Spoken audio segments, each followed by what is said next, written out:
What is up? What is up, everybody? It's the movie guy. It's Tuesday, so we are doing our live. I'm getting my notes together. So last week we did a Christopher Nolan, or not, we're doing Christopher Nolan right now. Movie dads. Last week we did Steven Spielberg, and we went through top five movies, top five posters, line scenes, and now we're celebrating the great Christopher Nolan, which I believe he is one of the top directors in Hollywood today. So many great movies. Oh, there's Deadpool. What's up? What's up? Let me turn everything down. I just finished like a minute. I looked up and it was like, oh, it's 8:14. Holy crap! I just finished. Ooh, I don't have a list. Oh, it was easy for me. I Oh, it I was I definitely easy. I am. How come this isn't working? Where's my Christmas name? I'm just I was totally turned off by watching Interstellar. That Oh my that god. it just Oh it, my it to god. it totally took me out of being Oh my being god. There's pro so many other like being pro Christopher Nolan. fantastic. I'm going to be I'm going to be the protagonist or Oh antagonist, my whatever you want to call god. it, of Christopher Nolan tonight. I'm going to be the one that is going to tear Christopher Nolan down while you try to lift Oh him my up. god. You're gonna probably get a lot of hate because I definitely feel like Christopher Nolan is like right up there, like How am I going to get as hate? He's top three top three, like maybe best directors. I mean, there's a lot of great directors. I mean, horror movie directors, action directors, drama directors. But I definitely feel like people who really appreciate cinema and movies, I think put Christopher Nolan like right up there. Like Christopher Nolan, it's like going to like an opera, or it's going to like a great performance or something. You know, when a Christopher Nolan movie comes out. I'm going to rip that all down. I'm going to Jeez. tear it down. Oh my good lord. Oh my god. You might be the only one person who enjoys movies that just doesn't like Christopher Nolan. Uh, Well, I'm going to use your logic, I'm glad you're on not on Letterbox but because man, I went through Letterbox and it was just like I'm gonna use your logic because you don't like certain actors because of a bad movie. I'm gonna yeah, Christopher but not Nolan, every bad Interstellar. act like movie makes a bad. Every actor makes a bad movie. But I've watched all the Chris. But like I can't because now it's like I see the bigger picture, and Oh my gosh, yeah, I can't. that's crazy He is talk, vanilla. He's vanilla. He's dude. vanilla. He's made some of the great movies that we have today. Yeah, I mean, because a movie makes 800 million or a million or wins Oscars doesn't mean it's the greatest. Doesn't mean you're the greatest. I'm just saying. I'm gonna say he's the greatest, but he's up there. I mean, he makes fantastic movies, and then And if I just get like if his scores are so like But it's not his score. memorable. It's Hans Zimmer. It's not his It's score though. everything. It's like plot, the Plot. directing, the camera he I'm uses. gonna destroy Uh, the whole oh plot my of the Nolan gosh. verse. The Nolan verse Oh is my getting shut gosh. down. The Nolan verse is getting shut down. Hey guys, can I just say one comment? And I'll just mute myself real quick. Go ahead. Sure. All right, guys. First of all, movie guy, you have to like stop doing that. Like, because you have your opinion. He has his opinion, but Chris Nolan is not nearly in a list of directors. Just because someone has a score, everybody has a score. You know, when you have $1 billion, you can hire Hans Zimmerman. You know, you could hire a lot of people to do your scores. But at the end of the day, True. why do you have to like be so defensive about Interstellar, which is a movie that 90% of actual cinephiles will tell you the truth? I couldn't fucking give a shit about that movie after 10 minutes, dude. It's too much. It's too much. Oh my gosh. You guys might be the only ones. No, we're not Oh the my only gosh, ones, you're There's brother. no angry. way. We're not the only ones. I can tell you the truth. There's Oh my God. thousands upon thousands. I've heard people talk about this when it first came out on Facebook, Instagram, TikTok. Batman Begins, The Prestige, No, The we're Dark talking about Knight, Interstellar. Inception, Interstellar, No, I'm talking about Interstellar. Oppenheimer. The Odyssey is going to probably Yeah, be epic. I can name a movie. Oh my I can name a movie that will rip down every Chris Nolan movie that you should see. That weighs it's a lot, like Man. 1,000 times better than a Chris Nolan movie. I'm That's ready. like slapping your kid in the face for not eating his green beans, or slapping God in the face. Dude, we're grown men. Christopher Nolan's a new director. It's not like that at all. Oh my gosh. But he's made some fantastic movies. I mean, just in a short time, he's made some really memorable movies. Yeah, but thousands others have as well. Yeah. But yeah. I don't think Christopher Nolan has made anything different where every Jonathan Demme, dude, Quentin Tarantino. Okay, but listen, at the end of the day, bro, Chris Nolan does big blockbuster movies that are just consistently Christopher Nolan. Like, yeah, you know it's a Tarantino movie, but you're gonna watch it because it's different and interesting, or a Scorsese film, or a Spike Lee film. But Christopher Nolan's like, okay, 2 hours into the movie, we get our plot now. Awesome. Oh, Del Toro, yeah. I can't see your name, but yeah, Del Toro, definitely a great director.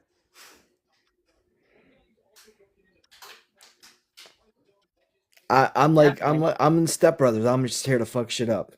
Oh my god, man!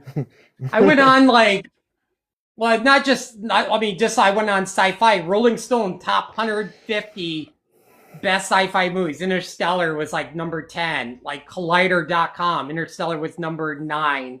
IMDb, Interstellar was number 10. Like greatest sci-fi movies of all time.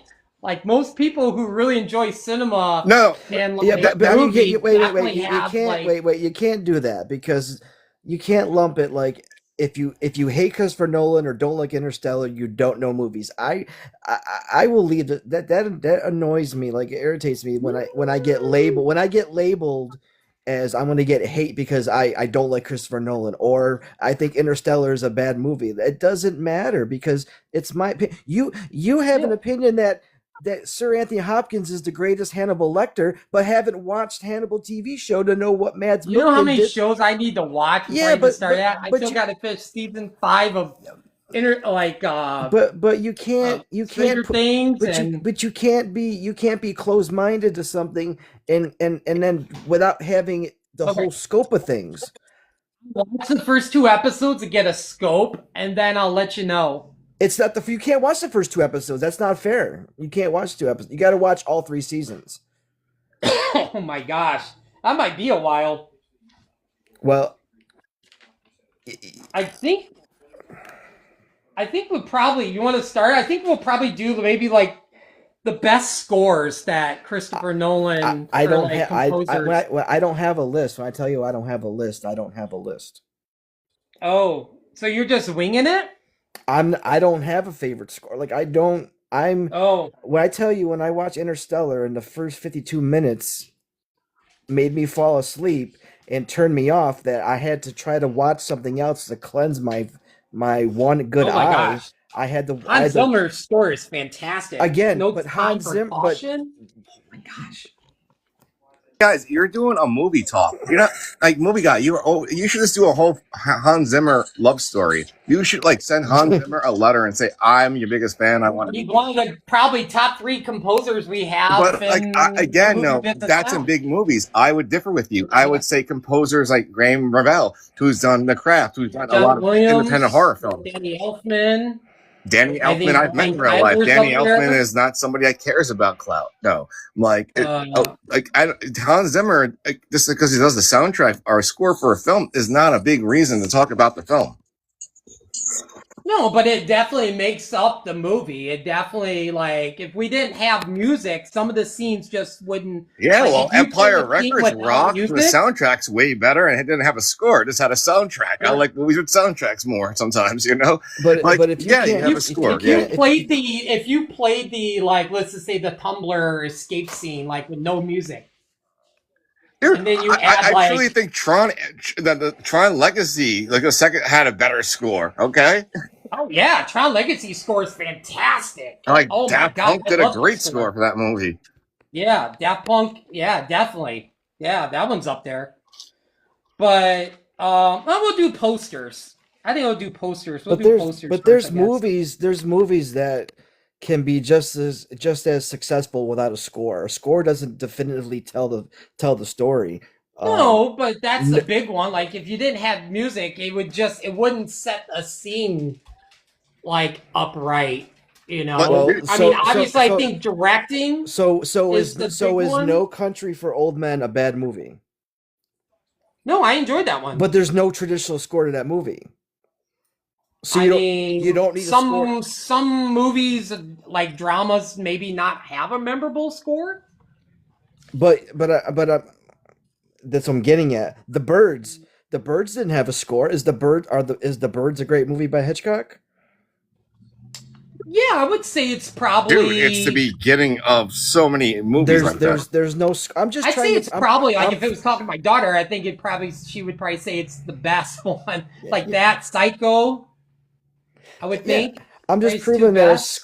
that a score doesn't have to define a movie, and if someone doesn't like something, doesn't define their passion for Yeah. movies either. Like I'm just trying to get that. Like Mm-hmm. to say that to say I'm gonna get. I don't care. Bring the hate. Come in my inbox. I'll debate. I'll debate you on any. I'll debate you on anything. I'm so this got me so worked up. I was excited, but then like I said, once I started watching Interstellar, I'm like, Oh my this movie has gosh. no Good substance. lord. There's no purpose of Cooper's character at all. It's a failed attempt at reality. Yeah, because he got lied to. Just like Matt Damon's character, but he found that out like. But it took 2.5 hours for you for them to finally tell you that they lied. Like the movie had Yeah. too much exposition without the payoff. It was like Like they going have to it's like set going everything up to it's try like to go and it's do like what they going need to to a strip do. club and then getting the prettiest girl to dance on you, and then she doesn't go home after you spent $1,000 on her. Like you can't That's just what like reveal Interstellar it. is. You gotta set Right. everything up Then to that. that movie should have You been can't just have like but the first 10 minutes be like, oh wait a right. minute, it's a But that movie lie. should have been an hour and a half then, not 3 hours. I watched The Prestige and I was excited from start to finish. That was a totally different Yeah, that one's movie. a fantastic movie. Yeah, I love The Prestige. Um, I guess I'll probably just go in order maybe because I did scores because how much I love scores, but I did like a top five. I did posters, scenes, scores, and then lines, and then movies, and then I just went through his. I Um, wasn't lying when I said I couldn't do a list. It's not because I don't have the knowledge to. It's just that I was so irritated after watching Interstellar or the oh my first god, I hour never of seen a it. movie this dude. But look, at like so many fantastic movies he did. I mean, I just saw Memento, and that was a good movie. And then he's done Batman Begins. He like, Batman was a joke for the longest time, and then he came along and just like changed the whole persona of Batman with that whole trilogy. And then a lot of people don't like Dunkirk. I need to rewatch it, but I know I really enjoyed Dunkirk. Oppenheimer was just a masterpiece. I'm sure the Odyssey would probably be a masterpiece too. I'm sure. I mean, for way from it looks like it. Um, I'd rather watch 2001: A Space Odyssey than watch that was Interstellar. ranked up there. I think that was like in some. I think in the Rolling Stones top 150. I think it was in the top five. I think it was. I think it was in top five. I'm trying to think of some of the other ones. I was gonna write them down and go through like the top 10 sci-fi movies since I knew Interstellar was gonna bring up a lot. But yeah, it's like a lot of big giant movie sites. I was looking real quick, like Collider number 9. Yeah, but those are all paid. Obviously Star Wars. Those are all paid. Collider I and feel all like some of those are fans too. they're all paid for and whatnot. Like I feel like they give their honest opinion. I mean, it would be like anybody else's like 150 list or 100 or top 10, but I mean, I'm sure we could talk about Interstellar all night, But but like, dude, real quick, what we got? I want to tell you this. the first poster, You name it, let's say Collider and all these things.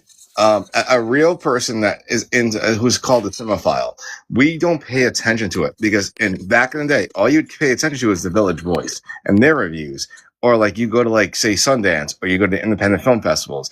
These yeah, magazines they have people that talk and talk and talk, but if you consider these things on and you consider their reviews a part of your list, that doesn't that's not the world speaking. That's people who get paid yeah, amounts of money that people get paid to talk about that. Listen to like the real people who actually care about these movies, like people who have small websites. You can't consider. yeah. I don't say like I'm the best in the world because like in wrestling because Sports Illustrated said it. Like Becky Lynch says that shit. Like come on, you know. What's up, Buffalo? What's up? All right, I want to get going because at some point I don't want to be this too long because I got to work in the morning. Um, Wait. but Okay. All right. yeah, I didn't want it to be like a 3 hour stream, so I've got to be at work at 9 in Three. the morning. I would have did it a So I different just day then, because this is oh, gonna well, be. that's fine. I mean, um, I think you did. You say you didn't write down the top 5 posters or? No, I didn't. I am so. I got.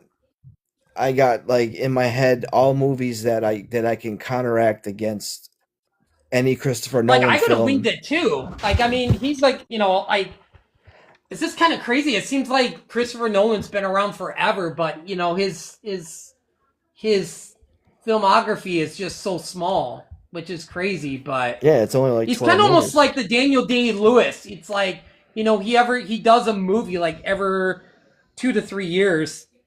He'd be no, I'd compare him to like Tarantino, but Yeah. lot less more influential than Tarantino. Um, I think I'll Day probably Lewis start has at been in 5. movies since So probably 1983. Bane's back. Is probably my number 5 with the Batman mask on the ground. I think that one. I was just kind of looking because I mean, I'm not the biggest Dark Knight Rises fan. I don't hate it. I mean, there were some things in there I really didn't care for. There's some things I really like, but I think that poster. I remember hanging that up at work, or when it was hanging up in the hallway. With Bane's bat or Bane's back, and then Batman's mask just laying on the ground like broken. So you kind of knew from there, like from like people who read comic books, they were gonna do the whole Bane probably breaks Batman's back storyline, Mm. but with the rain falling down too. Dude, Um, you realize like that's the iconic Batman like thing that happened for all magazines and comics yeah. back Oh, when you definitely. put Yeah, Batman back. definitely. So yeah, when Yeah. you see Bane coming Yeah. up, that's the only reason you should have Bane in a movie. Yeah. Yeah. Yeah. But that one was probably number 5. Did you have a 5, or or if you just want like, if did you have well, I don't know how to do this now. Then you don't have a list. I don't know if I should say if you did a 5th, like a number You could 5. no, you could just go through your list, and if I can just kind of you Oh, know okay. talk about Um. I'm more focused on covering his filmography, I guess at this point. Oh, okay. Number 4 for me would be the Hop Oppenheimer. It would probably be the standee.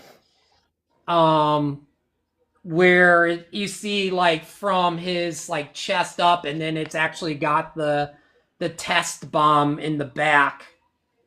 I think is probably my number 4 favorite one. I just remember when I went to Indianapolis, so we were waiting in line. I think we were in the concession stand because we went to see it in 70 millimeter, and I just remember me and a couple of my friends from work who are big cinema people. We were just like so at all at the standee, like it was just so huge. We were like, oh my god, I can't believe we're in line and we're about ready to go in to go see this in 70 millimeter. Um, what is this one? Oh yeah, number 3. Yeah, this one's awesome. My third favorite poster is the building with the Batman symbol on the building with the bat on fire. The symbol. I think that's like my number 3, and then number 2 is. I mean, they did release like 3 different posters for Oppenheimer. They had the one where, like I said, it had his like chest, and he was like, you saw his face and the bomb in the back, and then it had the poster, which didn't make this list, but where he's looking when the test bomb goes off, and he's got the goggles on, he's staring through the window, and then this one where it's like he's in the flames, and you just see him standing in the flames with the fire. That's a fantastic poster. And then probably my favorite one, obviously we brought it up when we did the DC one, is Joker like in the street with his back, and you see he's holding the Joker card. Yeah. In his hand. So I think that's like my favorite poster. Out of all the movies? That one I just remember, just that one was just so cool, where you see Gotham City in the background and he's in the middle of the street, but you don't see his face, you just see his purple jacket, his iconic jacket, and which I believe that was the first teaser poster too. Because I think it was the Batman one, if I can remember back from that far when we had the poster hanging up. Because I think we had the Batman teaser one with the building with the symbol on fire. And then we had the Joker one. And I think we had the one where it's the black background in his face and he's holding the Joker card. But they did that one with Batman and Harvey Dent. I think we had those, but I don't know if we had all 3 of them. But I remember we had that poster hanging up. So even poster-wise, you wouldn't even have the Memento as on a top 5? No, not really. I didn't really care for that poster. I mean, it's okay. I mean, it didn't really stand out, you know. It's not one of those ones like Oppenheimer, you know, with him standing in the flames or the... Hold on, not like Oppenheimer. Memento was like with the tattoos, and he's like, what? That poster is amazing. Oh, I mean, like, it was all right. It didn't really stand out. That's truly original. That's an original poster. That's something beautiful. That's something that's passionate. Oppenheimer, again, stop making movies about these things. We know we're all in social history. We're in history classes. We know. Stop it already. Make original films, please. Man. I don't know. I enjoyed Oppenheimer. I mean, I knew about him, but I didn't really know the whole backstory in Oppenheimer. I know it was an interesting movie. I thought it was great in 70 millimeter. I mean, it was a beautiful movie. I mean, Cillian Murphy was fantastic. The cast was amazing. Josh Hartnett, Matt Damon. Oh my God.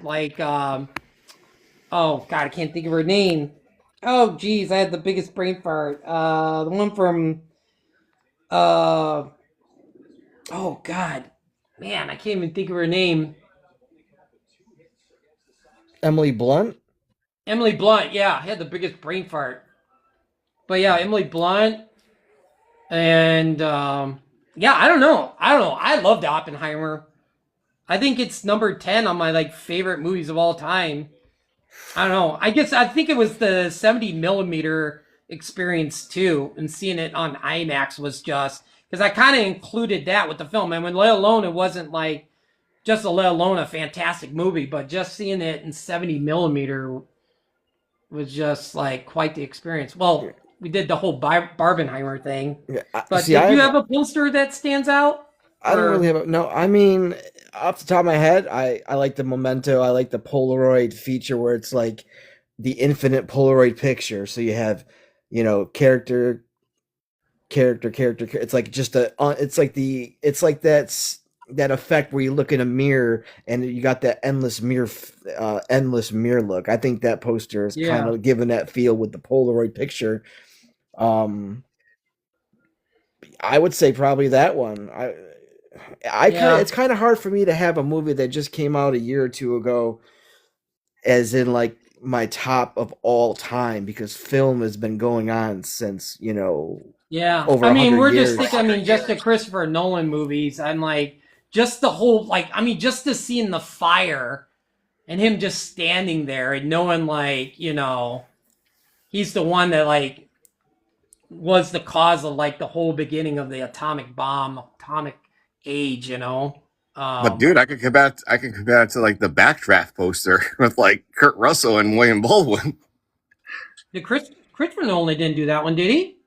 No, dude, that was 1993, and that was no. I'm Oh saying no, the but we're fire. just You thinking the see these two Christopher great Nolan actors in back posters. of a fire happening in a building they have to save kids and family from. I'm telling you. That's a good post. That's a really good poster too. Um, Scenes. I guess we'll go to scenes.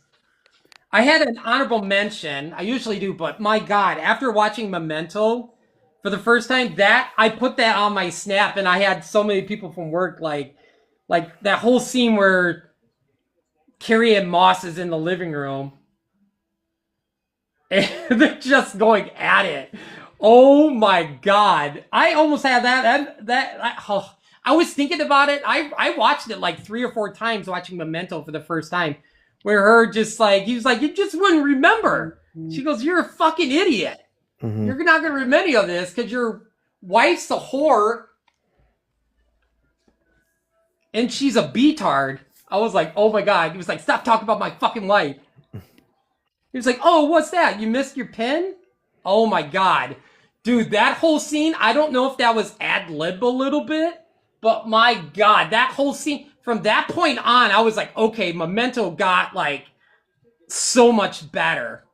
Because at that point, I was just kind of like, this is okay. I'm like, what even the hell is going on? This is so confusing.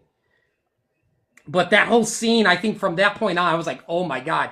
And then the reveal at the end, but I'm sure we'll talk about Memento later on. Um, so,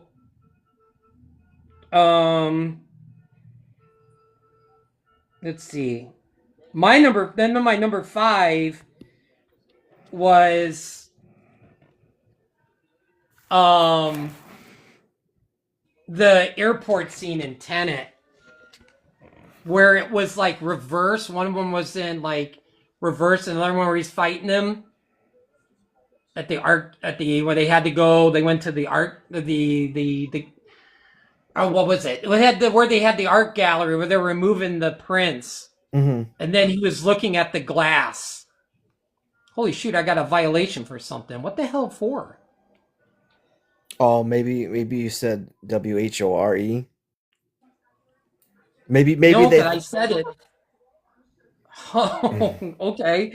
I better be careful. But anyway, that whole scene. But yeah, the number 5 scene is for me was I love that scene, and with Ludwig's score where he's like fighting backwards, but then later on they do this scene again, and then it's like forward, but then he's fighting them backwards. Like, dude, I love that scene so much. Yeah. There's so many great scenes in Tenet. My whole number 5 list could have been all Tenet. How much I love that movie. Number 4, I love the No Time for Caution, where that whole let up scene where like Matt Damon takes charge of the space station, and then it just implodes, it explodes, and then they have to like go in circle, and then the No Time for Caution Hans Zimmer score is just, oh my God, that whole scene is just, oh God, it's so good. I love that scene. Number 3 is Joker making his first appearance. Well, not his first appearance, but to everybody, like the magic trick scene. Oh yeah, Michael Jai White. Yep. Yeah.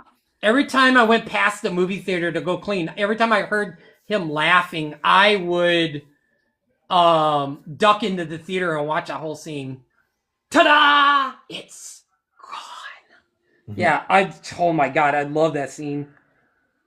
Number two, I mean, just seeing this on like on IMAX on IMAX, like the whole the bomb testing scene when they're that, and then Ludwig's score is just hitting, and then they have to wait until the ring goes away and they test it, and then it goes off. I thought it was going to be loud, but I love how they basically used no sound at all.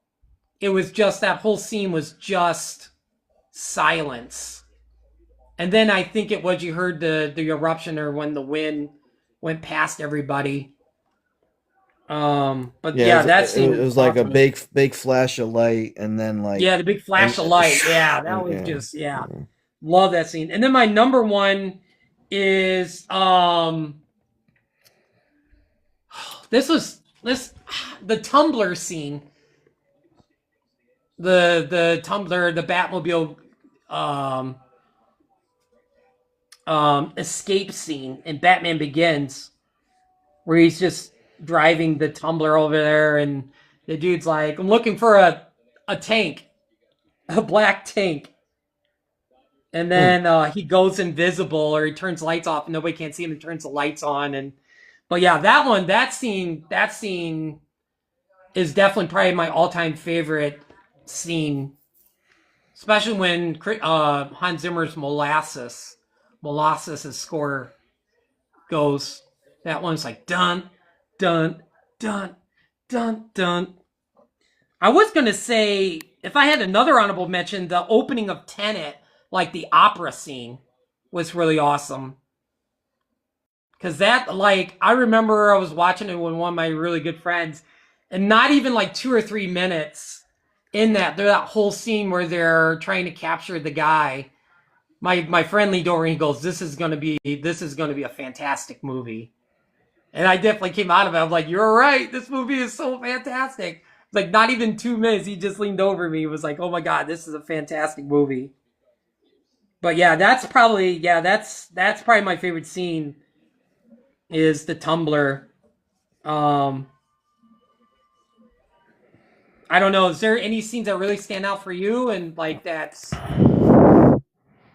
Yeah, when I turned the power button on my TV at Interstellar was the best scene oh my ever. god, stop! I can't wait to talk about this at work tomorrow with my cinema friends. I'm like, dude, I've never seen Interstellar get so much hate.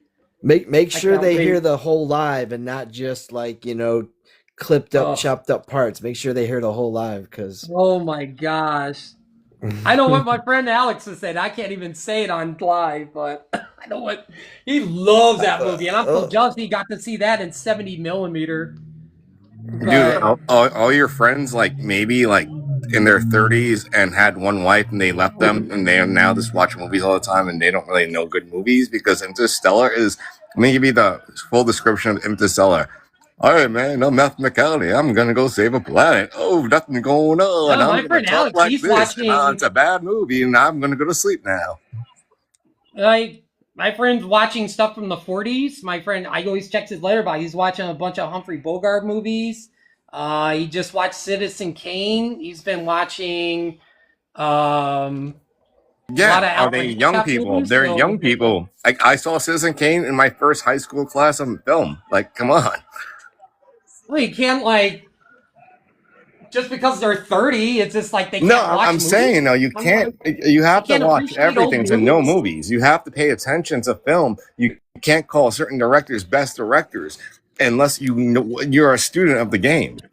Yeah, I know you know your shit, guy. I know movie guy. I know you know your shit. But you put two epic, like honestly, for your birthday gift, if I was rich, I'd just have Hans Zimmer come over your house and give him you just go hang out with him in the backyard, play baseball together, or whatever you want to do with him. If you really know me, you know score is my favorite type of music.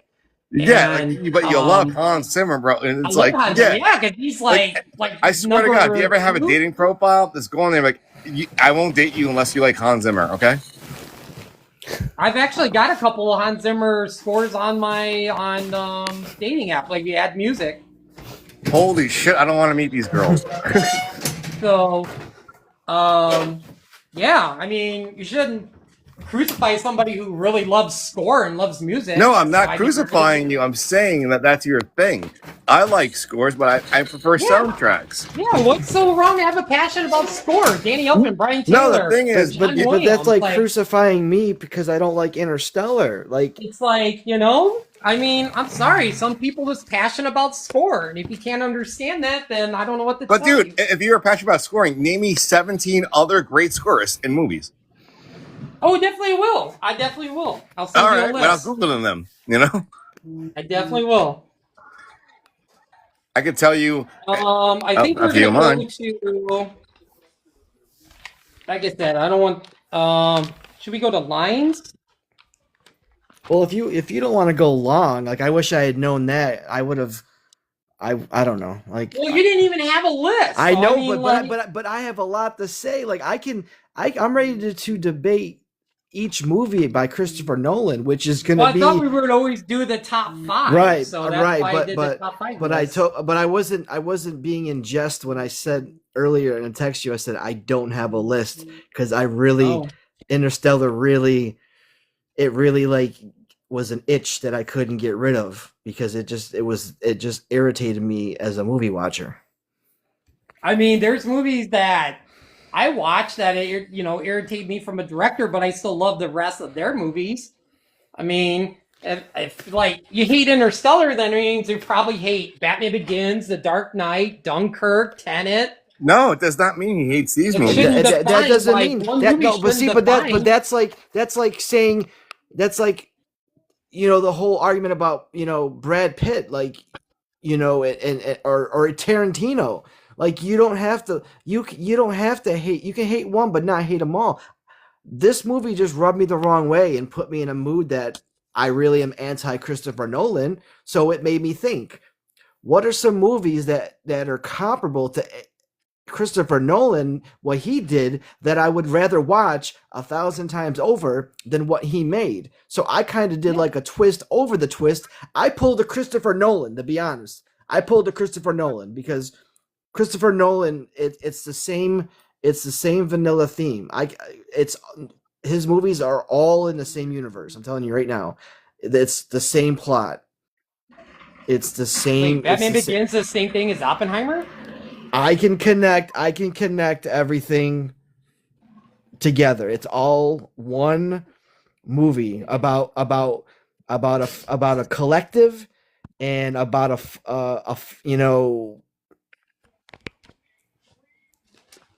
against raging against the system and being different. I can connect every film Yeah. in order for Nolan showing where it's all the same. Hmm.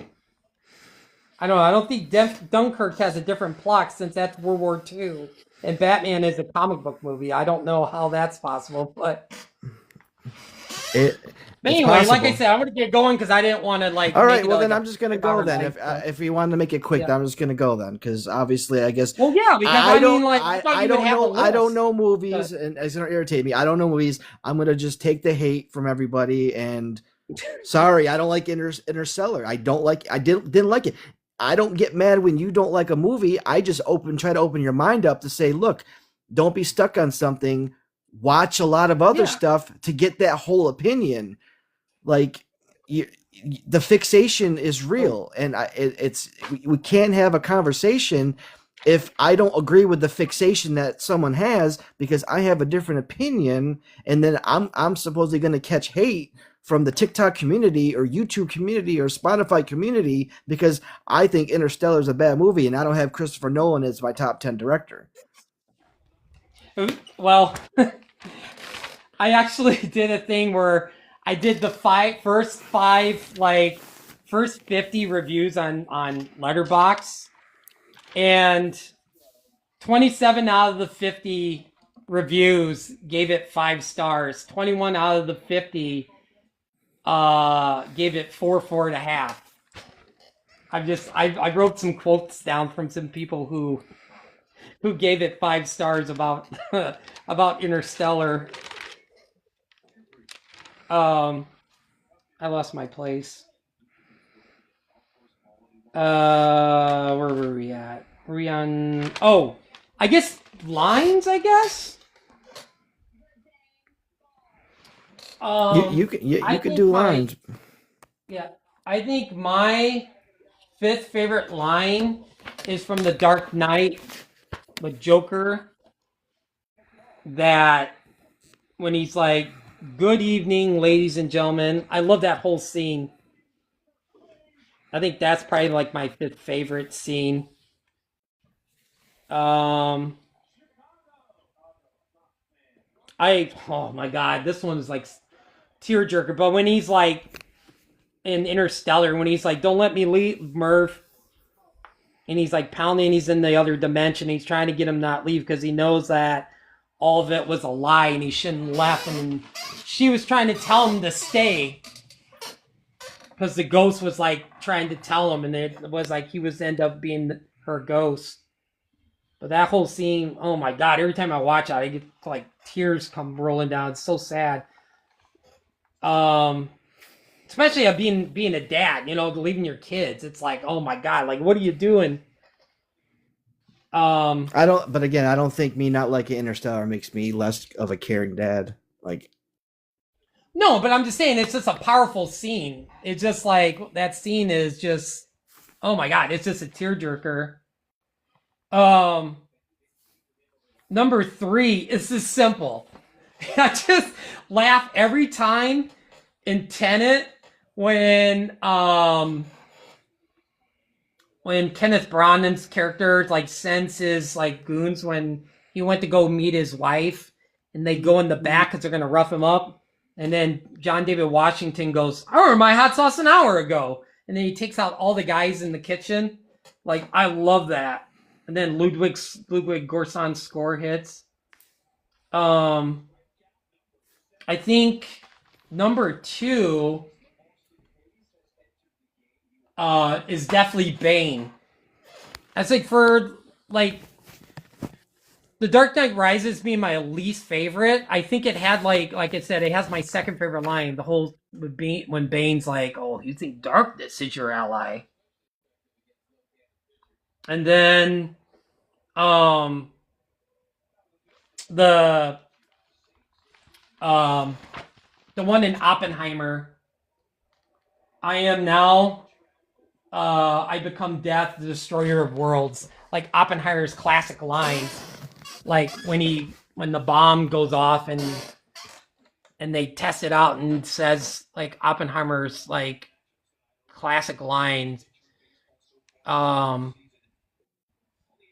he knows he invented something that's going to probably more than likely end the world or something, or he had that feeling and stuff and everything. So those are probably my top favorite lines. I mean, I went through it. There's like so many lines, like even in Tenet. I mean, there were scenes in like Interstellar I like, but I don't think they were like memorable or anything. Like they really stood out. I know there were some really funny scenes, like with Tars, but yeah, I would say that's probably my top five. Like, what is some of your favorite scenes? I don't know why my camera looks all like weird. I think the only movie that I actually have an affinity for is The Prestige. I would say the opening scene, kind of lays the foundation for the whole movie. I think the scenes when our what's his name, Angier goes and visits Tesla, and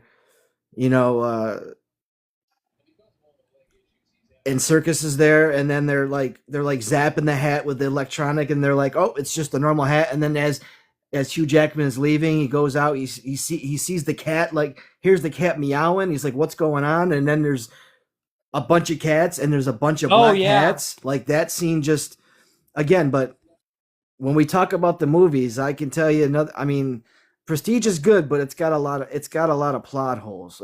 One thing about Nolan movies is there's plot holes, I guess, more than anybody. Yeah. I like he kind of leaves your own, like a lot of his movies, not all of them. He kind of leaves like your own impression to make up like that, and that's definitely one of them too. Was a lot of his movies are like that. They're kind of like just like, oh, you know, he left a scene like that to make you think, could it be this? Could it be that? Well, I think the Prestige is pretty much open and closed. We know that the end of the movie. We know about the clones, about RJ. We know.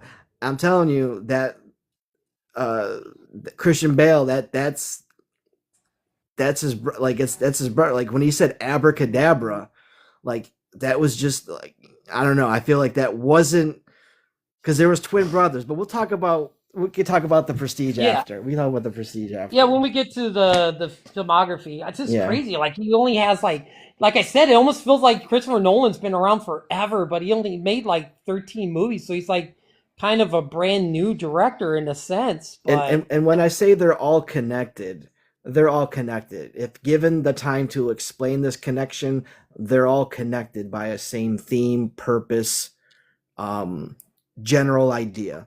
Like yeah. even Dunkirk, Batman trilogy, it's all the same. It's all the same story. It's yeah, I'm telling you. I think what was another one? I really like the scenes with Tesla. Like I was just like I kind of was like watching that and I was like and then I was watching I was like man that guy looks like David Bowie and I was like holy shit that is David Bowie and I remember I'll never forget leaning over to my mom I'm like mom that's David Bowie and she's like no because I think that's when he was like sick too like when he filmed that scene Yeah, I don't think he. 'cause I know he wasn't in good health. I don't think he lived much. I want to say what Yeah. he when did the Prestige come out? 2000. So Hang on, I got it. 2006. 2006. Yeah. So he only lived for 10. He was only alive for 10 more years. But he was Oh wow, battling. really? I He just didn't think he. Wow. he was battling. Um, I mean, I would that was hard. This was probably the hardest like to do because there's so many fantastic scenes. You know, there's um the street scene with the semi when they shoot the bazooka, and then it goes into the bat cycle. Mm. And it's just I don't know. I just remember like the first time when I went, what was it, 2 years ago when I was walking through the train station scene in Chicago where the South Shore lets you off when you ride it all the way to Millennium Station and you were walking the same area where like Batman rode his cycle through, like that whole area. That's the train station. That's Millennium Park train where they the Amtrak and the South Shore is. I was like, holy crap, this is the same thing he came down on, the same area. Um, Jeez, I mean, there's so many. Like, I love the magic acts in Prestige. Um, I loved all the plane scenes, like with I gotta rewatch Dunkirk. I haven't seen forever. Um, with Tom Hardy when he's running out of gas and Yeah. he's just got to glide to land. But yeah, there's so many iconic scenes. I mean, I did write scores down. I mean, because I mean, him working with Hans and Ludwig, and I even like Memento had a good score because it was the composer Julian who did the Descent and Descent 2. But probably my top five, I'll just go through them real quick. I would say the Dark Knight score, like the violin, like when it's at the bank. I would say that just really like puts you in the mood for the movie. Or the opening, where you just hear the violin. I think it was a violin. Or was it Right back. I bass? gotta mute for a second, but I'll have my headphones in. I just gotta mute for a second. I gotta mute, but you can Okay. keep talking. I just gotta mute for a Okay. second.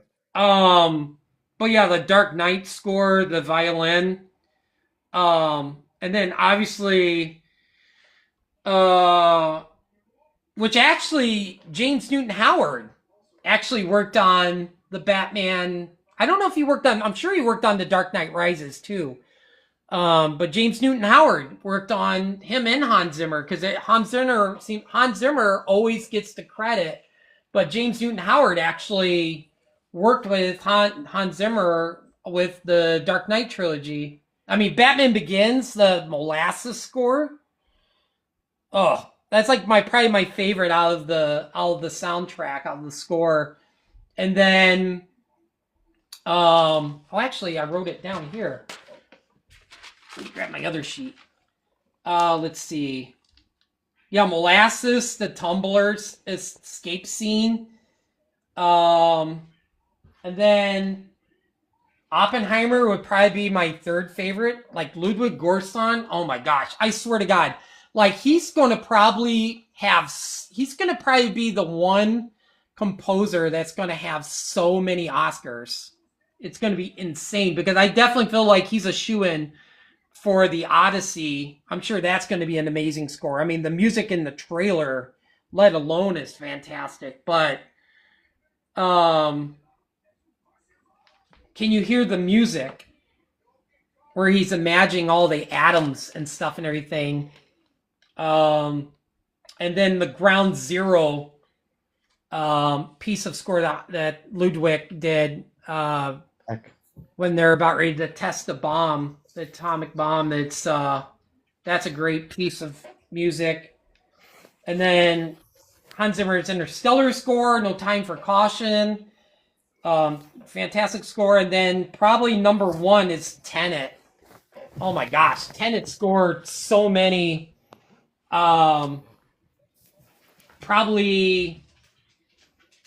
the opening, Rain in Talon, the opening opera scene, that piece that Ludwig did, and the trucks in place and posterity. But I mean, the whole soundtrack's awesome. As soon as I saw the movie, I went out and ordered the score on Amazon and found the CD. But fantastic score for Tenet. Love it. I like the Travis Scott song from the soundtrack. Oh yeah, yeah. I like Travis Scott though. I like Travis Scott. Yeah, yeah. Wasn't he the one that like had that concert and he was in like I don't know if he got charged, but like a lot of those people got unalived at his concert? He never got charged. It was the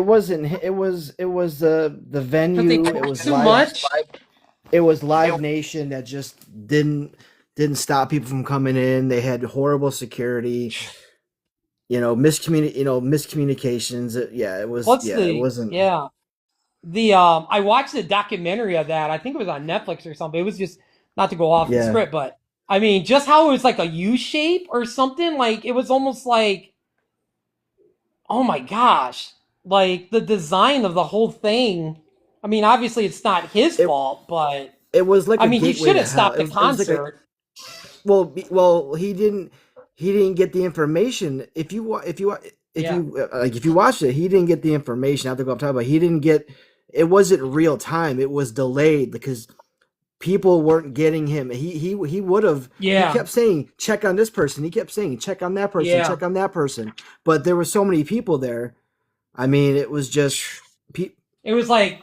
It was Woodstock '99. Black Friday. It was crazy. Yeah. It was crazy. All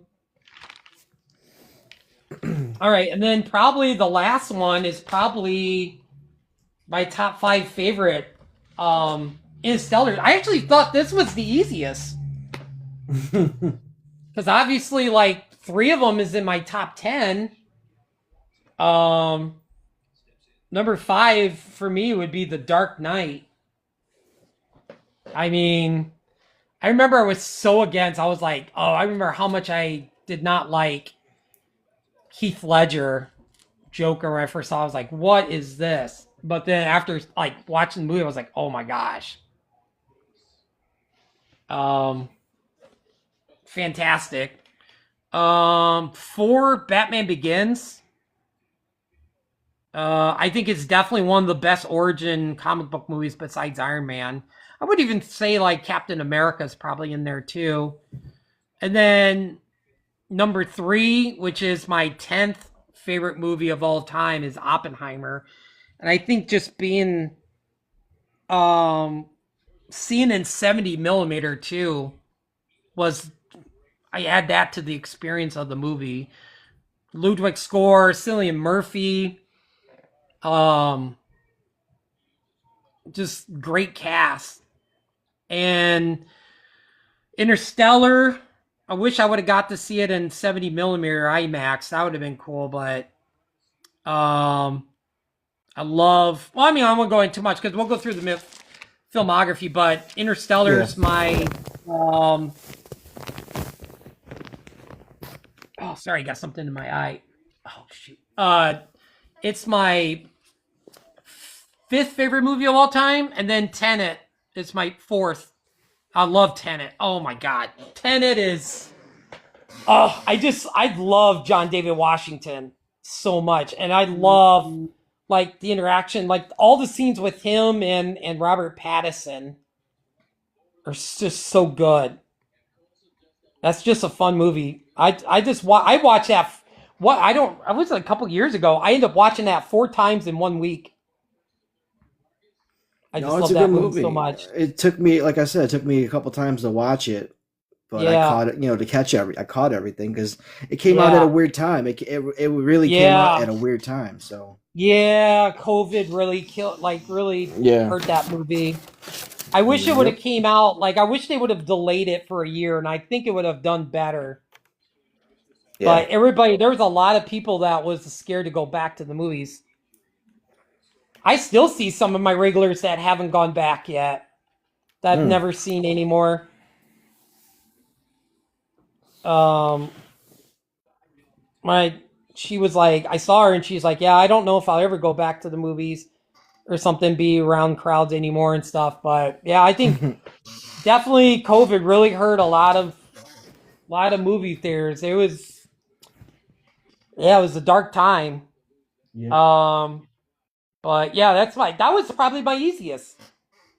That was probably my easiest. I think the probably the lines and scenes was probably my hardest. Like I But said, like I don't normally get this like riled up, but like you were hyping Interstellar so bad, and man, I'm telling you, it just rubbed me the wrong way, and it got me to man, like a point of just like being anti Christopher Nolan. So I just thought of every movie. Like I thought of like the Christopher Nolan doppelganger movie. Like I thought of movies that he made, and I thought of movies that came out that were similar that I would watch that did it better. That's kind of what I my mind went to, and I couldn't get yeah, off it. I couldn't get off it. man. I guess we'll go to like the filmography. Yeah, yeah. I really want to see the following now. His first movie he did in um what was that, 1990, 1998. The following. I'll definitely have to check that out. I know. Zach said he watched it before. I haven't I watched it. definitely want to check that out.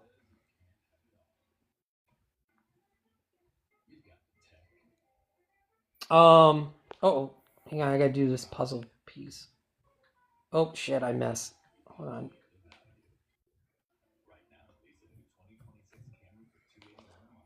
But yeah, yeah. One of these nights, I'm definitely gonna have to like watch the following. Um, and then 2000, 2 years later, he did Memento, which I know a couple of my friends at work.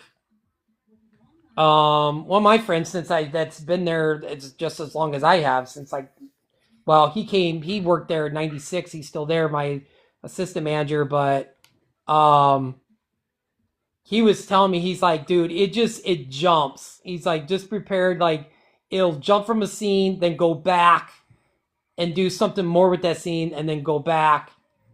I should say spoilers. We'll probably talk spoilers for anybody who pops in here who You has can't. never Yeah, seen Memento. I should say that.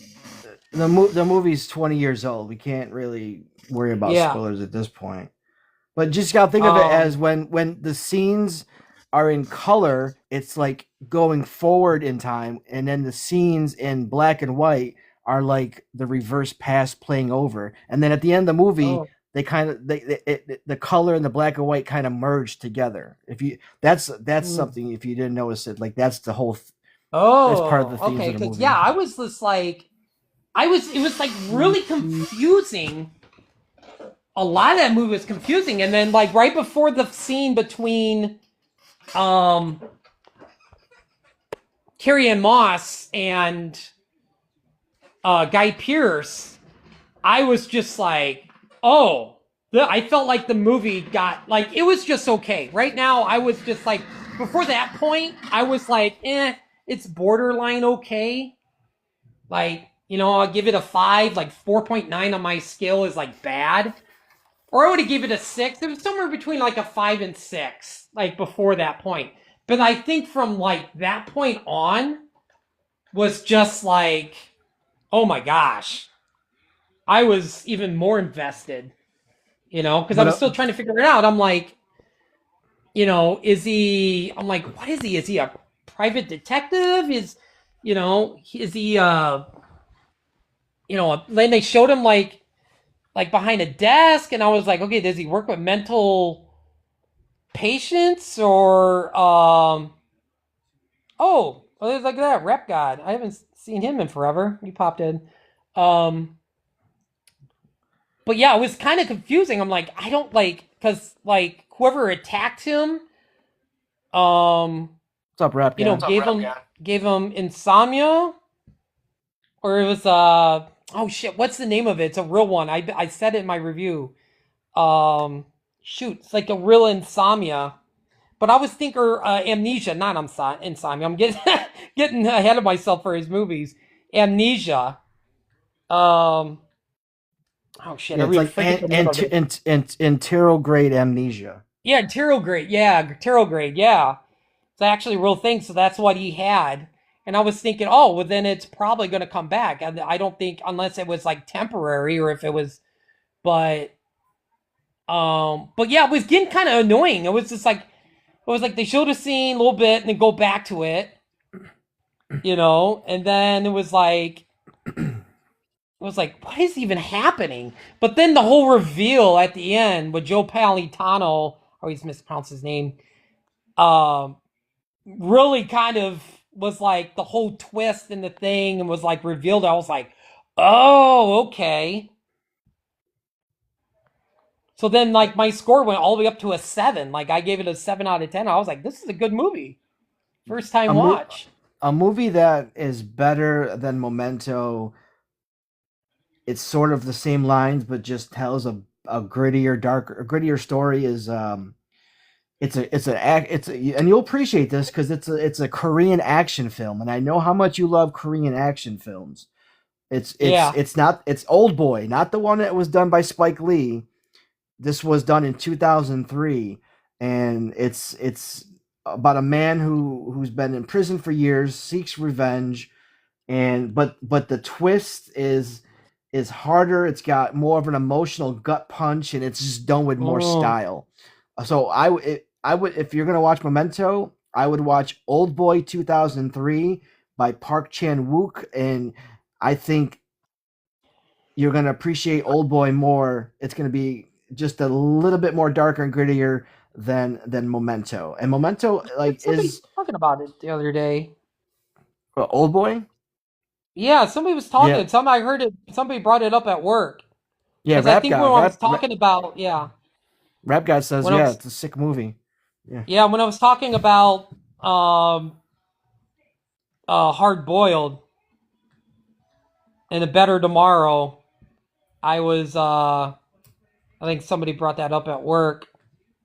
But yeah, now that I know everything, I bet you if I go back, then I understand it because I was just like, because I'm like, who's he even talking to on the phone? Is he a PI? Is he losing his mind? Is nobody actually really there? Like they never answered any of that. Like they never still like I was like, is he just a husband? Is this going out trying to find his wife's unaliver? He's I'm basically like, he's basically a hitman. He's because it doing was dirty like, work. He's doing dirty work and taking out people in the ruse of you're gonna solve who took out your wife, but it was really you who took out your wife. But I'm gonna manipulate you and tell you yeah, that your wife was murdered by this by these guys, and I want these are the dude, bad guys. Go get them. So like Joe Pantalone was the puppet master, and Guy Pearce was the puppet. That's the best way to yeah, explain the movie. yeah. And then it was like he was just going around and like unaliving people with those names, with the same Yeah, names, yeah. which is crazy. And it wasn't even the dude, like the dude from like that was all a made up character, like the dude from Groundhog Day, the actor. Like It he kind never of had like existed. a Shutter Island vibe. Like it was kind of Oh like man, you I don't was just you don't like, yeah, yeah. dude, it like because that whole reveal, because I think, yeah, because I was like, oh my god, I was laughing so hard. That is like Carrie Ann Moss was great. Like she Yeah. was fantastic in that.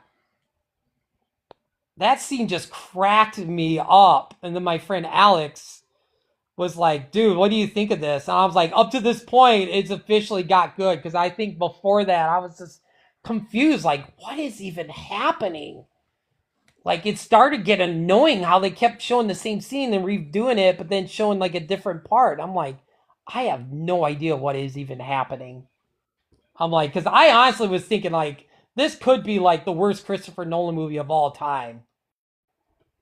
But like I said, up to the point in the living room, and then like that point on, I was just like, okay, Well, because Joe Pantalone was telling Guy Pearce that this guy Sammy is telling Sammy's story, but it was really telling the story of Leonard, which is Guy Pearce.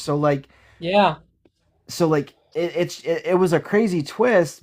yeah, But watch Old Boy. I think you'll watch Old Boy and you'll yeah, say, "Wow, this is much better. This much better than yeah. Memento." And Brad Pitt actually had the role for Lenny,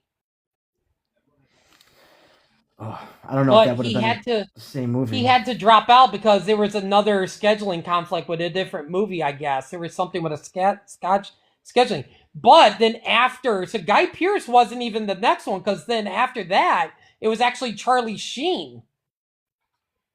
They went to Charlie Sheen, and then they went to What Alec was Baldwin, it? and then Aaron Wasn't Eckhart. wasn't I was gonna say wasn't Harvey Dent whatever his name wasn't Aaron, he yeah, was yeah he was supposed to play it, yeah. yeah, yeah. And then I found out um, in 2020 so I don't know. It might be Dead in the Water, or it might be, but I guess it was announced in 2018 they are going to be remaking Memento. Like it's I officially heard that getting a yeah, I heard that too, but I yeah. don't think it's gonna happen. I don't it's I mean, I just feel like it's not that old of a movie. Like if you're gonna remake something from like maybe the 50s, 60s, something that a lot of like maybe people haven't seen, like younger audiences or something, But I mean, not like everyone, but But I don't know if I guess you could totally do a Memento remake and it would work. I feel like we've seen Memento already, like in different iterations. I don't know. Yeah. I Well, don't that's with know. a lot of movies. Yeah, Not to go off, but ready it or gets not, they stale. will kill you. It's not the same, bro. They how wait, I'm gonna live on this hill. How can you say they're copying the movie when they shot when one movie wasn't even released, so the other one had no idea what was going on in the movie. So like it's an ironic similarity and coincidence that these movies are the same because these And that's movies are very shot rare too. and these movies are That's shot and very filmed rare. the same time. They were shot and filmed the same time without Yeah. knowing what's going to happen. So you can't say that I still don't say it's just an eerie It's similarity. That's really all. similar. When I was watching it, I was just like, this is crazy. This is kind of like crazy, almost similar in a sense. Because there was people in masks, they're out hunting Zaze Beats like they were um Samara Weaving, and there was a sister was involved, and I was just like, man, this is almost like watching the same thing in a sense. Um but then the movie I watch, I guess we could talk we didn't even talk about the movies we watched. But I guess yeah, we already talked about Memento, so I think, that was my movie. Mhm. And then the other movie I watched was Insomnia, which um I when I remember seeing it first in theaters, I was like, oh my god, this is a fantastic movie. No, I don't know if I said fantastic. I don't know. When I watched it, it was great. I don't think I think I give it like 4 stars. I think it 4 out of 5 because I really love Robin Williams like darker role. I wish he would have done more darker characters like that. Like 1 Hour Photo is I, another really good one. I told you to watch Death to Smoochie. Like, watch that movie. That's a dark movie. That sounds so That's familiar. it's a dark Robin I Williams. gotta look it up. I gotta look up the trailer. I think I've seen that.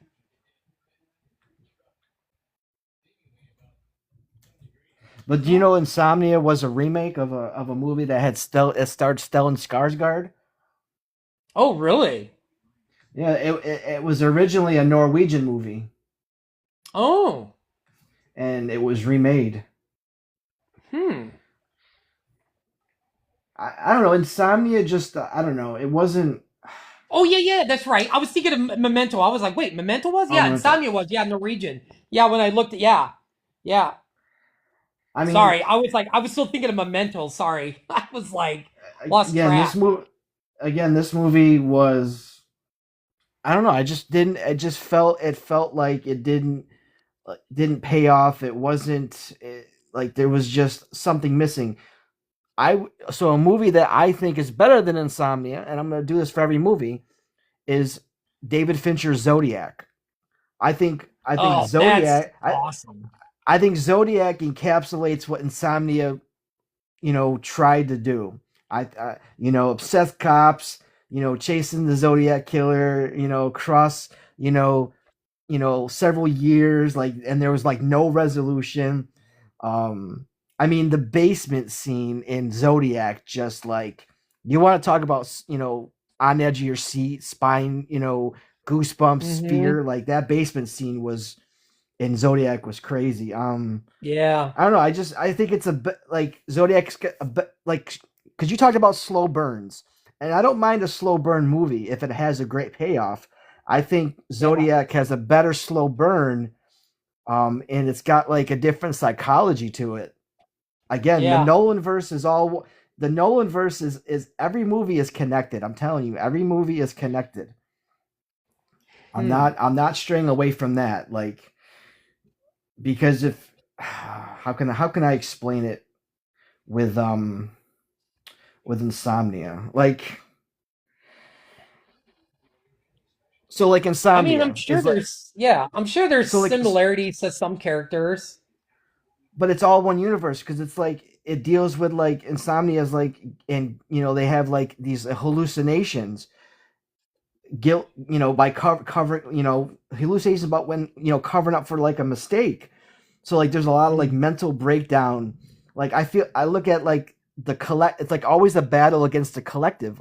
So like following, even like Memento is a battle against the collective, Insomnia, the collective. And then you have like, there's against the reality bending experiments. So like you see there's like a tone throughout all of the 12 movies, and even the same actors appear, and they play. Like, Michael Caine is in a lot of Nolan movies, and what does he Mhm. always play in those movies? What type of character? A mentor. He's like someone that kind of, guides and brings them in. Every Michael Caine character in every Nolan movie, he plays a mentor. And it's, I mean, if you look at it from like a broader view, the Nolan verse is real. It's you can watch one and you can say, okay, I've seen them all. You just got to change out the actors Yeah. and change out whether it's a drama or whether it's an action movie. I'm just saying. I feel like I'm just Tarantino's saying. almost like the same way too. A lot of his movies, I've noticed that. Like a lot. I was like, oh, this character is like this character and this and stuff. So I feel like a lot of directors do that too. And that doesn't make them great directors, though. I feel like you got to separate yourself and be a little different. If you, you know, I don't know. I just that's just me. That's my perspective. I only go by what I from what I see. Yeah. Yeah, what's up, Rep God? Hey man, it was good to see you. I forgot to tell you that, dude. You gotta come into our NFL lives. I want to hear what you talk about the Giants draft. I don't know. You said you were a Giants fan. We gotta get you in. We gotta get you on where we're on when we do like the NFL stuff. I know you got a lot of feelings, a lot of talks. Hey, shoot, I should have brought Rap God. If you ever want to come up, like, what are some of your favorite um Christopher Nolan movies? But um, let's see.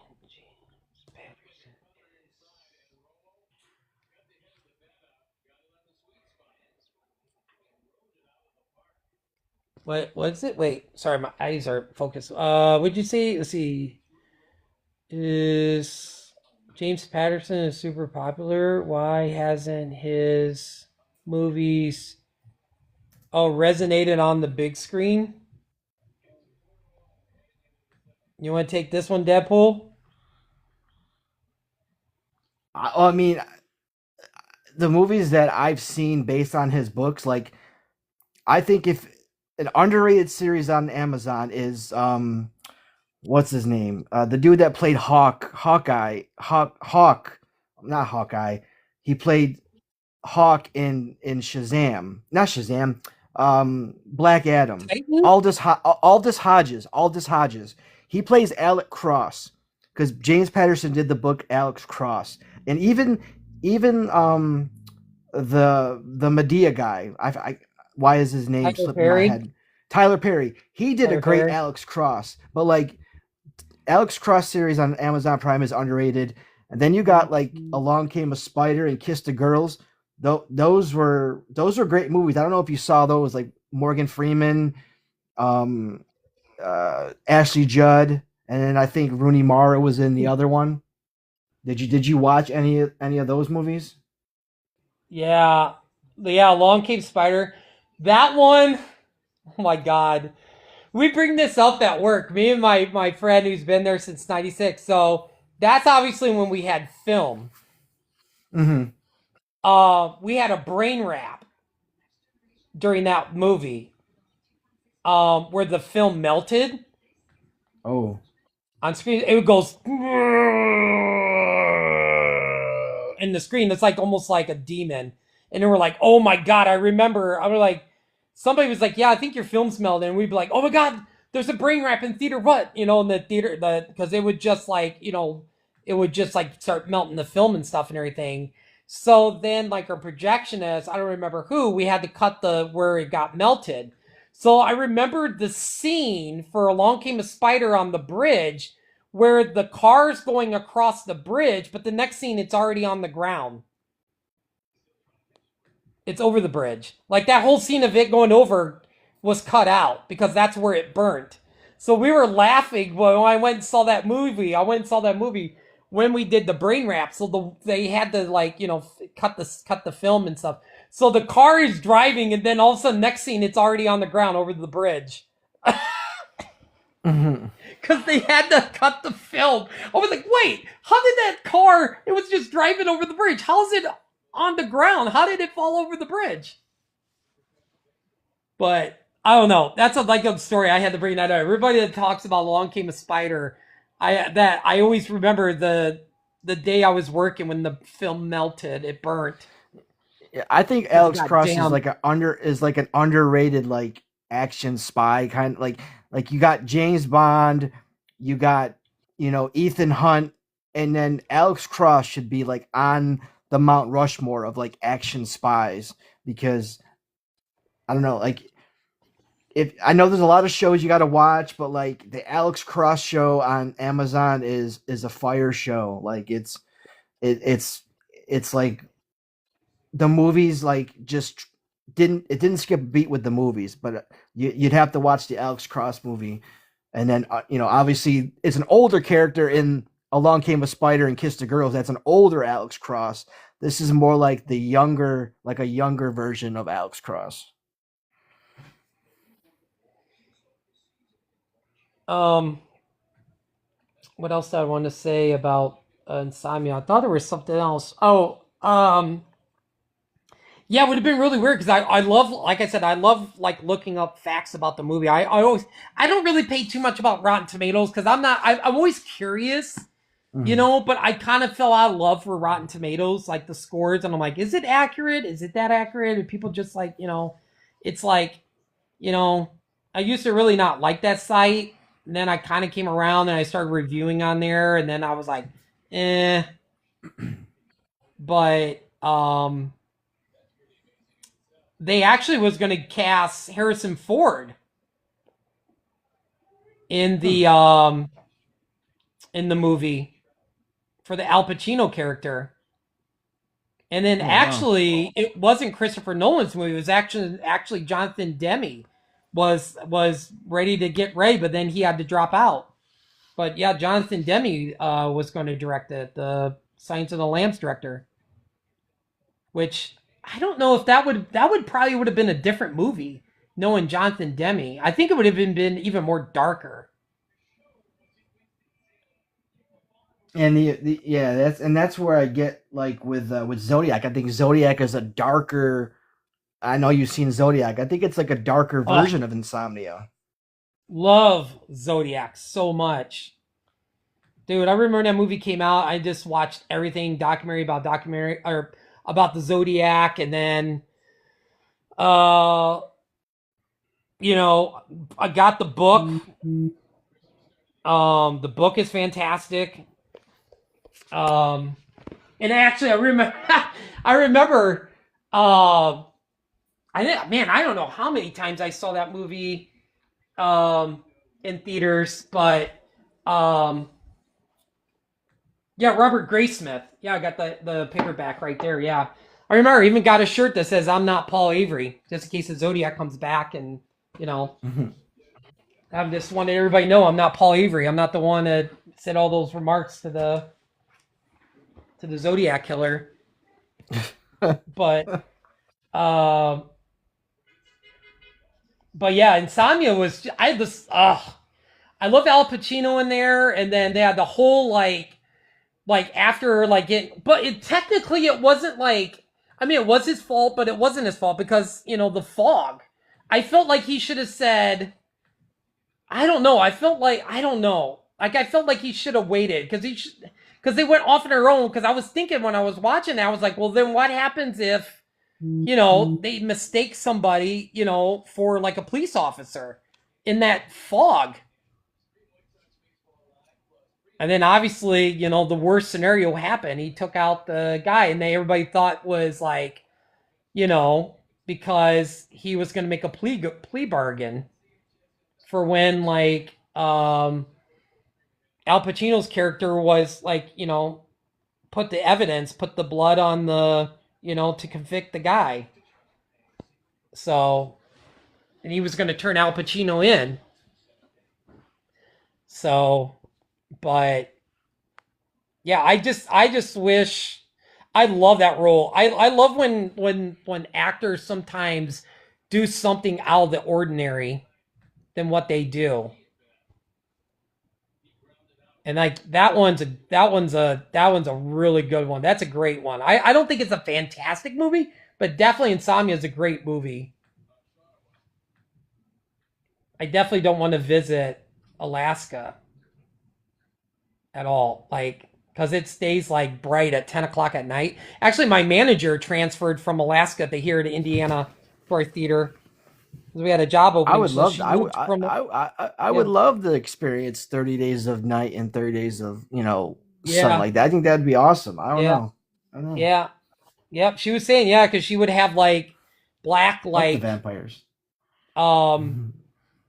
Blackout curtains and curtains. stuff. Yeah, Yeah, yeah. yeah. She said she would like she would blacken all her windows and stuff. But yeah, that's a long move. She moved from Alaska to here to Indiana. So, but but yeah, it was yeah, and it's like Hilary Swank. Like, where's she falling off? Like, I have not seen her in a movie in ages. I don't know. Maybe she just because some people just retired and they don't want to act anymore. So I felt like maybe she just maybe she just quietly retired.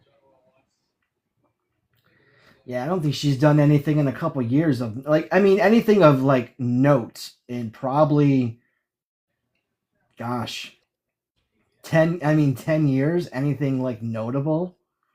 Like Yeah, she did Yellow Jackets like you know some episodes of Yellow Jackets but not many people have Showtime to even watch Yellow Jackets, or Stars or whatever it's yeah. on, Yeah, so if we ever do like one of my favorite actors of all time, Clint Eastwood, I'm definitely going to watch Million Dollar Baby. That's going to be my watch because I've never seen it.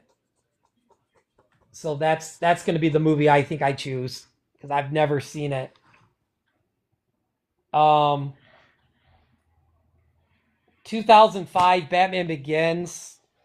Oh, man, I'd rather watch the Batman. yeah, the Batman's my favorite, Yeah. but Batman Begins is like a close second. Oof. It's one of the best origin, but like I said, besides Iron Man and probably Cap, I love the origin. I think I like his Batman, but I don't think I love his Batman. But he makes a fantastic Bruce Wayne. I love his Bruce Wayne. Um, Here's Batman Begins in a nutshell. You ready? Rich boy takes his first furry steps into vigilantism with lots of whispering. I'm Batman. I'm Batman. He just likes to yeah, change his voice. It's that's the whole movie. Like I don't know. I liked it when well, I first saw it, but then like that whole trilogy just kind of soured on me. Like I just did not like the trilogy. I think it's because I love Ben Affleck and I think Robert Pattinson. I think it kind of knocked down. And I wasn't really a Christian Bale Batman fan. I think he was the worst Batman yeah, out of them all. uh, Yeah. definitely George Clooney. No, I love George Clooney and Val Kilmer Oh my god, over Christian Bale. hi I, Freeze. I'm Batman. Oh my god, we were just talking about that. We were just all laughing at work, like, get the f out of here. Oh my god. dude, if the Snyderverse comes back, you're gonna see George Clooney put on the cape again. I'm telling you. Oh my god, I hope not. Oh, stop it. Oh, I don't want to I'm say like Dark Knight Rises was felt very like I don't know, like it felt different. Like it almost felt like it's not a bad movie, but I don't know. I just maybe it was the whole Pittsburgh setting. It just really didn't feel like a Gotham setting like Chicago does. Like some cities really brings out, and it was just kind of like I think when you add like epic characters like Talia al Ghul, Bane, you have like Robin, because Joseph Gordon-Levitt was Robin, and then you add Catwoman. You think you sound like you say, okay, we're gonna add those characters to a Batman movie. You're like, yeah, that's gonna be a crazy Batman, mm, but it wasn't what you expected. I don't know. I just yeah. felt like it was like a letdown. Like it got It up yeah, there and it just yeah. fell off a cliff. Fell off a Yeah. cliff. It had some memorable scenes. Like I don't hate it. Like I don't hate it at all. I mean, it's no Dark Knight or Batman Begins. Um and like I said, I know I brought this before, and when I first saw the trailer, I was like, "Oh, Bane looks terrible," but I was like, "Man, Anne Hathaway's Catwoman looks awesome." But then when I saw the movie, it was like a flip flop. I really loved Bane, what Tom Hardy brought to that character, and then I really like Anne Hathaway. Just really didn't feel like a Catwoman type character, like a Selena Kyle. Like she didn't really resemble the whole like Catwoman persona. I don't want to say she phoned it in, but it just you know, No, she pulling, definitely pulling. had Catwoman vibes because she was slinky and curvy at the same Yeah, time in that cat suit, and it's Anne Hathaway. It's yeah, Anne Hathaway. It's Anne Hathaway. Like, come yeah. on. I mean, if you're comparing Catwoman to like Zoe Kravitz, nailed it. Like, oh my god, Mm-hmm. like she was like the Dude, more she's yeah. defining Catwoman than Anne Hathaway was. But I would watch I felt like, Catwoman. I'd watch Catwoman over Batman over the Dark Knight Rises. oh, I can't. I never really see Catwoman. I don't know. I never like. Yeah. I just remember how many people how say this is like really really bad, you know. Yeah, but But that's the consensus. You can't always go yeah, with the consensus or what letterbox. Like I don't put stake in letterbox because you don't know anybody could be on the other side of that phone, computer, whatever, just typing wherever they want, so the masses can hear because they just want to fit in. I'm just saying, letterbox yeah, is if I don't is know. letterbox is a 666 cult. I'm telling you, it's a Six 666 it cult. on here. I feel like there's a lot of people who love movies that's on there that gives their honest opinion. Maybe not everybody, you know. I mean, sure, like you know, it does make for some really awesome like some quotes, but some reviews. Just like my friend Nikki, who's a big movie fan. Like, there's so many like a lot of her like people that I'm friends with like at work and are like huge cinema fans, and like her review for like um the Conjuring the latest Conjuring movie. She's like her review. I think she gave it like 4 stars, and she's like, "Wow, that whole family almost got taken out by the Goodwill mirror." And I was just like, "Oh my god!" Like some of the reviews are funny on there, but I feel like my friend Michael, he ends up going to the music box. He's very man. I mean, he's watching stuff from like silent movies to 30s and 40s. He watches I think in a week he watches about 20 movies a week. That's what you He should is be like doing. You should be watching 20 movies a week, and then we could talk God. about the movies that talk about the movies that you haven't seen that you think are bad, or some of Yeah. the characters that you think are bad but you need to see. Yeah. I mean, there's more of a life too. I mean, I got work, I'm gonna go to the movies, I'm gonna play video games, I'm trying to read, watch TV shows, but I try to watch as much main movies as I can, but I can't keep up with my friend Michael's letterbox because it's just like, you know, what he's watched, it changes like daily. Like he cranks out movies like it's oh man. Hmm. Um but anyway, yeah, Batman Begins, I think it's fantastic. Like Cillian Murphy, it's great. Scarecrow, Liam Neeson's like great as Raja Ghul. Um I love um Michael Caine. I think he made a good um, Alfred. But yeah, it's I think it's a great. I think it's a really stand up origin movie.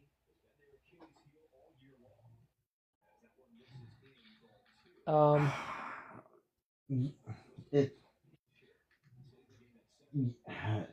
it's all right.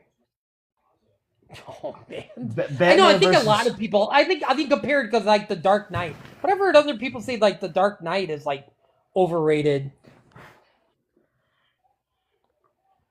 it kind of is. I mean, because it's like do you when you think of the Dark Knight, you don't even think of Batman. You just think of the Joker. And when another character from the movie steals the whole movie that movie is supposed to be about, like Mr. Terrific stealing Superman, or like Lobo is gonna take out Supergirl. Like your Yeah, side character shouldn't be the reason why you immediately think of that movie. Like I don't yeah. know. Like, I don't know. Same thing what they did with '89 Batman with Jack Nicholson too.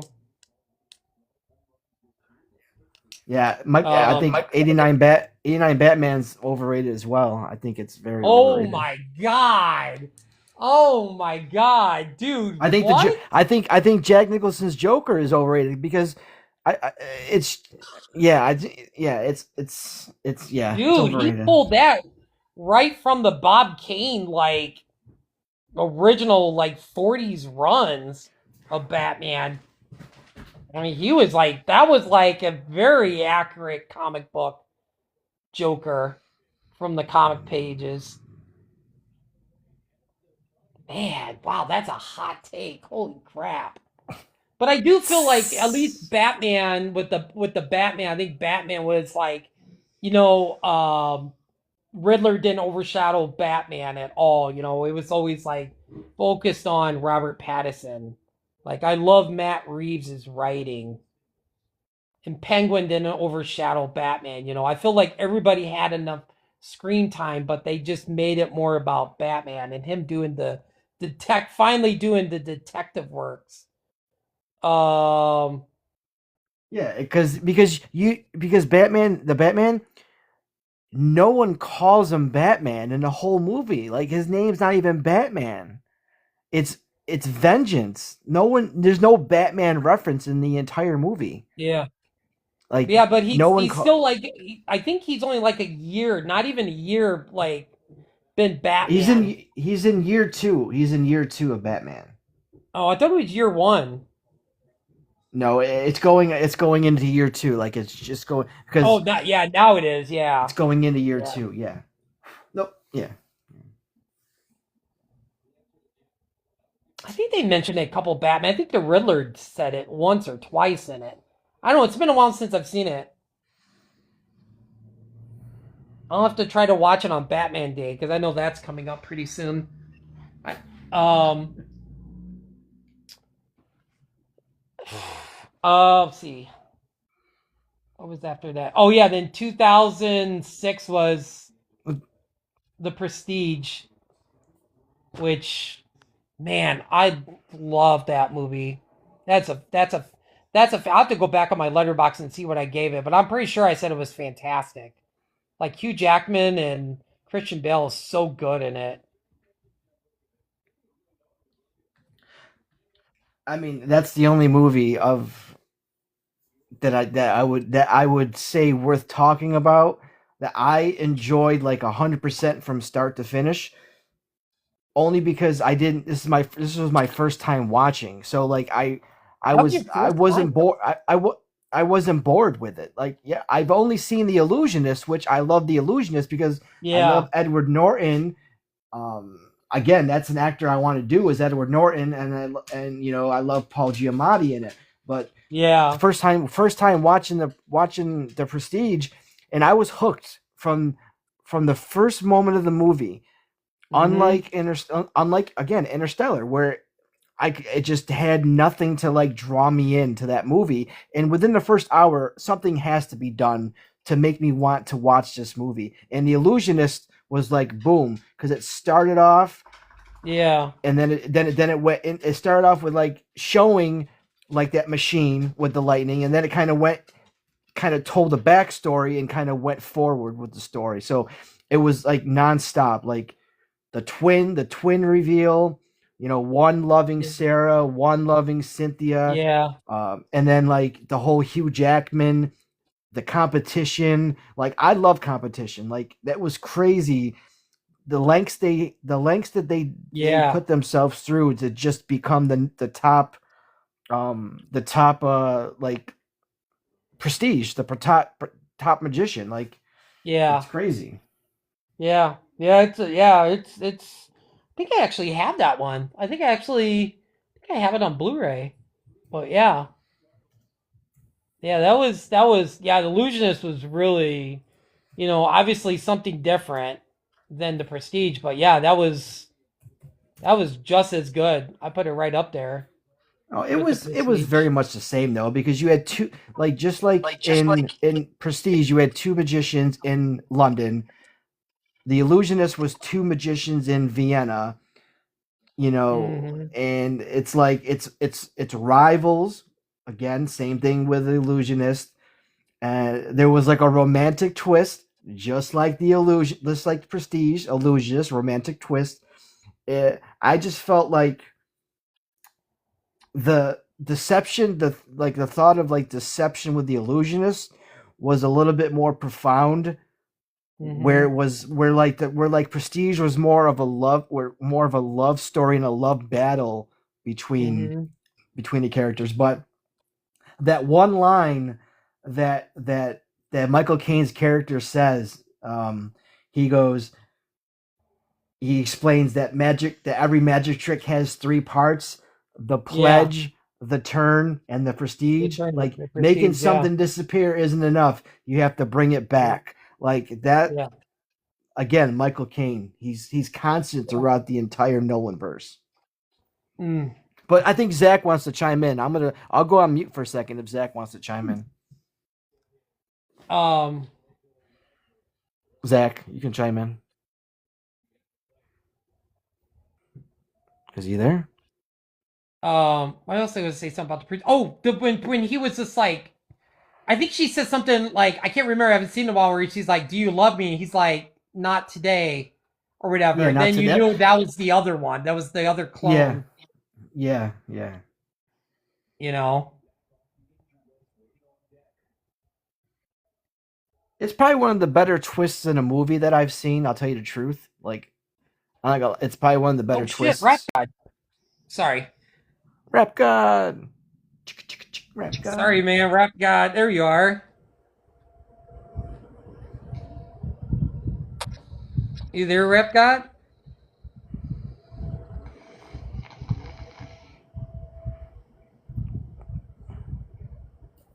Rap God. Well, what up? Rap God. Oh, maybe Rap God's having some audio issues. I hear like a background, but I don't know if his mic's working. And Zach says he's talking, but I don't hear Zach either. I don't know. It was all that Hans Zimmer tape, man. TikTok like muted him.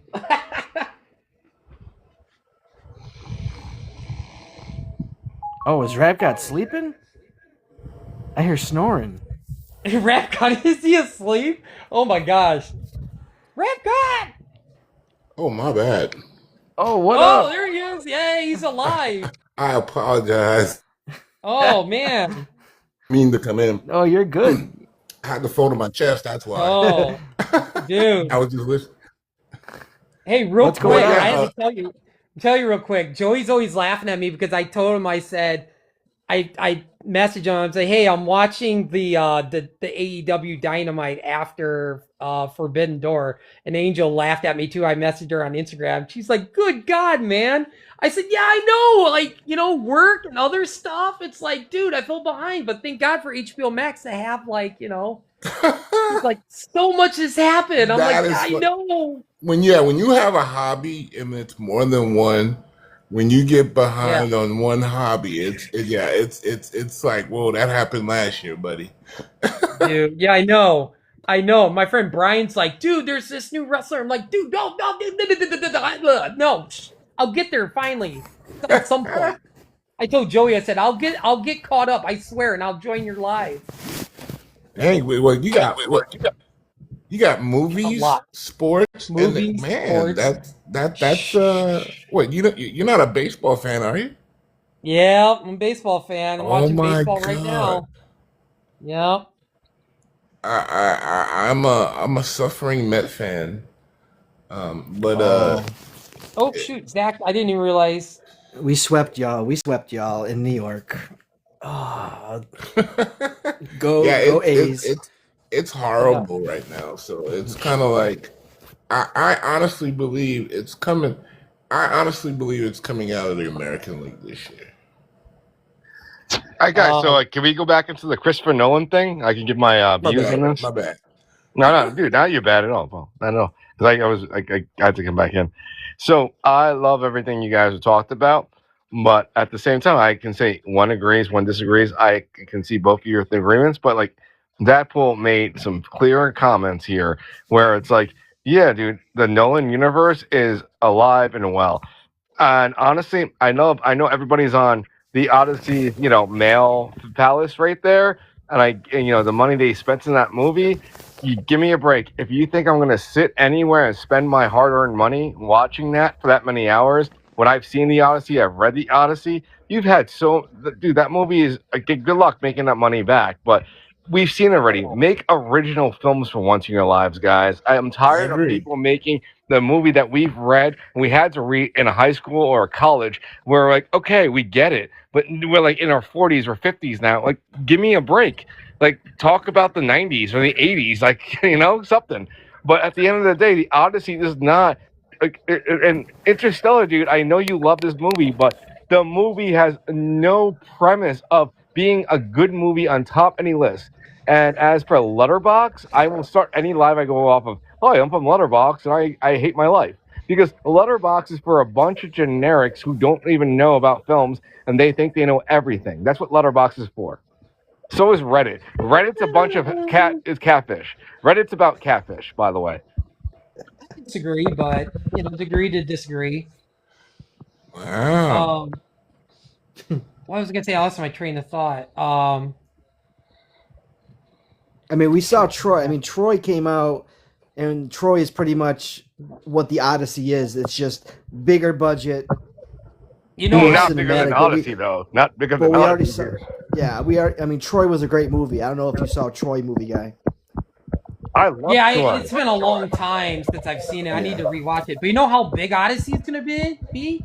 Dude, the tickets went on sale last summer, and every show is sold out. Yeah, I'd rather see a movie that's not that movie. Like, why does everybody get on the phallus of, like, the big movie that's sold out? I'd rather go and drive 18 hours to go watch an action movie I want to watch. Because a lot of people really love Christopher Nolan, I guess. No, it's a movie that people will jump on the bandwagon to so they can make a post about it and they can seem cool on a social media app. That's what it's about. Truly, it is. I think there's some Christopher Nolan lovers out there. No, but Christopher Nolan is not the reason they see that movie. The reason they see that movie is I am. you are, but people go, oh, Matt Damon's in. I want to see what Jimmy Fallon's in about him on Jimmy Fallon's show. Things like that. It's got a great cast too. Yeah, you pay people enough money. I think Travis Scott's in that too. Deadpool. I know. I forget what character he's playing, but at least it's the honesty.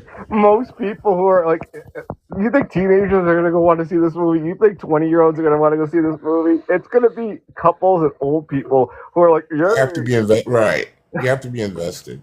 Yeah, I mean, there's a lot of kids have been going to Michael Jackson way before Michael Jackson even. Yeah, because they don't know about Michael Jackson's other half of his life, and that's why it's a soft save movie to go see your kids with. Yes, I love Michael Jackson's life without the critical things that you're going to see in part 2, but at the end of the day, it's a soft movie. It is.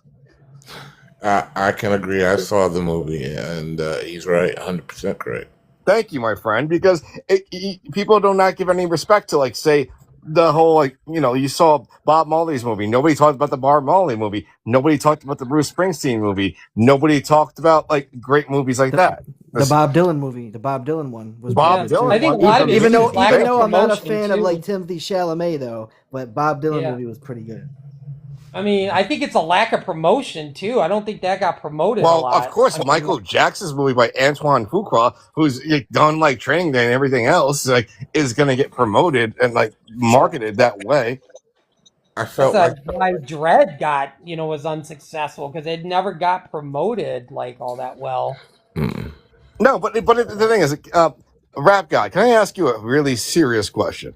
Yeah. Do you see more white Americans promoting like Michael Jackson's movie than black Americans? Because in my opinion, all my friends in New York who saw that movie walked out of it. It's like, how dishonest is this movie?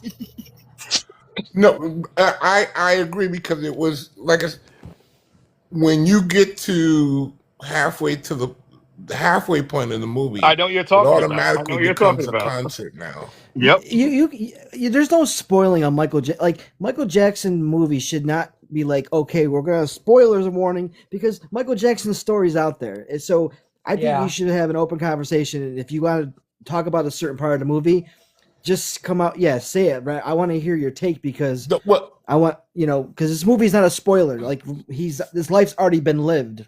It's not a spoiler. Yeah. No, that's a fact. But what it is they only talked about his relationship with his dad. That was it. His dad and his family, and that was it. They cut everything else out. Because, dude, at the end of the day, every single one of these kids went their single careers. No Janet Jackson talk. No talk about the rest of the kids.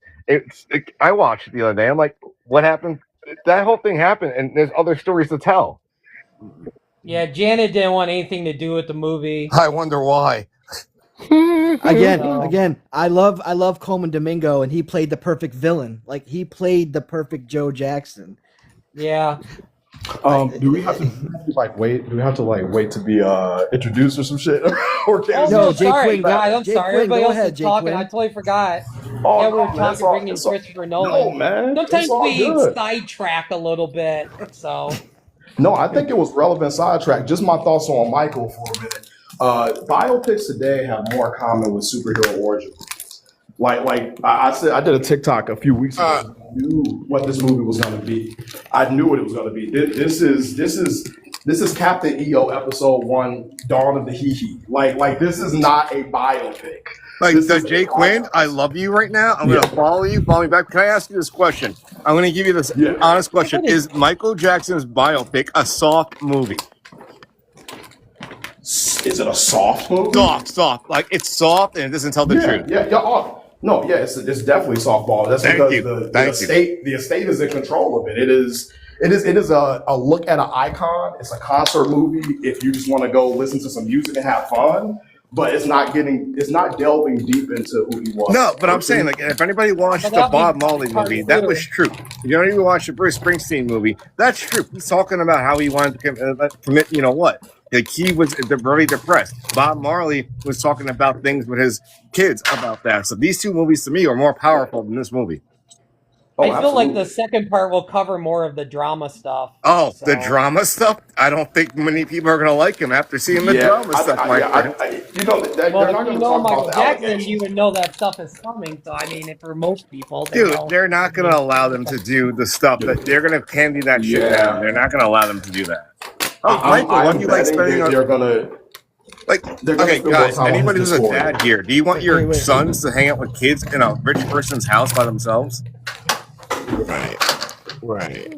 Well, even outside of that, like I feel that they aren't. I mean, even if you didn't bring in the allegations, the fact that Diana Ross isn't in it, so we can't talk about his dynamic with her. We can't delve any deeper into any of. So you're trying to tell me that the most powerful, most famous person in the world for like 3 decades had no rock relationships except just for Darth Vader daddy? That's the only person we had a bad relationship with. Get out of here, dude. I just don't believe that. Yeah, but about Nolan, really quick. I gotta go back to work. Sit through a 5-hour movie through all that too. So I mean, they're only going to cover so much. I mean, you can't sit through. No, but like movie guy, why do people come out of a movie like Michael? And I get we're certain age groups. We're older men. Why do you have to come out there and like review it? It's like it's a perfect movie. It's everything I remember growing up. It's Michael Jackson. I'm sorry, we're educated enough to know that was not the way it went. Where I love seeing the scenes when he does Thriller with like the people he did it with. I love that, but like, your bad decisions, horrible decisions, have to affect the movie, have to affect their career. And for me, you see biopics where their bad decisions affect them in the movies. Yeah. I mean, it depends on all the Jackson 5 stuff. That was cool. Like I loved all that stuff. That was really cool. A lot of biopics, though, they focus more on how the consumption of the product made you feel rather than the person who made the product. Oh, dude, it kind of pissing me off. Yeah, because the Michael Jackson is made for popcorn. You know, it's made for theaters. You're gonna get home and watch that like with your kid, and you're gonna ask your kid to get out of the room at a certain point. You know. Yeah. I don't know. I want to say this about the prompt real quick before I gotta head out because I gotta get to work. I just want to say this. Follow me, bro. Yeah. I do some. I gotta talk to you sometimes. But my main gripe about Nolan, and I don't know if I'm probably the only person who sees this because I haven't heard anybody talk about this. I feel that his action is too sanitized. I feel like his work gets his work is constantly lauded and critically received because of how hard it is to direct big things. And Nolan directs big things consistently, and they're spectacles. But there's no real verisimilitude. It don't feel gritty. It don't feel real. Something flips over, and you can tell the street is shut down. Dude, there's no reward. There's no reward. No reward. Yeah, exactly. And it takes me out of it because I'm like, wow, I like where this is going. And then right where any other director would show some sort of grit, some sort of effect of the cause, Nolan doesn't do that to me. I feel like he's just a little too sanitized when he gets to his big spectacle moments. I feel the second unit. I feel everybody's being safe. In Dark Knight Return, not Dark Knight Return, in Dark Knight, when that bus comes barreling through the bank, the dude who gets hit is 9 feet away from the bus, and he gets yanked by. It's like, what the fuck? Like, bro, no, we did not get hit. And I know movies are fake. We know they're fake. But like, I feel that nobody critiques Nolan on that level. They'll just go, wow, that was really hard to do. That must have took days. Really, it's really not that hard to do when you got like $2 million to your hand, and you have all the visual effects in your world that you can imagine. You know, exactly. You got the best stunt people. But then you look at like say a Spike Lee movie or a Tarantino movie where you don't have that money, and you make it look realistic. You know, exactly. Like Inside Man, one of my favorite movies. Inside Man, that bank robbing scene with Clive Owen, amazing. Mm-hmm. You know, yeah. Nolan's never done anything on the level of what Michael Mann did with Heat. Nolan is treated like he is the next coming. Yeah, that's true. I want Nolan to be who he is. He makes very handsome movies. They look like watch commercials. That's fine. But dude, like you mentioned Nolan critiquing the action. You mentioned Michael Mann. Michael Mann remade the show he created into the movie with like Jamie Foxx and and what's his Colin Powell. That movie, he filmed Miami that. Talk about film quality. He filmed that on the best camera work. Like it looked like you were actually there. It looked like you were in the war or something when they were shooting out. You know. Yeah, and I just don't get that same. I know people crap on Miami Vice, the movie, but you try to shoot that movie, he looked like you were actually there. Yeah. So that was my only critique of Nolan. I think he's I'm not a fan of Nolan, but I can let people be fans of Nolan. I don't know, man. That's exactly how I started off the stream and the conversation. I said there's tons of plot holes. He just lays on too much exposition, and it's convoluted plots, like mixed with you can throw good music, but it doesn't make the movie better just because you throw music into a scene. It's not gonna. It may make it feel better, but like the music can't be the fix for everything. Like, yeah. Oh wow, that's a good point. There's plot holes in a lot of directors' movies. I mean, everybody. But we're talking about Nolan right now. We're talking about Nolan. Different than Fede Alvarez. Right, but this is different than the Russo brothers. No, but Deadpool is saying he's trying to prove a point. The music, it doesn't make the movie. Everybody could have a great movie. Yeah, acting. Hans is doing a lot of lifting. Hans is doing a heavy camera lifting. Work.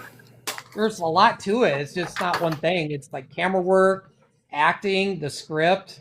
Yeah, the script. I will talk about you with the scripts all day long. It's a stellar script. I could write that on the toilet in 5 days. It's a stellar script. It's one of the worst scripts I ever read. I read the script of Interstellar. I have. You know how many pages that is? Almost 2,000 pages. It's a horrible read. I'd rather watch Arrival with Charlie Sheen and Natasha Kinski. Hell yeah. The one with the one directed by Denis Villeneuve with Jodie Foster. Oh, that was a good one. I mean Amy Adams. I'm thinking of Contact. Amy Adams in Arrival. Like that movie is a better storytelling than of Interstellar. I actually like Arrival with Charlie Sheen and Natasha Kinski. I gotta be honest. Yeah, Amy Adams. Villeneuve. Brain fart. Yeah, Dennis whatever. Villeneuve. I don't care. Interstellar. I call it Interstellar because it belongs in the basement. Because it belongs in the basement. I think like Cloverfield Lane was way better. Oh my god.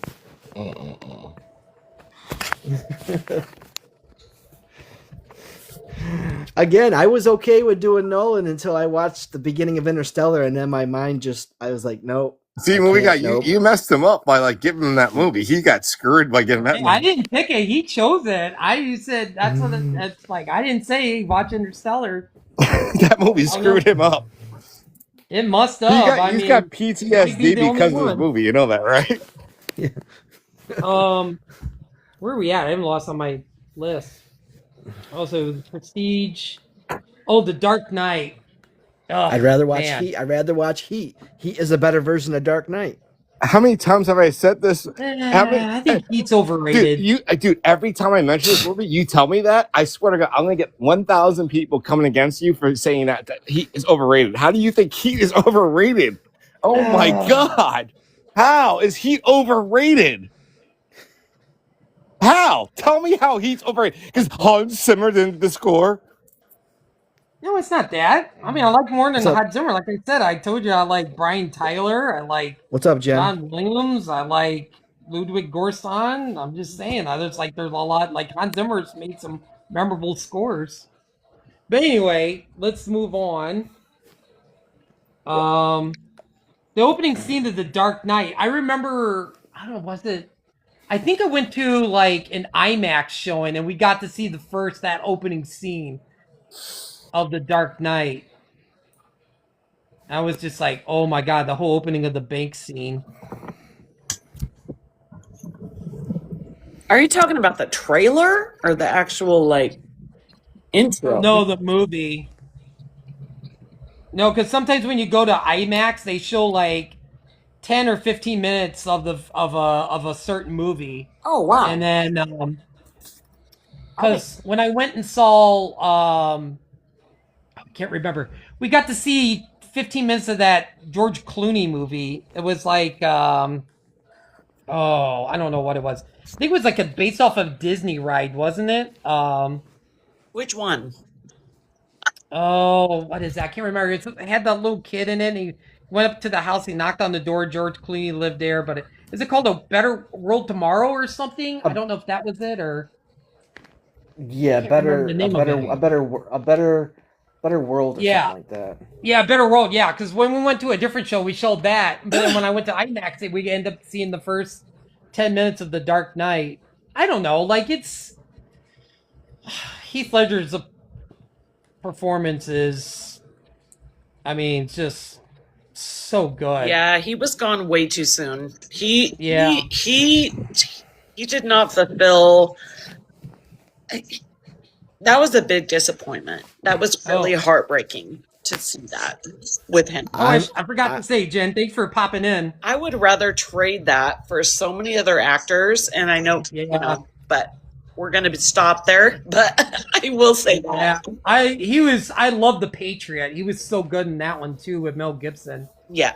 He was I think he could have I think he was like filming like 2 movies and was like at the same time, or as soon as he got done filming Dark Knight, he just like went into that other project and he couldn't sleep and was taking sleeping pills, and then I have a question to ask you. Do you think that like psychologically that role took over and had a lot to do with his mental state, leading to his unfortunate circumstances? I don't think so. I think it was just because soon as he got done, like, filming The Dark Knight, he jumped. I think some actors usually take a break, but I think he was jumping, or he was going from like 2 different movie sets also, because he was doing something. I can't remember the name of it, but I think he was filming like 2 movies where he would like. He was going back and forth from like London to New York City, like back and forth. Film during the day and film at night, and I'm like, where is he even? When does he have time to sleep? You know. Yeah, I take one Ambien and I'm ready I shouldn't be in alive. Ask Zach. I can't take my sleeping pill and go into TikTok live because I don't remember what I say. If Heath Ledger would have never passed away, do you think he still wins that Oscar? I think he earned the Oscar regardless. Dude, you're in your fucking mind. He deserved that Oscar, and you guys need to know what you talk about. He was doing that, hanging out with the Olsen twin. She was feeding him not just Ambien. She was doing drugs with him from a deal that New York. The guy got arrested. The guy who guilted him got arrested in New York City. He was doing multiple amounts of drugs. He wants that performance of the Joker to be so good, and he was doing the Doctor, the movie by one of the best directors in the world who did, Leaving Las Vegas. And in that movie, if you've ever watched that movie, it's Johnny Depp and it's like 3 other actors that play his role, Jude Law, and like it's a lot of actors. That was his last scene he ever filmed in Dr. Parnassus. Yeah. Mm-hmm. Oh, look who knows so much. Hi, Jen. How are you? Hi, I'm good. How are you, sweetie? Wait, haven't I seen Jen in like another live? Why do I feel like you were in like with? But he with was Goblin? filming like 2 movies at the same time, though. He was going back and forth. Yeah, but like he was. No, the thing is, he was living in New York City, and everybody knew it. When he came back from filming The Dark Knight, like he came back and he was hanging out, and there's pictures of him everywhere at that time with that one Olsen girl. The Olsen was like feeding him amounts of things.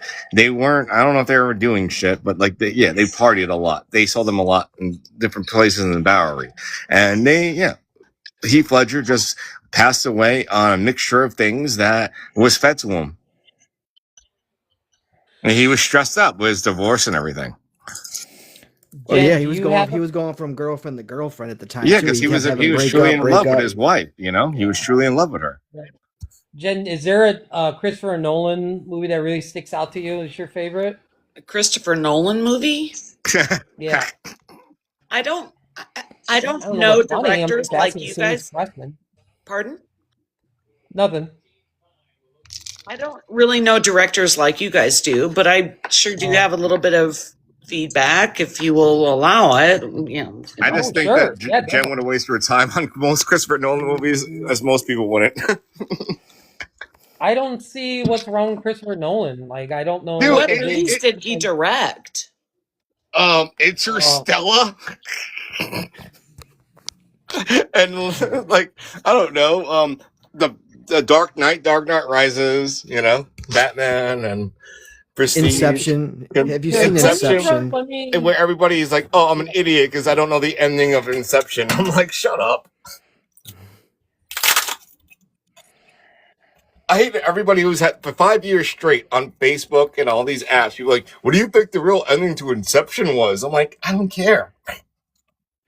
Well, that makes up for good movie talk. I'm like, what's wrong with that? No, but anyway, moving on. What do you think was really in the briefcase of Pulp Fiction? It's a soul.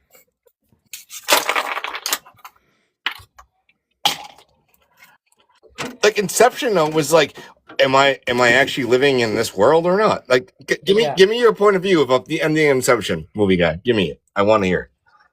It's been a while since I've seen it. Come on, you can't forget the ending of that movie. You don't need to be so rude about it. I mean, just getting a little bit much. Then go have a drink.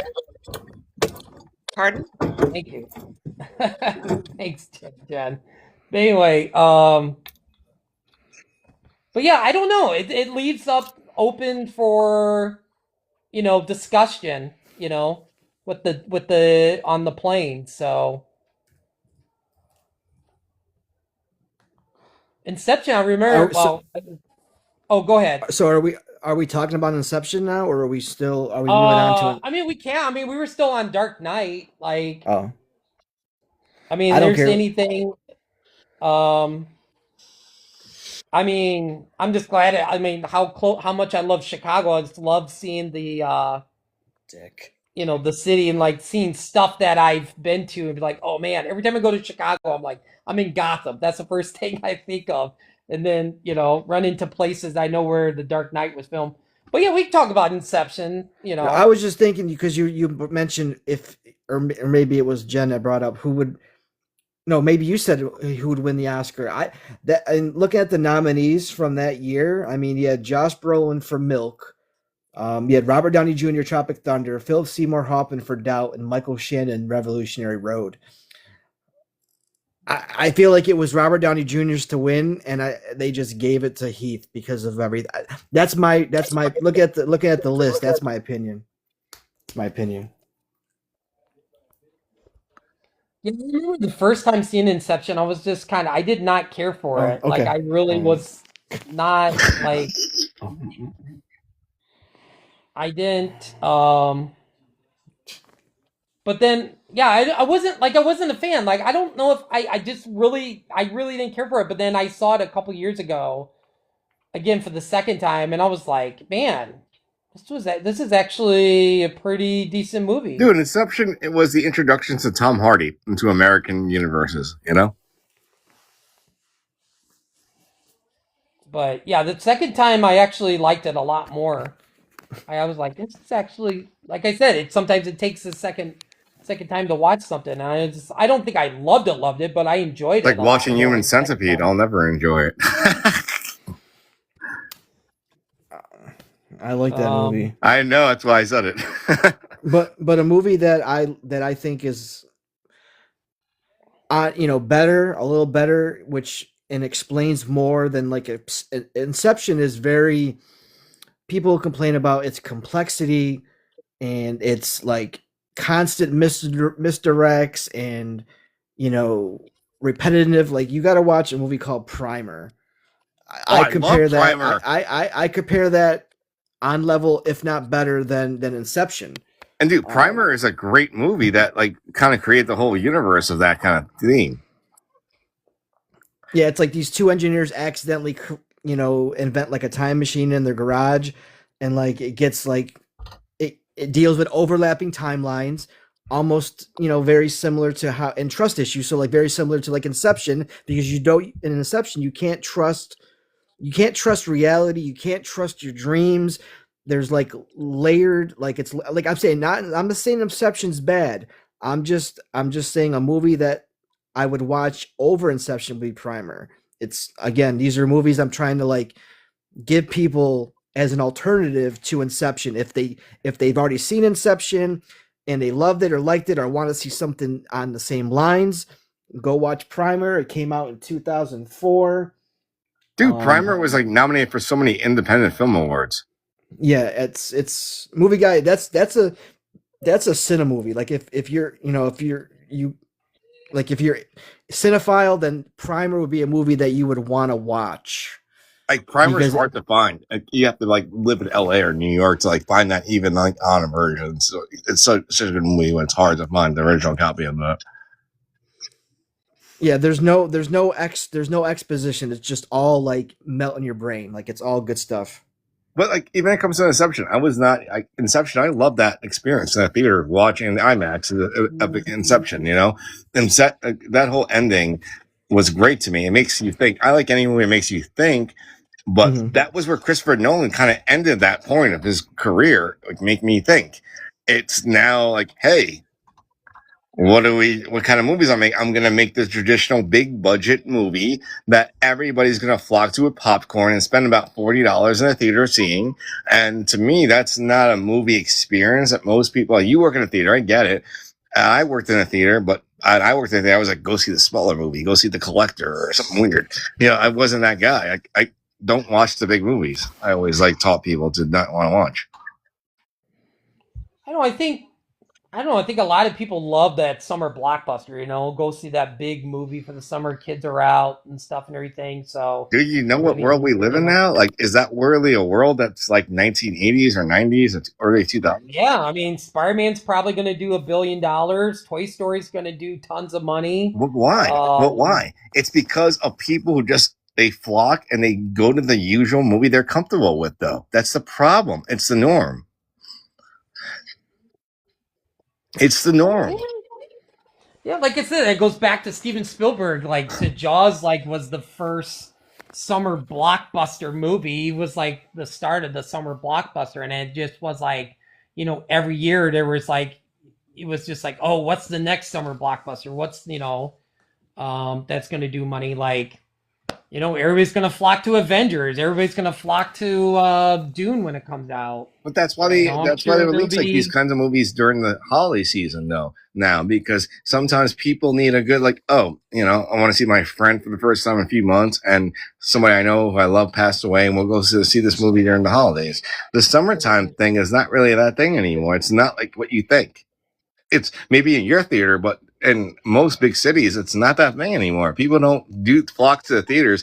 Generic folk do, but friends, like friend groups, don't do that anymore. Yeah, I mean, summers, we're still, I'm sure, like, all the other cities, probably like LA and stuff, you know, obviously, it's like Spider-Man's going to have a big, like, opening weekend, I'm sure. Sure. Trying to think of some other movies coming out. I mean, Backrooms is gonna do really well. I mean, Dude, that's Backrooms, I guarantee you, Backrooms is going to have great reviews, but it's not going to be doing very well. I don't think it's going to make a lot of money because a lot of people. Huge. I disagree. I think it'll be like Iron Lung, dude. Type of thing. Deadpool and let's just do bets. I'll tell you the truth. Iron Lung, you didn't like Iron Lung though, right? I mean, if you no, but it's popular. When I'm saying it's a very, but it did. Popular... But Iron Lung didn't. But Iron Lung didn't like kill it in the box office. Oh no, it lost money. I think it made it for like less than $1 million. I think it did like what, 50 million, 40 million. Something like that. What I'm trying to say, he's trying to say is like this. Backrooms, I saw the original short of Backrooms. Backrooms did more hits on YouTube than anything. Backrooms, the movie, is going to be shown. Maybe I don't even think it's going to be shown in your theater. It's going to be shown in your theater? Yeah, we always have A24. Okay, because A24 they own a theater in New York City now, and they show their movies. You know what they do with that theater they own? It's a tax write-off. They don't show any movies of that theater at all. It's a tax write-off. There's no movies ever playing in their theater. So, yeah, A24 puts the movies on the theaters. Doesn't mean they're going to make money. Backrooms, even though it has big actors in that movie, it's not going to compare it to what movie comes out that weekend. If you know a movie comes out the same week as that. Well, if it comes out for a weekend where there's nothing coming out, they put that against something. But you work at the movie theater, so you got to tell me what movie comes out the same week as Backrooms. I don't have the schedule with me. When you do, though, you got to tell me because I know they're putting a movie against Backrooms.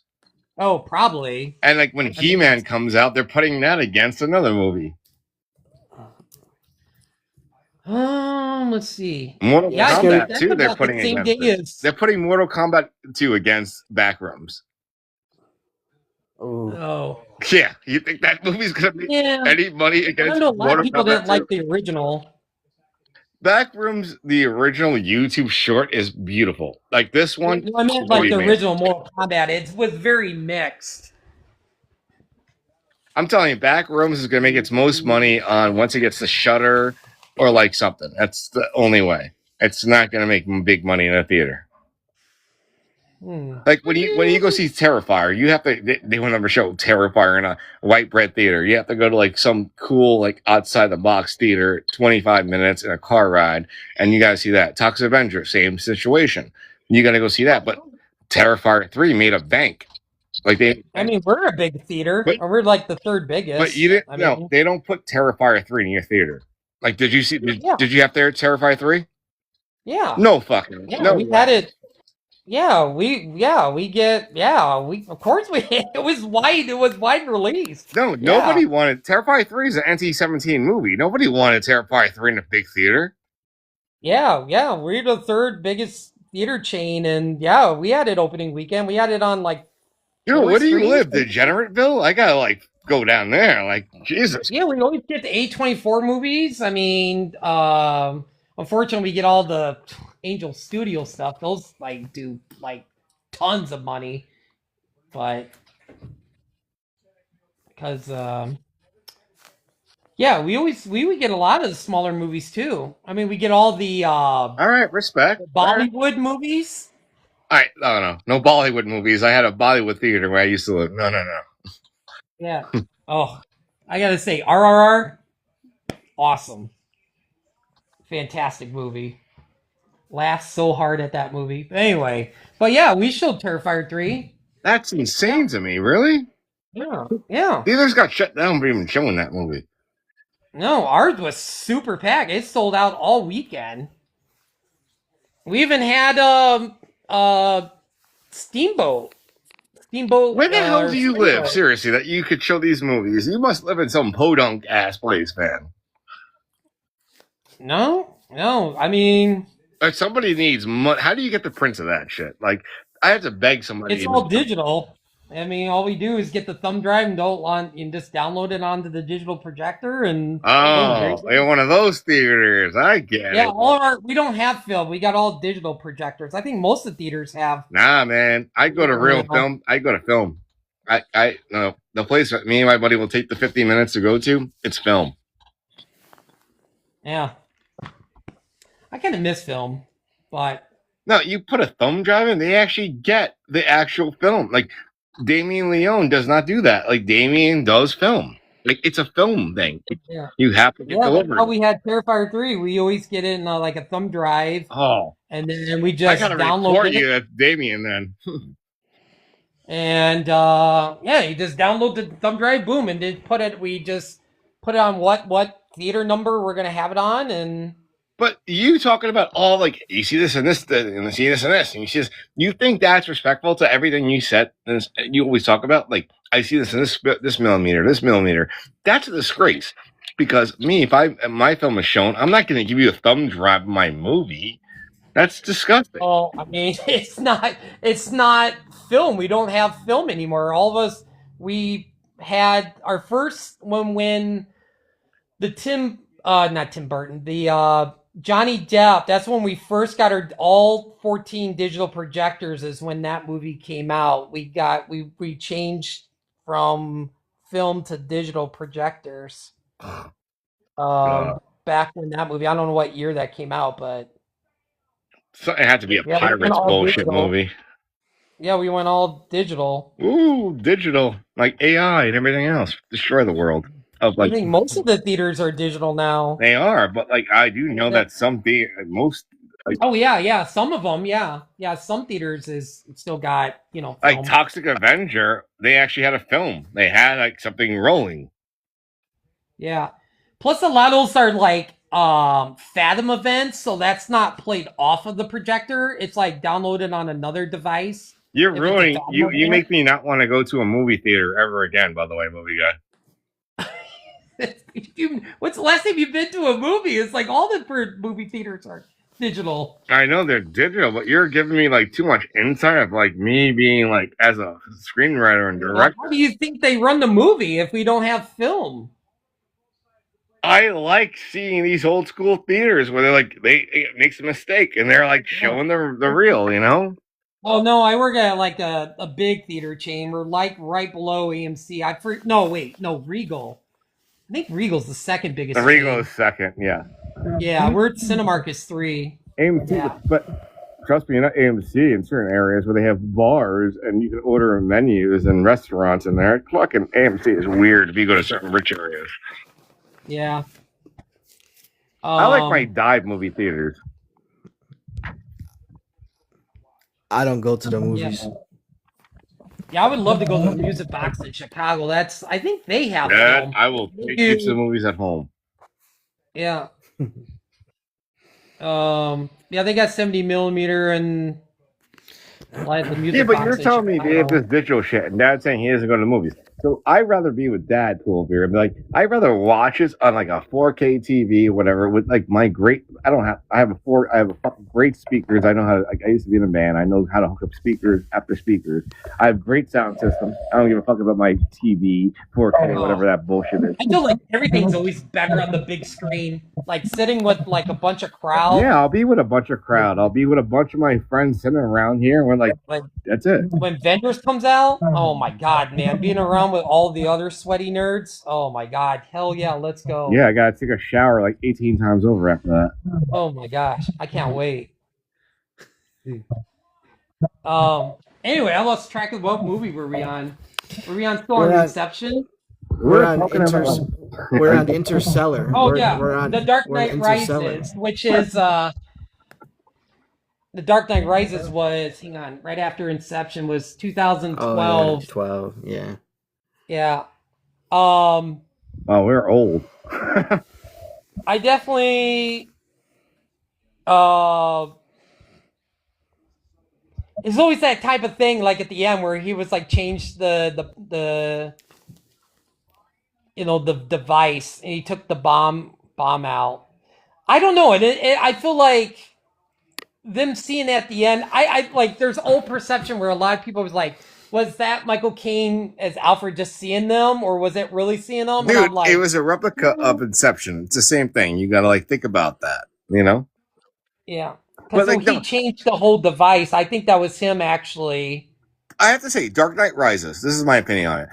Chris Nolan in the whole Batman series thing, Dark Knight series, I must say, because you're right, Deadpool. It's not Batman, it's Dark Knight. It's like I have to say, every beginning sequence is amazing. Like on that plane was great. You know that whole when Bane's like, oh, when he starts talking, it's like, oh, shut the fuck up, Bane. But anyway, the rest of the scene is great because then you have like Adrian Killian, like that dude you've seen in so many shows and movies, and like that guy's there. It's always he knows how to do a great beginning shot.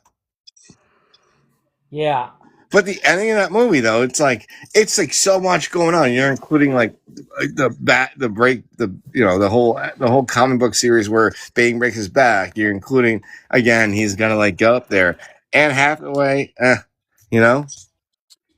Yeah, they always asking. I don't know. I guess I heard Christopher Nolan said. I don't know. Like, I think he could come back. He might be like, "Hey, I want to do another Batman movie." Oh, I think he would. I think he would if they like if he Christian really Bale. wanted to. No, Christopher Oh Nolan. no, If he they said felt he's like, done. He's done with anything like that. He's done. He's done with, like superhero movies in general. it'd I be would really really rather. interesting if what's. Oh, go ahead, Deadpool. What? I was gonna say a movie that I would rather watch than The Dark Knight Rises because I'm gonna do it for everyone. I'd rather watch The Raid, and I know you love The Raid. The Raid to me I love the raid. is like the fight scenes are massive, and there's no bloat like they're like Dark Knight, like Christopher Nolan movies. It's like 2-3 hour bloated movies. With The Raid, it's like nonstop, hour and a half, hour 40 minutes, and it's just action, action, action. And that's the comparable movie of Dark Knight Rises is The Raid. I would watch The Raid over Dark Knight Rises. That's why I remember saying like in my review, it makes the hallway scene in Daredevil like man, because I thought the one scene in season one of Daredevil, the hallway scene with the Russians, was like something else. But man, that hallway scene in the raid, oh, It's nonstop combat, nonstop brutality. dude, It's crazy. Yeah. dude. And then in the second one, I think the second one's on par with the first one because there was wasn't it Garrett Gareth Edwards? I Ev- think Gareth Edwards, yeah, Gareth Evans, yeah. yeah, Garrett, yeah. Like I think the second one's on par with the first one.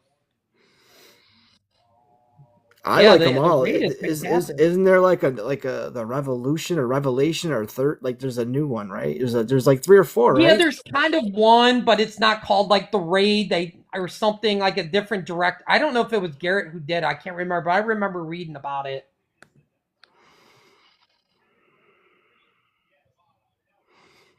Um, but yeah, I don't. It's my least favorite, but I don't hate the Dark Knight Rises.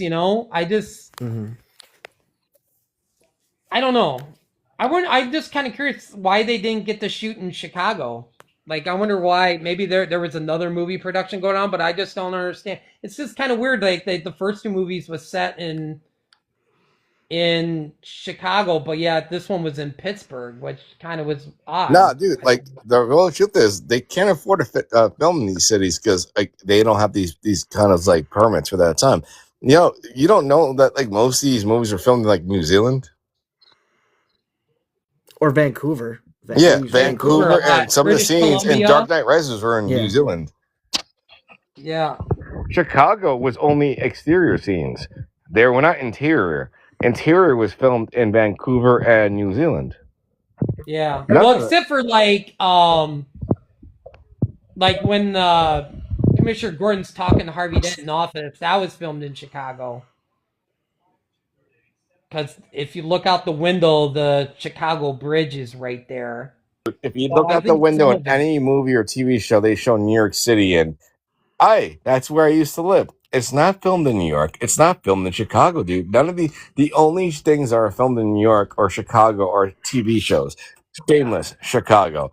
Daredevil, New York. Dark Knight series has never been filmed in the actual cities you're talking about. They filmed in Detroit. Detroit was a city that was bought out of Detroit went to bankruptcy. Detroit has had DC making all their movies in Detroit since Dark Knight, since Batman Begins. It's all filmed in Detroit, and then they do scenes in New Zealand. I can show. I'm being serious. And None of I it that think they you're seeing filmed in in New Chicago. Jersey It's too. Detroit. It's Detroit. I think it was New Jersey as well. They filmed in No, New Jersey, I Detroit. think. They own Detroit, dude. The city scenes was Detroit? Detroit was, dude. You ever, I know my friend went there to watch some of the filming dude? city in You don't remember Chicago. like fucking 18 years ago when like Detroit went bankrupt? There was like nobody living in Detroit. DC Studios bought Detroit. Warner Brothers bought Detroit, and a merger. Detroit went back to like people living there, and they have film rights that cost them nothing. Batman Begins was the first movie ever filmed in Detroit. Well, That scene in Dark Knight was filmed in Detroit. If it was, I went past the same building that was the Joker stood in the Dude, I'm telling you, it's not like Avengers. They filmed I could show you a video I have of where they filmed the Avengers headquarters in New York City. Yes, because they do have the money to do that. But Detroit and DC most DC movies are filmed in Detroit at that time. Yeah. But I went down the same street where the Joker And was guys, out. thank you very much for inviting Jen in. I'm gonna have to go figure that out now. But yeah, I did see, or I mean, my friend took the train. I was so jealous when they filmed Transformers in Chicago, and they were showing the scenes where like Optimus was going down the street in Chicago. I was like, dude, bro. I was like, what the hell? Well, dude, like that. You're right though. That scene in Chicago was really well done. Yeah, the one because I went past it where the one building they used for Wayne Tower was really cool because I got turned around in Chicago because a long story, but yeah, we're my dad was like making a U-turn and we accidentally went past the street where Heath Ledger was out in the middle of the street. And as soon as I saw the building in Chicago, I knew exactly that was like Wayne Tower. But dude, you don't think that a production crew can like actually mimic that exact tower in like Detroit or like on a soundstage in a studios in New York? No, I don't think they digital it because I mean, like No, when not you digitally. watch the Like they credits, could it actually says make shot in props that look just Chicago. like it. Yes. You have to look up your information about this stuff because they don't make these movies where you think they make these movies. Well, they say at the end where it was shot. Yeah, I mean, you see, go to the end of Dark Knight Rises or Dark Knight. You see New Zealand, Detroit. Thank you, Detroit. You'll see this. You'll see all that because I have. Yeah. They did film that in Pittsburgh, though, the football scene. Yeah, the football because Pittsburgh is poor as shit. Yeah. So I'm seeing some shots were filmed there in certain cities, but yeah, most of the exterior shots are always shot somewhere else, like the building scenes or something. Let's see. Well, I think we talked about enough about Interstellar to. No, Deadpool. Can you talk about Interstellar? Interstellar. Wait, I didn't talk about that yet. You didn't. I didn't hear your opinion on this movie yet. Yeah. I mean, this is the one thing I thought was kind of interesting too. Was like some of the reviews that people said on like reviewing Interstellar. I wrote some of them down. Like one of them, like here's one of the review 5-star. Number one, Gizmo fan says, "You are my ghost. Holy shit, I am really not okay with living right now." I wrote some of the reviews. I thought some of the reviews were kind of interesting. One was like 5 stars for Interstellar. It says, "I hate to sound like a cheesy old white lady, but that shit is breathtaking, bro." And then this other review was like, "That movie cannot be topped." That was like 5 stars. And then someone else's review says, "In space, everyone can hear you, love," and the other one was like, "That was 3.5 stars." This one was a 4.5 star review. It says, "Fuck the haters. This more cooks incredible, or this cooks. It's incredible, compelling, endlessly, and makes me cry every time." I just had to write a few reviews. I thought it was kind of interesting, but yeah, I don't know. Like, I don't understand. Like, I guess everybody's different, but I just don't understand the hate because for there's it. But because there's too many plot holes. Like, well, that's too every much. Like, movie. That's not just no, but we're not Interstellar. talking. But we're not talking about. We're Yeah. talking about Nolan and Interstellar. Like this movie. Okay, so like, why is it logical? It's not logical to like go to Miller's planet first, where like all the data that Cooper's getting says you should go to what's the other planet? Edmund's planet. Yeah. Because it was that's the one Anne it was more Hathaway loved. promising. Yeah. Yeah. So like even like I don't know, like okay, so this planet's got tidal waves, like crazy tidal waves. Yeah. And so how did they land? How did they land and the ship had no issues? Like the ship wasn't I think damaged. the water wasn't. I don't think the water was that deep. Yeah, but with gravity and the tidal waves, I mean, you probably shouldn't survive the landing, and it would shred in real life. I don't know. And I feel like I don't know. I feel like you're deep diving way too into the movie. I'm not deep diving. But I'm watching I'm getting from a movie what people who want an honest opinion about, like Yeah. this whole thing about love is an over, like it's just it's the like too much monologuing. There's way too much monologuing about love being like this, force that's like breaking through dimension after dimension after dimension. Yeah. And I don't know. Yeah. That's almost saying like, know. oh, wait a minute. Captain America throws his shield. How would that come back to him? I feel like that's deep diving. Like that would. It's not that this. wouldn't No, work. it's not the same thing. No, but it's like a boomerang. But we're not talking about Captain America. I'd rather watch 2001: Space Odyssey because that movie really told us, a more outer space true story, like a depiction of what's out there. Like I don't know.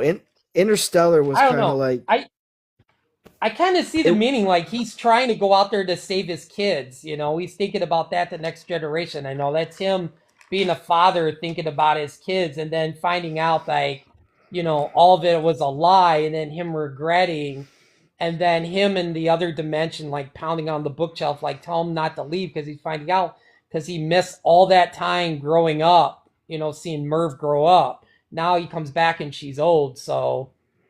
I don't know. I feel like it's he was thinking about his kids, and I don't know if he really was thinking about logic. Like the whole thing. Like I think he was so compelled to be like, I got to go up there. We got to do this. We got to save people on Earth. The next generation, and he wasn't really like, thinking about like really well. Oh wait, he was just trying to save his kids. He was just trying to be a dad, trying to save the world, from other people so that, people wouldn't starve for the next generations. But then found out it was a lie and then regretted everything, and then, but I feel like the movie has a lot of heart to it, I think it's overrated. It's an epic misuse of trying to do too much cinematically with a tone deaf story. I think I don't know. That's how I feel. Yeah. Wow. Yeah. Might be the only one. I'm not the only. I'm telling you, I'm not the only one. That's why like I didn't do research. I didn't Google the hatred for Interstellar, but I'm telling you, I'm not the only one that disliked Interstellar. Like that is wild. That's crazy. I would think the more census would be like more people enjoyed Interstellar than hated. I would think. I don't know. Like I think of all the movies to hate, I wouldn't even think Interstellar would even be the one. But you know, well, I'm talking just specifically Christopher Nolan. I think it's his worst movie. wow. Now that would really, I would really think that might be like you're the only one saying that. Because I would think the next one might be one of, like, not his worst, but Dunkirk, I think is one that's like not like one of his best. Like when you probably rank top five, like I don't even think Dunkirk would even get in the top five. I know Interstellar would, but not Dunkirk. I mean, it's not a bad movie. I remember liking it. I enjoyed it. I would rather watch. There's a like I said, I got a movie for every 1917. I don't know if you've ever seen Well, it. that's a good one. That's a fabulous movie. And again, these are movies that are pretty much twins to what Christopher Nolan's trying to tell, except I think 1917 just told it a little better, and it's more intimate. It's more intimate with the characters. It's got more of a human, like a human element to it. I don't know. Yeah. And the cast is phenomenal. I got to rewatch Dunkirk. I'm gonna watch that pretty soon. I might watch that Saturday night after work. I might watch Dunkirk. I haven't seen. I like coming back to movies that I haven't seen in a long time. But you need to catch up on movies that that you need to see to keep these discussions going, because there's a lot of movies that we can talk about that you need to revisit. I don't know. Yeah. Tenet, the next one, he did that one in 2020. Like I said, that one I think suffered during COVID. I think if it came out after COVID, I definitely feel like it would have done better, but I still think that one is hands down one of Christopher Nolan's best. I love Tenet so much. And I think I just love the cast too of like Kenneth Branagh and John David Washington. Love him as an actor. And that was the first movie I saw Robert Pattinson in too. It was either that one or Good Time. I can't remember. I'm pretty sure it was Tenet. I think Tenet was the first one. After I saw Tenet, I watched Good Time, A24 Good Time, and really loved that movie. And I was like, because I remember when they were at the scene of the art gallery, and he came out in that suit. I'm like, there's your Bruce Wayne. There's Bruce Wayne. There's me seeing Robert Pattinson. Because obviously I didn't watch Twilight beforehand or anything. But I watched Twilight. I was a hater of Twilight, but it's I mean the series ain't bad. I don't like my vampires twinkling, sparkling. Okay. Twinkling. Oh, yeah. But a movie but a movie that I would recommend that's, you know, and so if you've seen Tenet and you want something, you know, something different but something the same, I would watch. Came out in 2014. It's got Ethan Hawke. It's called Predestination. It's just it's got those, like, you know, time shifting, like, paradoxes, but I think just this does so much on a less budget, where you think it looks like you're watching like a Tenet movie, but the production cost is much lower, but they got a lot out of shooting it, and it's you know, it's time bending. It's got you know, tighter logic, where you're not, you know, you're watching Tenet and you can't tell me you weren't confused watching Tenet the first time. You know, The logic was the logic was difficult. The logic was difficult in Tenet. This movie is more straightforward. As I watch more Tenet, and Tenet makes more sense, which I hope, because he definitely left it open. I know that's something he said he would love to come back to, is Tenet, and I would love to see them, because at the end he's like, Robert Pattinson told him that, this is the end of a friendship, and he's just like, what? He's like, you know me before? He's like, yeah. So I felt like I want to see more, like another mission that they did, and how he does not remember. Maybe a TV show. Nah, if it's going to be Christopher Nolan, it's going to be on the big screen. I don't know. Christopher Nolan, he's not going to do a TV show of Tenet. I'd be shocked. But other than like the Dark Knight, I don't think he's a big sequel guy. Other than telling the Dark Knight, I don't think he's a big sequel guy. But I feel like Tenet would work though. That's out of all his movies. I feel like because he left that open ended. When he's like, when, like I just said, when he was just like, this is the end of a beautiful friendship. He's like, you know me before? He goes, yeah. He's like, who hired you? And I was like, you did. And I was just like, see, I feel like there's more story. Like, what was that other mission that they did? Or something.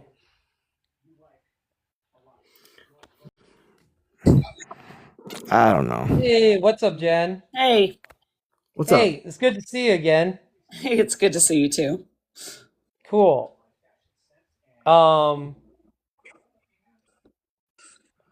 Yeah. What's your thoughts on Tenet? Like, you said you watched it, Deadpool. Wasn't you said you watched it? Yeah, Tenet's not bad. It's again, it's definitely a movie you have to watch a couple times to see everything. Yeah. Yeah. I think the trigger question would be, what is your number one scary movie that really is on the top of your list? What really actually scared you? What scared me? Yes. Cujo, hands down. Oh, Stephen King. Because I was attacked by a dog when I was a kid, so that kind of terrified me watching Cujo. Oh, okay. All right. Makes sense. Yeah. I would say probably the last one that freaked me out was Taking a Deborah Logan. Was what? That one gave that dude, the cave scene. I showed that to a couple of my friends at work who hasn't seen the movie. I'm like, dude, we started talking about horror movies at work, and then I was like, dude, you have to see this scene. And they were generally terrified. They were like, yeah, no, I'm not watching that. I remember watching that in the dark, and I had to turn on all my lights in the living room. Oh, dude, I would watch it 1,000%. I love it how it's like almost like a not found footage, but it's like a film like a crew that's going in to review this family about they're doing a story about Alzheimer's, and their grandmother's got Alzheimer's, but does she really have Alzheimer's? Because she's up running around and stuff. And is that kind of like The Visit, though? The Visit was... Oh, The Visit. I love that one. Oh, my God. I love The Visit. I thought it was great. I stumbled on that on Tubi one night. I did, too. I did, too. I thought it was really good, though. Like, oh, my God. Like, I didn't hear... Nobody told me about it, and I scrolled and I was like... M. Night did this, and I watched it, and I was like, you should already know that's going to be good. Like, M. Night does some good stuff. I have a love and hate relationship with M. Night. Oh, you do? Oh my God, when the kid was a germaphobe and he got the diaper in his face, oh my God. I made me want to throw up. Oh my God. That made me want to throw up. Full of diapers. But dude, the twist. If you're looking for something that's really fucking just out of this world, that you're not going to be like, oh my God, that was so boring. Like, that was a good one. That was a really good one. If you're really into it and you're not like a snob as far as that kind of stuff goes. That was a good one. That low key might be my second favorite like M. Night movie. What's your first? Signs. Oh, I loved it too. Signs is like the popular choice. That's why everyone goes to. Well, yeah. Well, look at all the other ones. The Village. That one was so dumb. Like it was so invested in the last. I wouldn't like say 20 it was minutes. dumb. I wouldn't say it was dumb, but everybody. I hate The Village. It was slow. That one was really slow. They're tricking everybody that was like the 1800s, and then I think I enjoyed Old until the last like 20 minutes. Oh yeah, that sucks. Knock at the Cabin, like, Trap, Lady in the Water. I mean, oh, Lady in the Water was good. What did you think? Like that one. Okay, what did you think about The Cabin in the Woods? That was the one. You guys know it. And in the end, it was all these scientists that were like trying to figure out like how to scare these people in their own little movie world. Yeah. And I hate that movie with a passion. You didn't like it? I hate Cabin in the Woods. But then all those creatures start coming out of the doors and stuff. Wait, when's the last time you saw it, and how many times have you seen it? I've seen it once, and that's let alone enough. That's good. He says that's enough. That's pretty. Enough. Cabin in the Woods is pretty high up on people's list. I don't know what. Again, maybe you got to revisit. It came out. There you go. It goes back to the Interstellar talk. Exactly. Same thing. But I watched Interstellar the second time. I watched it when it first came out, and I there's a reason why I didn't like it. And the second time watching solidified that because I couldn't get through it. So I had already seen it when it first came out. Like you got revisit it 15 years later. I think you'll like Cabin in the Woods.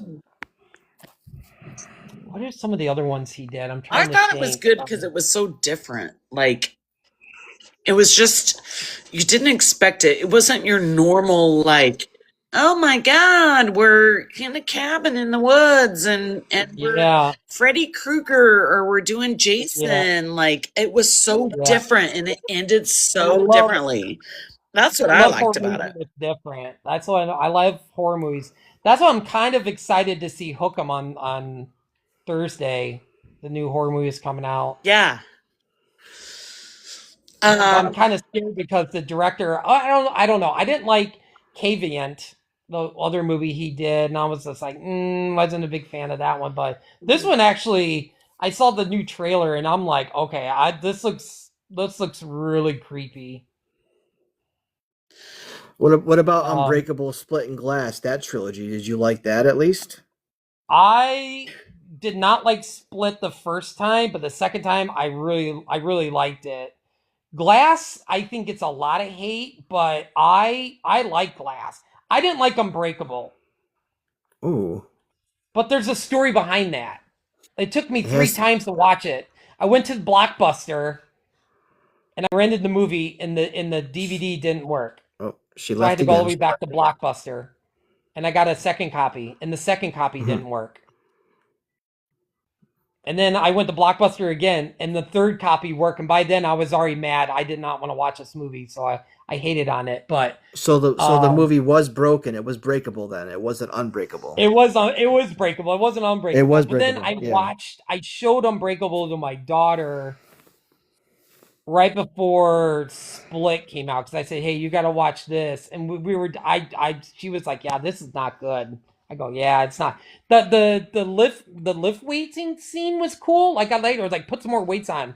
But yeah, overall, Split and Glass was a better movie. I don't like Unbreakable at all.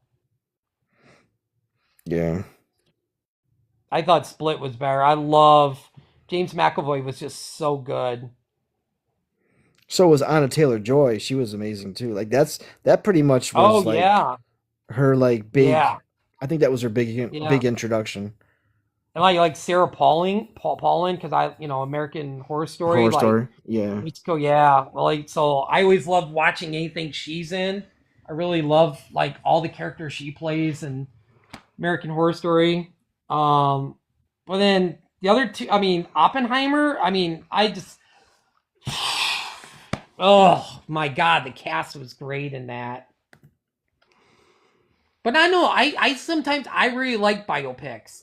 I disagree with, you know, Zach the horror guru wants to whine like, oh, do something different, blah blah blah blah. But sometimes I like movies about, true story. I didn't really know a lot about Oppenheimer. All I knew, he was the creator of the atomic bomb, and I didn't know any of his backstory. So to me, I enjoyed the movie because I got to find out more about him, like how he was with what's her name, and then she unalived herself, and then she was with him. He got with he fell in love with Emily Blunt's character, and so it was just interesting just to learn all the whole like backstory behind that. I think it was pretty much truth, like pretty much dead on. If you want to Like with see the something Oppenheimer similar, story. if you want to see something similar, you've probably seen this movie, but the Manhattan Project with John Lithgow. Oh, that's a good one. God, I haven't That's seen a that good. in years. That's a good telling of the atomic bomb. Like Yeah, I I'm remember sure they seeing that in probably theaters. mentioned. I'm pretty sure they probably mentioned Oppenheimer in there about it too. Yeah. But I mean, that was my first 70 millimeter movie, because obviously we don't have anything like that down here. We had to go to Indianapolis to go to see a 70 millimeter movie, the IMAX, and they were strict. They laid out the rules before that movie too. Like if there was like they said there was like they kept saying keep your cell phones off. It's one time a cell phone goes off, you're getting kicked out. Like no questions asked, because it was like sold out important like movie. It was like 70 millimeter. I think people who went to the 70 millimeter really appreciate film and cinema, and they wanted no distraction. Then there was one lady's phone went off, and the two managers came and took her out. So they were really strict on that. I think I that's saw I don't know if that's with all 70 millimeter prints, but like viewings. But I saw the Hateful Eight on 70 millimeter. That was unreal. That was disgusting. Like I know you don't ooh, like Tarantino, but the Hateful Eight is a great I movie. started watching it, but I got so bored with it. I don't know. Maybe I need to give it Oh, another try. I got so bored. I was like, this is like boring. I guess it's like probably what you feel for Interstellar is what I feel for Hateful Eight. I was like, God, it's nothing's happening. It's so boring. but did you only watch it once though? Well, yeah, because it was boring. I was like, I'm Well, not then gonna watch watching it. anything else again. Well, that doesn't make sense because if I wouldn't have watched Interstellar again if I watched it already and didn't like it. I gave it another try 15 Yeah, years some after it movies came I out. yeah, some movies I go back to, some I don't. If I don't like it, I'm not, if I watch a movie all the way through, I'm like, sometimes I'm like, yeah, I'm not going to go back. I'm not going to waste my time again to watch another movie. But I don't know, I just couldn't get into it. Maybe, I don't know, it Mm, was a great cast. I know a couple of my friends was like, you should give it another try. And I was like, maybe I will. I would. I would give a I lot don't of things know. a try. Yeah, but I don't know. Like sometimes if I don't like something, I'm not going to go back, and watch it again or try to watch it. So. But yeah, I loved Oppenheimer. What'd you think of Oppenheimer?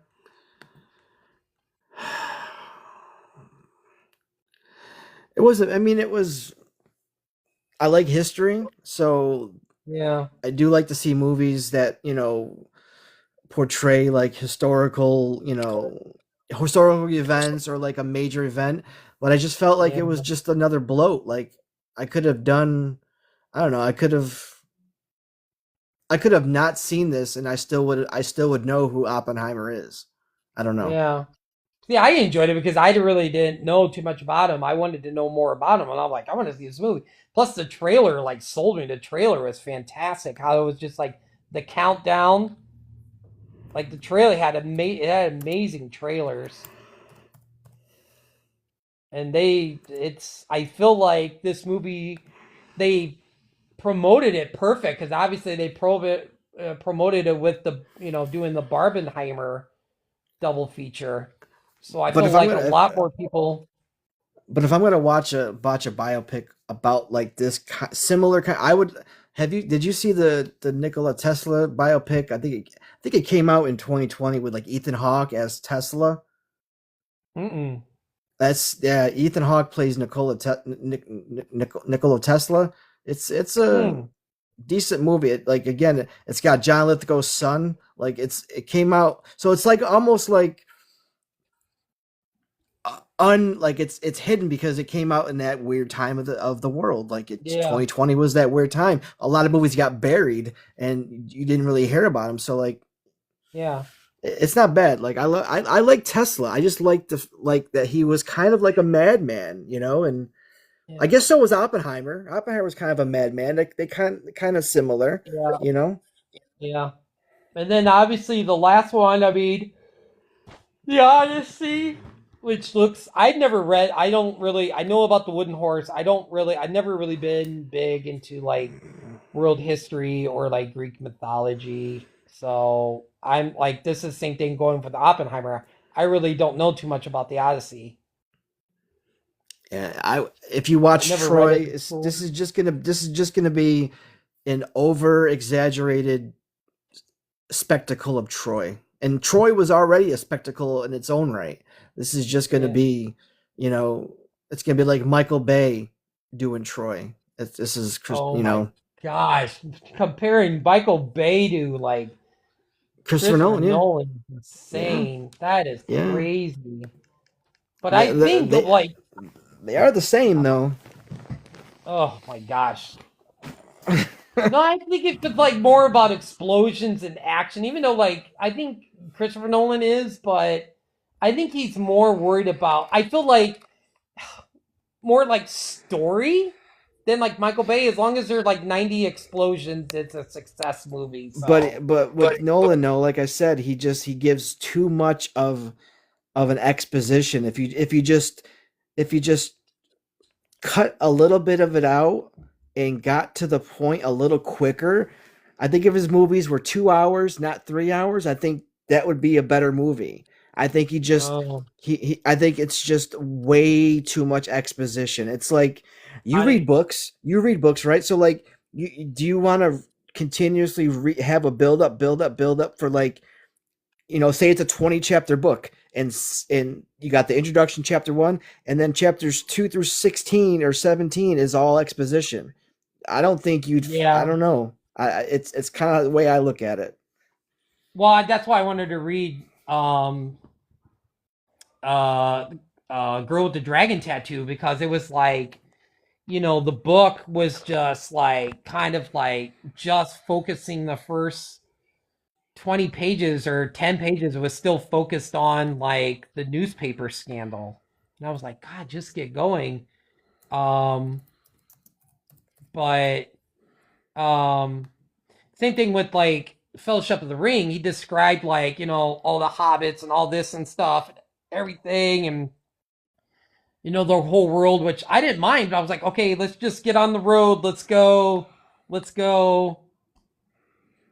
And it was almost like the same thing where they visit Tom Bombadil. Like they stopped at his house and they had a conversation. I was just like, spent a couple days at his place as a rest and everything. And I'm like, okay, get back on the road. Come on, let's go. Let's take the ring to Mordor, to Mount Doom. But I don't know. I think Christopher Nolan is a great storyteller. Like I feel like he's just I wouldn't say Christopher Nolan is my favorite director, but he's up there. But I just think he's a really good storyteller. I think if he just cut out a lot of fluff, he'd be his. I think I would like his movies more. But don't get me, I like explanation. I don't want like right to the point, like within the first half an hour. But I think there's just too much going on, and Yeah, it does get boring. Like I said, I don't mind a slow burn movie, yeah, but I think his I, movies are like super slow. Like it's like on yeah, creep and crawling. Like it's just a crawl. yeah. I I don't think a know. lot of people don't mind that. But the I think prestige, but the prestige opened up with like a bang, and then it just was a nonstop bang. That's why I don't understand. Like the prestige was like start to finish, yeah, totally different than a lot of the movies that I've seen by Christopher Nolan. And again, yeah. I don't know. Yeah, I mean, I know going into a Christopher Nolan movie is going to be slow, and I don't mind that. Like, I think he has his brother Jonathan Nolan, fantastic, like He's a writer. writer. He's a fantastic I writer. love Yeah, it. yeah. Like, I think that's a one big reason too why I really love Christopher Nolan movies is because his brother is such a great writer. So, but I feel that Odyssey, I can probably say that Ludwig's probably going to win an Oscar. Is probably going to be a big Odyssey Oscar winner. Um, I think it's going to do a lot of money. I think this. I mean, I I don't even think how much. I mean, what didn't Oppenheimer do $1 billion or get close? I think. Oh, let's see, I think that Oppenheimer. was close to $1 billion. That did 976. Yeah, I think the Odyssey is going to be right, maybe a little bit less, maybe eight, somewhere 700, 800. But I feel like that's going to be like, you know, it's almost like watching like Christopher Nolan is almost like an event movie. It's just like Daniel Day Lewis. He doesn't do movies all the time, and then when Daniel Day Lewis movie comes out, you're just like, oh my god, And the same thing with Christopher Nolan. I love it when that name comes up on the screen, Christopher Nolan film, it's just like, oh my god, let's go. But on a budget of like 250, 300, is that considered a success then if it only hits 700, 800 million? Oh yeah, definitely. I think Mm. so. I That's not mean, but that's not including like marketing. That's just like budget for the yeah, movie. So, yeah. Sometimes marketing's like 100 to 200 million, yeah. which is crazy. And this is going to have a lot of marketing. Um, but I mean, like I said, I'm excited. I'm very excited. I mean, from the trailers sold me. I mean, I think that's what I love about trailers. If you don't know about a movie, it's got to hook you. If you don't know about like Hook 'em, I just saw the name and I was just like, But then I saw the trailer and I was like, okay, I'm hooked. I want to see this. I But meant I to think tell Jen, yeah, sometimes a trailer cannot be the greatest and the movie can still be fabulous though. Like a trailer doesn't yeah, define the yeah, movie totally, you know what I mean? yeah. Look at Matrix Revolution. I mean, the third movie was like, the trailer was awesome. Then saw the movie and I was like, oh my god, this is not good at all. I remember I went with my brother and his girlfriend, and I remember like we were looking at our watches. We were just like, when is this gonna be over? But I And then they mean, made Resurrections. I'm like, Jesus Christ. Oh oh my no. god, that was the most hot steaming pile of crap. It I'll made agree with you on Revolution look like Interstellar that. or let's see what like another it made it look like F1 or Project Hail Mary, a top movie that I love last couple of years. Jeez. I feel like Revolution's going to be another movie that it's just like if I keep watching the third movie, it's just going to get better over time. But I don't know. Yeah, I mean, I'm sure there's probably other people that doesn't like Christopher Nolan, but I feel like the most part, and I don't even know where the hell Zach lives. If he doesn't think theaters are like, I don't know if he goes to the movies a lot, but how does he think like we get our movies if it's digital? Like, I was like so Well, confused. he lives in New York City. I was like, how does he think? Like, do they still all have film projectors? I'm sure there's theaters in New York that has digital. How do you think they get their prints? They get the same prints as same as us. It comes out on a thumb drive. But a lot of movie theaters, even some near me, are traditional theater. It's just all film and reels. Yeah. Yeah, there's very rare, but most of the big chains are all digital. And I'm just like, man, I was like, how do you think we get our movies? We get it through like it's almost like one of those heart cases, like those big hard plastic ones, and you open it, and boom, there's the hard drive, and you download it, and then you put it on the computer. Everything's all computerized, and then you type like what auditorium you want it to be playing on, and it's all automatic.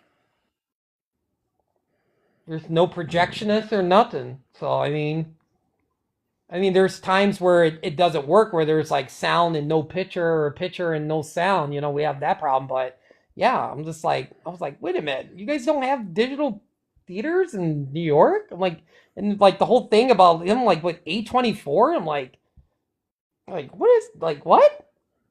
I'm like, we get like pretty much all of A24's movies, but I was kind of shocked by that. I was just like, wait, I was confused. How can I even answer that?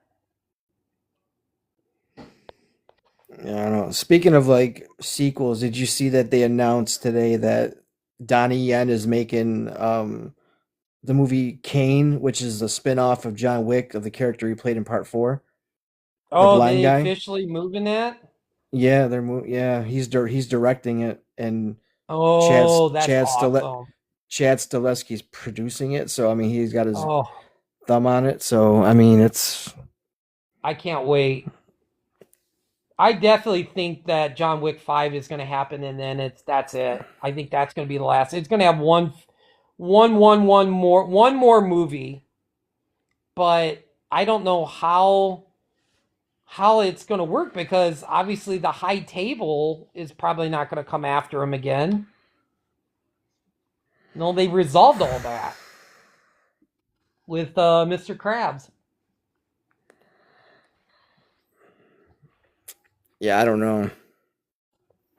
So, and I was just like, wait a minute, how, like, he got shot in the side, like, you not die from that. I mean, I guess you could, but I was just like, wait a minute, it wasn't like, it's not like they hit him in his heart or something, or like in like an important place, because I even think like Donnie Yen knew, like Kane knew he wasn't going to aim for a vital area. So I was like so confused about that. And I felt like at the end, you could tell, I think they did that to, any people coming after him.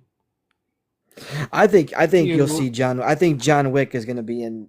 I think he'll, just like he appeared in like Ballerina. I think you're going to see him in this Kane movie, yeah. and But that's going to they lead to almost did, a yeah. 5. That's going to lead to a John Wick Yeah. Because 5. they faked his death. Because you could tell when Yeah, the dog looks over. yeah. That was a little thing, because you knew he was looking over at John Wick. John Wick was probably behind a tree or something, or he was in the distance, watching, Hmm. because the dog was looking. And I was just like, Kane wasn't going to, like, you could tell, like, yeah, maybe in the beginning, but, Kane kind of respected John Wick. So that's when you could tell Kane did not want to do it. Because when he's like, no, get somebody else, because he knew he didn't want to, like, unalive John Wick. Yeah, yeah. But then Bill Skarsgård was just like, no, it's going to be you. You're going to be doing or whatever. And so that's why I was just like, how? That's why the ending was just like, wait, he, like, I don't think that gunshot would take him out. But I feel like, I think they just did that so in case some other assassins are out there, hunting for John Wick, they'll know that he's gone. I think he's going to stay hidden for a while and then come back somehow. So, but yeah, I think he's going to do one more. But yeah, it was a good talk. I thought it was very interesting. It Yeah, was, it's even though it made me, it's a first for me that a movie can make me just be put off. Like I've seen bad movies That's before, but this crazy.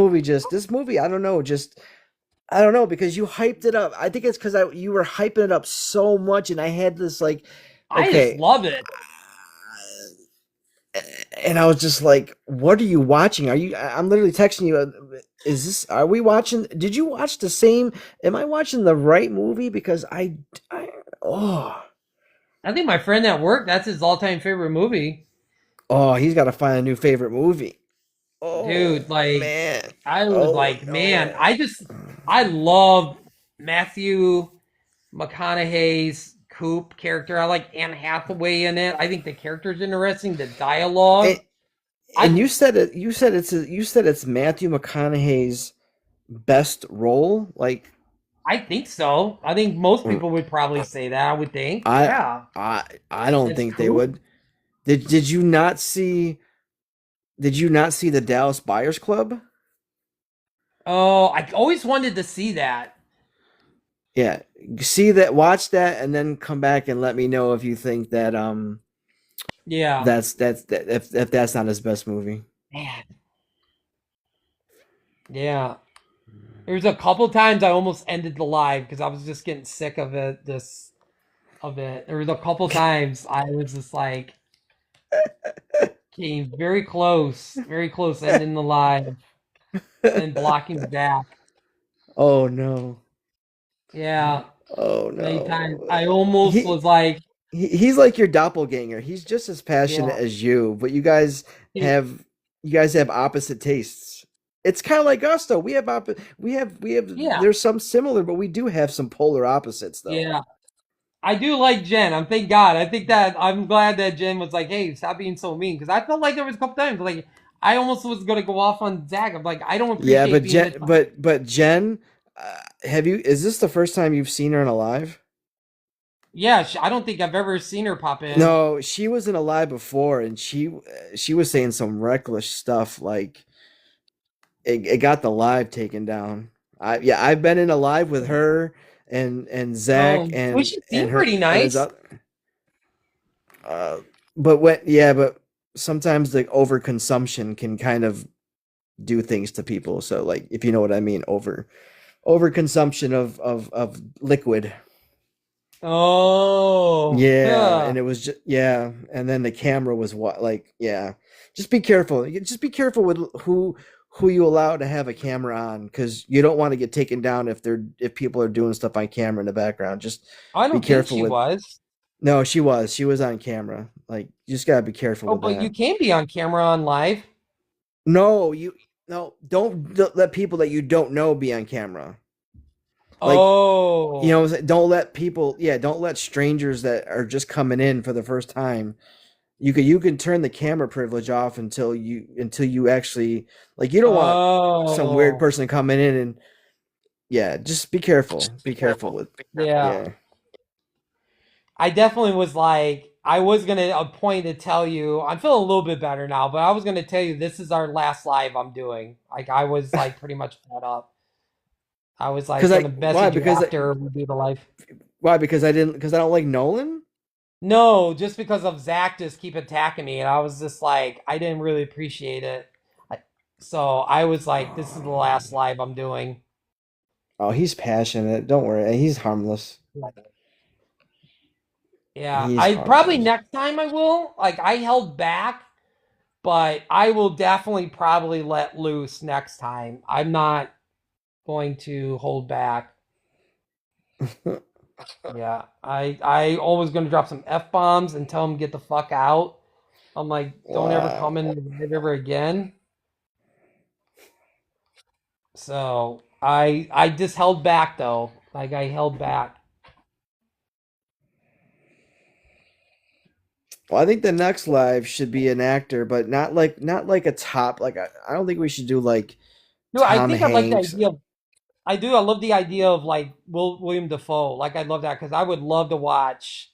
That way you can watch Shadow of the Vampire Yes, and Last Mississippi Temptation Burning is. or Last Temptation of Christ is a crazy movie too. Like that is probably Mm, one of it. That's an all time role. I I know think my you're mom not loves big. that movie. Yeah, I know you're not big on like religious movies, but like Yeah, That's I a pretty love good Ten movie. Commandments. Well, then you'll like this. You'll like that. Dude, Ten Commandments. I went and took my mom to a Fathom event. I took my mom to a Fathom event of Ten Commandments, and it was just like, oh my God, to see it on the big screen was just like so cool. And then I took my mom, it was Easter, took her to see Passion of the Christ because my mom's really religious, but dude, we had a lady pass out, like, and we had the ambulance in the theater come. They had to stop the movie during It was the graphic. It was graphic. Yeah. It was Yeah. graphic. And her husband was in the middle of the dark screaming, telling somebody called 911. And the ambulance, they stopped it, and then it was like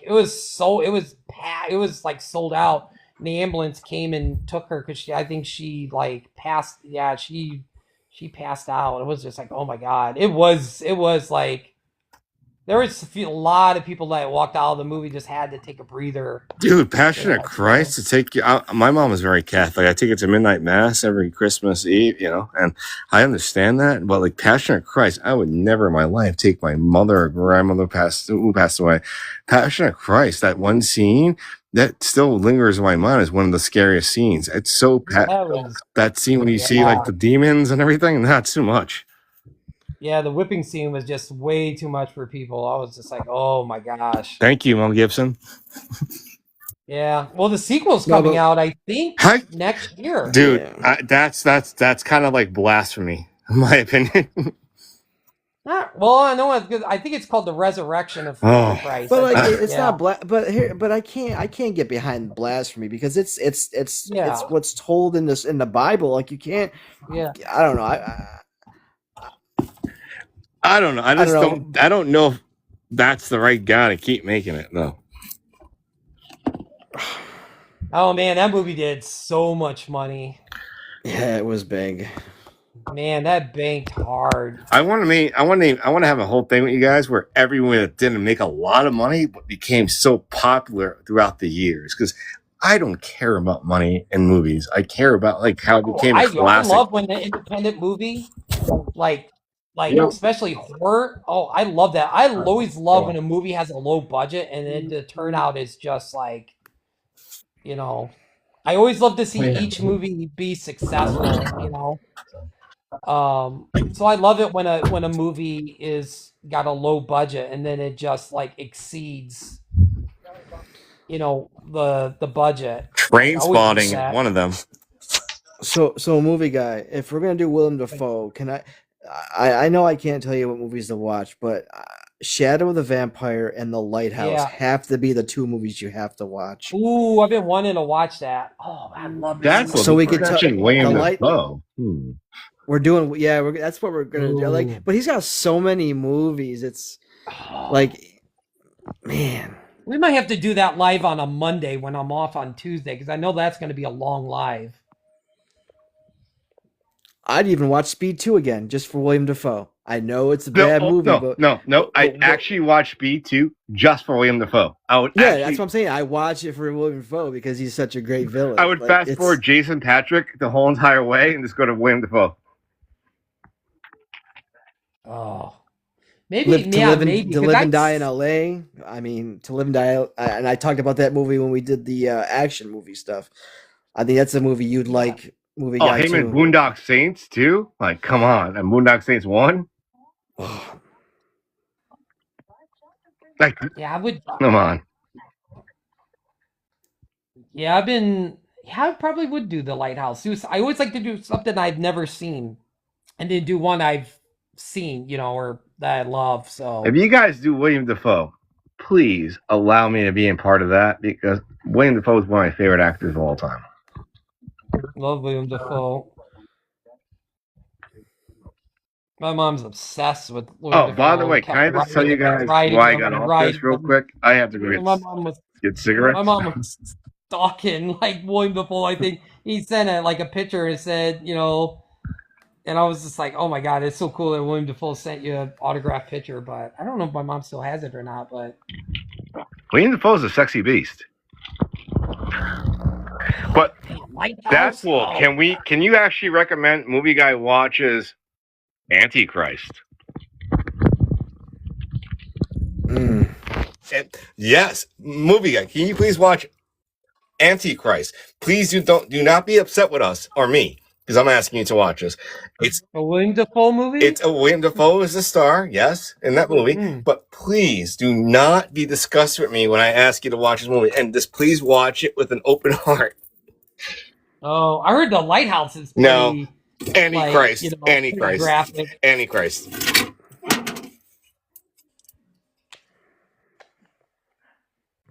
That's a dark movie. I would. What, the Lighthouse? No, Dude, Antichrist is considered William Dafoe's. He considers it one of his most challenging movies of all time. I would have thought Last Temptation of Christ because that's just a classic. Like, yeah. Oh. I always love. I think my my favorite's always been Mississippi Burning. Well, it's probably because of Gene Hackman too. Right? Well, not just him, like his performance. I just say I always like looking up. It's just shocking. Like I felt like William Dafoe should have won for that movie. Like, man, his character was so good. Or with him and Gene Hackman is just fantastic. I mean, it's a tough subject to watch too, but man, it's so good. William Dafoe was also in Born on the 4th of July too. What's that? Shadow of the Vampire. No, I was going to say William Dafoe was also in Born on the 4th of July, which is a great Oliver Stone movie. I don't know what I would pick. I mean, I've seen a lot of William Dafoe movies. I think I'd probably pick something that I haven't. Man, I don't know. I love maybe Inside Man. I'll watch Inside Man again. I haven't watched it in a while. I know he was in that.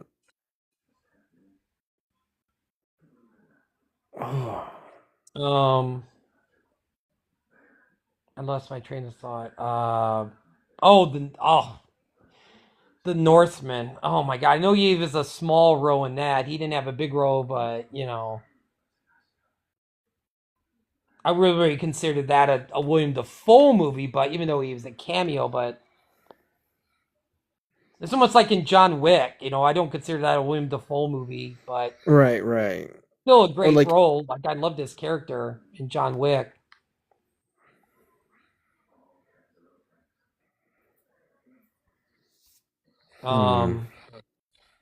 Ethan Hawke was really good in that. Like some of I think that was the movie I really came around on Nicole Kidman, because I really did not like Nicole Kidman for the longest time until I saw The Northman, and I was like, okay, I was just never a really big fan of hers. Maybe I'll watch Kinds of Kindness. I have never seen that. Oh, I've never seen that either. Maybe I'll watch that. Or no, I've already seen. I like Yorgos Lanthimos. I liked Poor Things, and Begonia was really good. Emma Stone, I think. Begonia Emma Stone should have won an award. Yeah, I knew she wasn't, but we all knew she wasn't. But come on. Yeah, but I'm glad. Yeah. Ooh, Kind of Kindness. Yeah, I need to see that. That was my pick on Oscar night. I picked Emma Stone.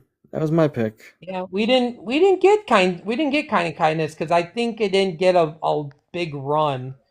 So I know it was over in AMC, so we didn't get it, but we did get. I don't think we got Movie guy. This is why I want to start my own film festival with like really big people that like we nominate movies that just we care about, that are great performances and are not like big Academy Award bullshit movies.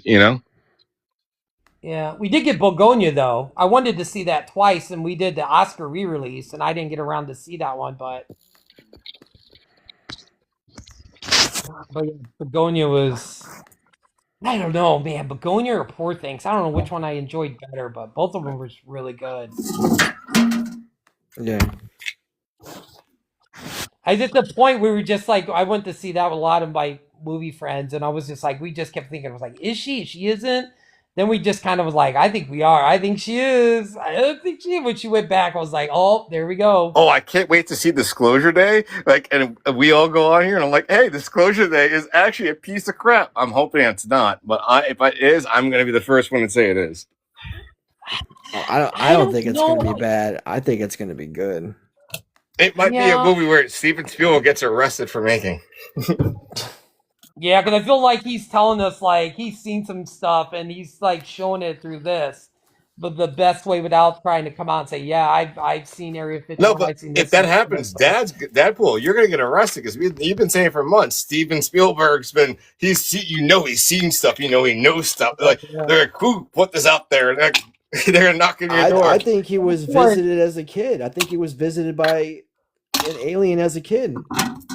Did you Taking up. watch did Deadpool, did you watch John Campia's like when they went to I don't know what production companies at Universal when they went there and were talking about that and they were like I think Robert Meyer Burnett was talking about that or and Campia was talking about like yeah I think Steven Spielberg's seen some stuff. I think it was Robert Meyer Burnett was talking about it. He's like I think Steven Spielberg's seen some stuff and he's showing it without coming out and telling us.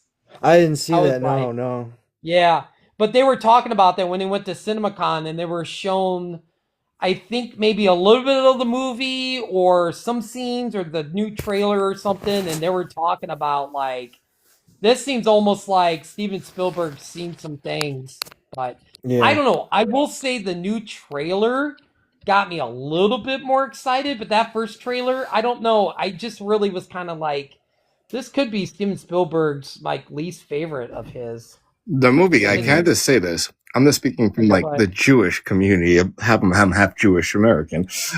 The Jewish people, we will say things, but no one will believe us. And it takes a certain time, like Steven Spielberg, to like finally do it and people believe it. Because Steven Spielberg has been trying to tell the world what he knows for many years, but maybe he has to make a movie called Disclosure Day for finally yeah, the American public to understand what Spielberg has been saying for like decades now.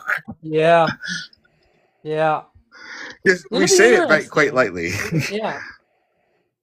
Yeah, I don't know. I don't know. Like, I think I'm just kind of going in it kind of with big question mark. I'm not excited and, I'm like kind of in the middle.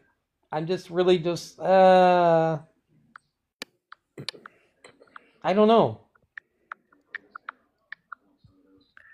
I kind of always forget that's even coming out sometimes. Dude, Deadpool. I'm like, oh yeah, when you work in Disclosure the Day. theater that day, it's you're gonna be swamped. People are gonna be like, Oh yeah, come on. yeah, yeah. I mean, yeah.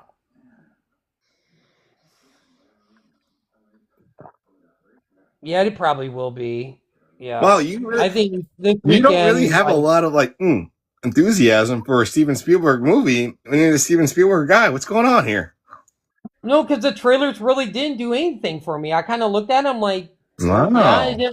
it didn't really move the needle. I'm just like, Deadpool, your opinion? I mean, I'm intrigued because, like I said, I think this is like a follow up to like closing. I think this is like a loose sequel to Close Encounters. I think it's gonna sew up a lot of what Steven Spielberg. It's gonna be his penultimate music movie. I think this is second to last movie. I think his last movie is gonna be a western, but I It think this is. is the second to last movie he's made, and he's gonna tie up a lot of subtle hints that he's put in movies throughout his entire career with like Close Encounters and E.T. and then AI and And then come on, then Minority Report. Yep. Minority Report. Like this is all. It's And all then gonna. War of the It's Worlds.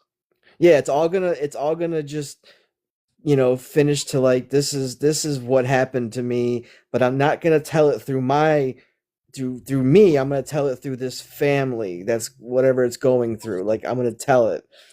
It's I and then at agree. the and then at the end it's gonna be like this movie was inspired by true events that happened to Steven Spielberg, and that's how it's gonna close. Yeah, because by the time that movie comes out, he's already going to be finished with his western that has been his dream since childhood, and that's going to be his last movie. And he'll be in hiding. He'll be in hiding. Exactly. You're not gonna find Kate Capshaw. You're not gonna find him. You're not gonna find the kids. That's it. He's done. You can't find them. Yeah, I've kind of always wondered, like, what is, some of the big directors, what is going to be their last movie, like Scorsese, because I think Scorsese's older than Spielberg, so. Dude, Scorsese will not tell you what his last movie will be. Scorsese will just do his last movie and he'll pass away in his last movie. He doesn't have that. He doesn't. He's a guy that's from the old school, like New York way. Before I even knew that way, that guy is going to make his last movie. It's going to be his last movie. Spielberg knows his direction. Tarantino knows his direction. These people do, but like old school cats don't. Spike Lee even says he doesn't know his last movie. Yeah.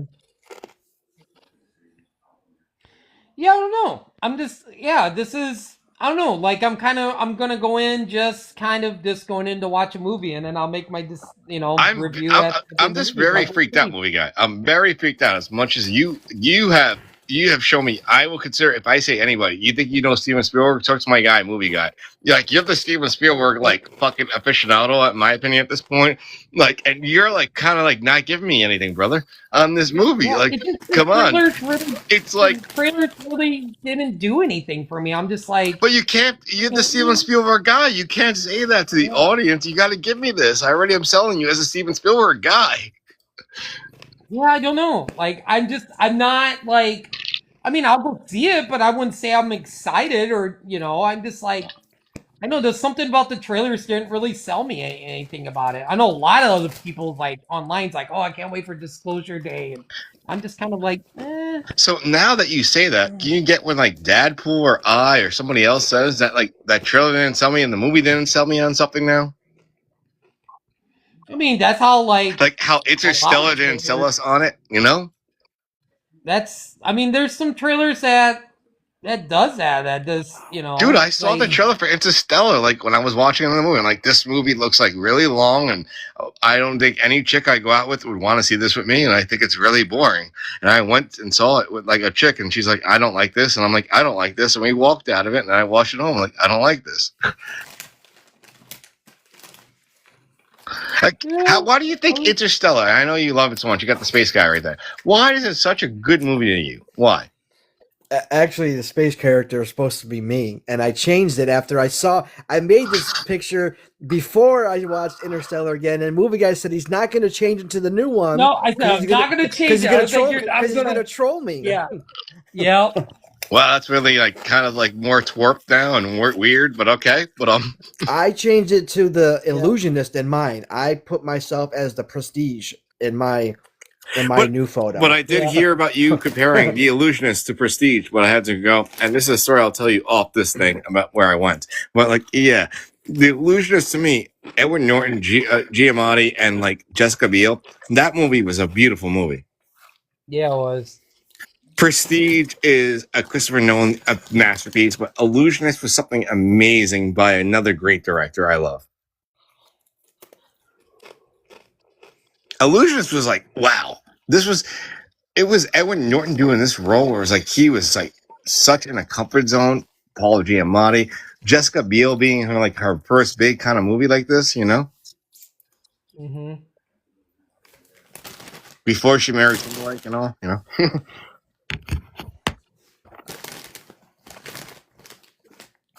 Who's eating chips? Give me one. I'm not eating chips. Those were both Prestige. I watched Prestige a couple months ago, and I haven't seen it in forever, and I was just like, oh my gosh, this is But like it was a first time watch for me. Really? Wow, that's crazy. That means you really bought it in, like you loved it then. The way you spoke about it tonight, like you really saw it for the first time. That's the love I had for it the first time. No, I really did watch it. I told him I never watched it. I watched The Illusionist because I love at the time I liked Edward Norton better, and I don't know, he was like my actor. Most people say they saw that movie because of Jessica Biel, but all right. No, but like Yeah, I was gonna say Paul Giamatti for me. For me, I was going for Paul Giamatti. I love Paul Giamatti as an actor. That's what drew me to the movie. Dude, can I tell you, Paul Giamatti is one of the nicest human beings I've ever met in my life. When he was like in New York doing like stuff, and he like hung out at this one like restaurant, like signing autographs for free. That's the kind of actor you guys all want to know in real life. What would you, if you did Paul Giamatti, Dapple, what would be the two go-to movies for you? Oh, good question. Oh my god! I think I've got my two, or I got three. I would have to flip a coin on the other one. Dang, that's I know tough. mine. He's been in.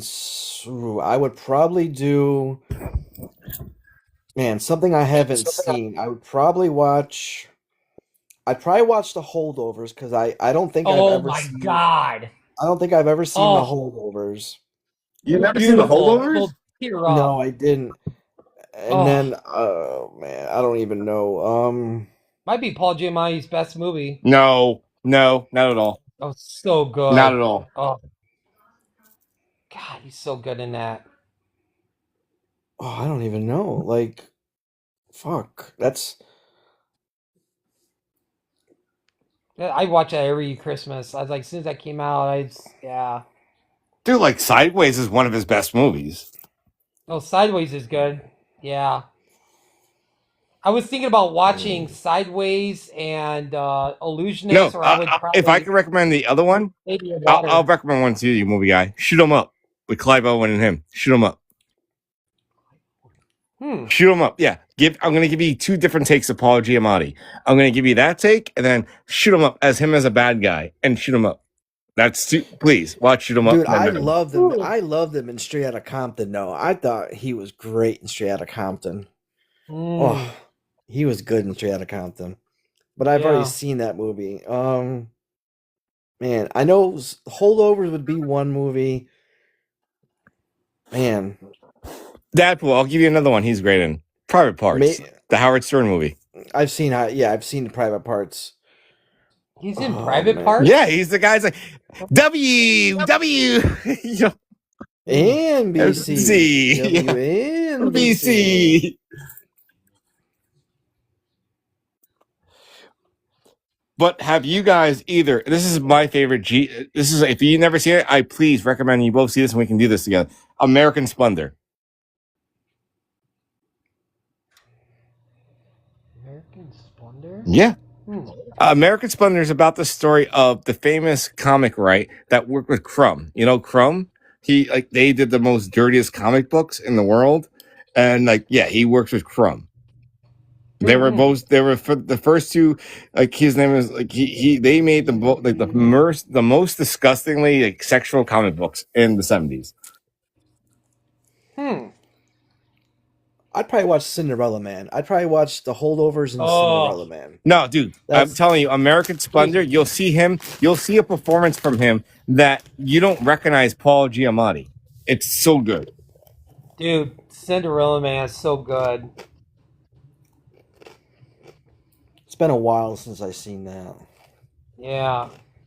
Yeah, he plays Russell Crowe's coach, I think. But why do you ignore me when I say America? When I say my movie, it's like we've all seen Cinderella. I'm looking at it right now. I haven't seen Cinderella Man since it came out 20-something years ago.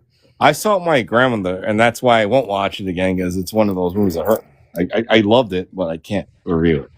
I get you guys it's too hard for me. I'm looking at the plot of American Splendor.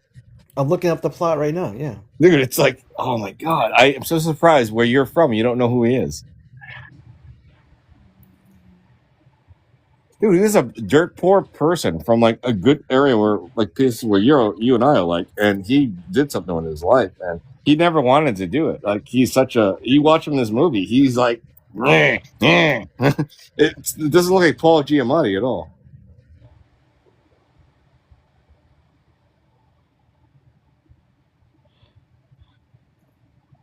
It looks like a love story. No, dude, it's definitely not, dude. It's definitely not. Harvey Picard, he literally was this like fucking bum. Like he didn't think he had no faith in himself. He had no fucking confidence in himself. And he met Robert Crumb when Robert Crumb before he was Robert Crumb. If you ever watched the documentary Crumb, which is the best documentary about a comic book writer ever, yeah, he met him and he decided to start writing and doodling, but he was better at making designs of him in his life, how depressed his life was and how bad his life was, and people laughed at it. He's like, "It's not funny," like it was like this obscure satire kind of way, but it was brilliant how he did it, and everybody's followed that thing since. Nobody ever thought it was going to be a critique, but now it's like so many comic writers follow that. Take a chance on a movie. This is what I'm saying. Take a chance on a movie like that. I may watch this. I may watch Shoot 'Em Up. I've never seen it, and it looks really good. No, Shoot 'Em Up is amazing, and to see like Paul Giamatti as a bad guy who is like badass, yeah. It says according the film's idea came after he saw a gun battle scene from Hard Boiled. So like the director is inspired by Hard Boiled. You might like this movie, guy. Yeah. Clive Owen, Paul Giamatti, Monica Bellucci. And Monica Bellucci is very beautiful in this movie. Yes. She's beautiful in a lot of movies. Yeah, the thing about Shoot 'Em Up is it's kind of like this satire movie that came out at a time where this movie was like, I'm going to tell you guys, it starts with a shoot 'em up scene. I've never seen it, so all I'm seeing is like the protagonist, known only as Smith, is an homage to the man with no name of Sergio Leone. So it's like a homage to like the spaghetti westerns and like the action flick of like Korea. 100%. Yes, it is. And you see like Clive Owen, there's a carrot scene in the movie you guys are going to love. You're a muffled, movie guy. Oh, sorry. What did you... I said, it sounds like, how much I love Sergio. Yeah, I know. I think I'm going to watch this movie. Ah, see? Told you guys. I can recommend some stuff for you. Shoot 'em up.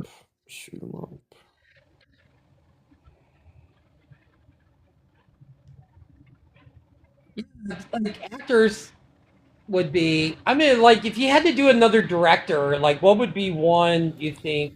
Paul Thomas Anderson. Paul Thomas Anderson.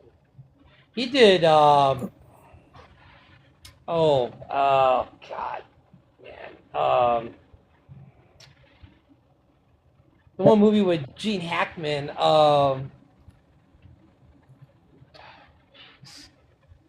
can't even think of that movie. Wait, Paul Thomas Anderson, I mentioned.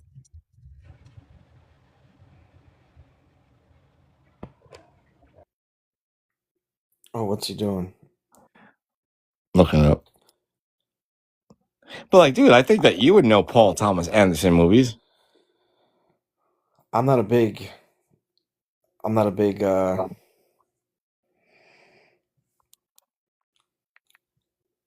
mean, I know he did like the There Will Be Blood, and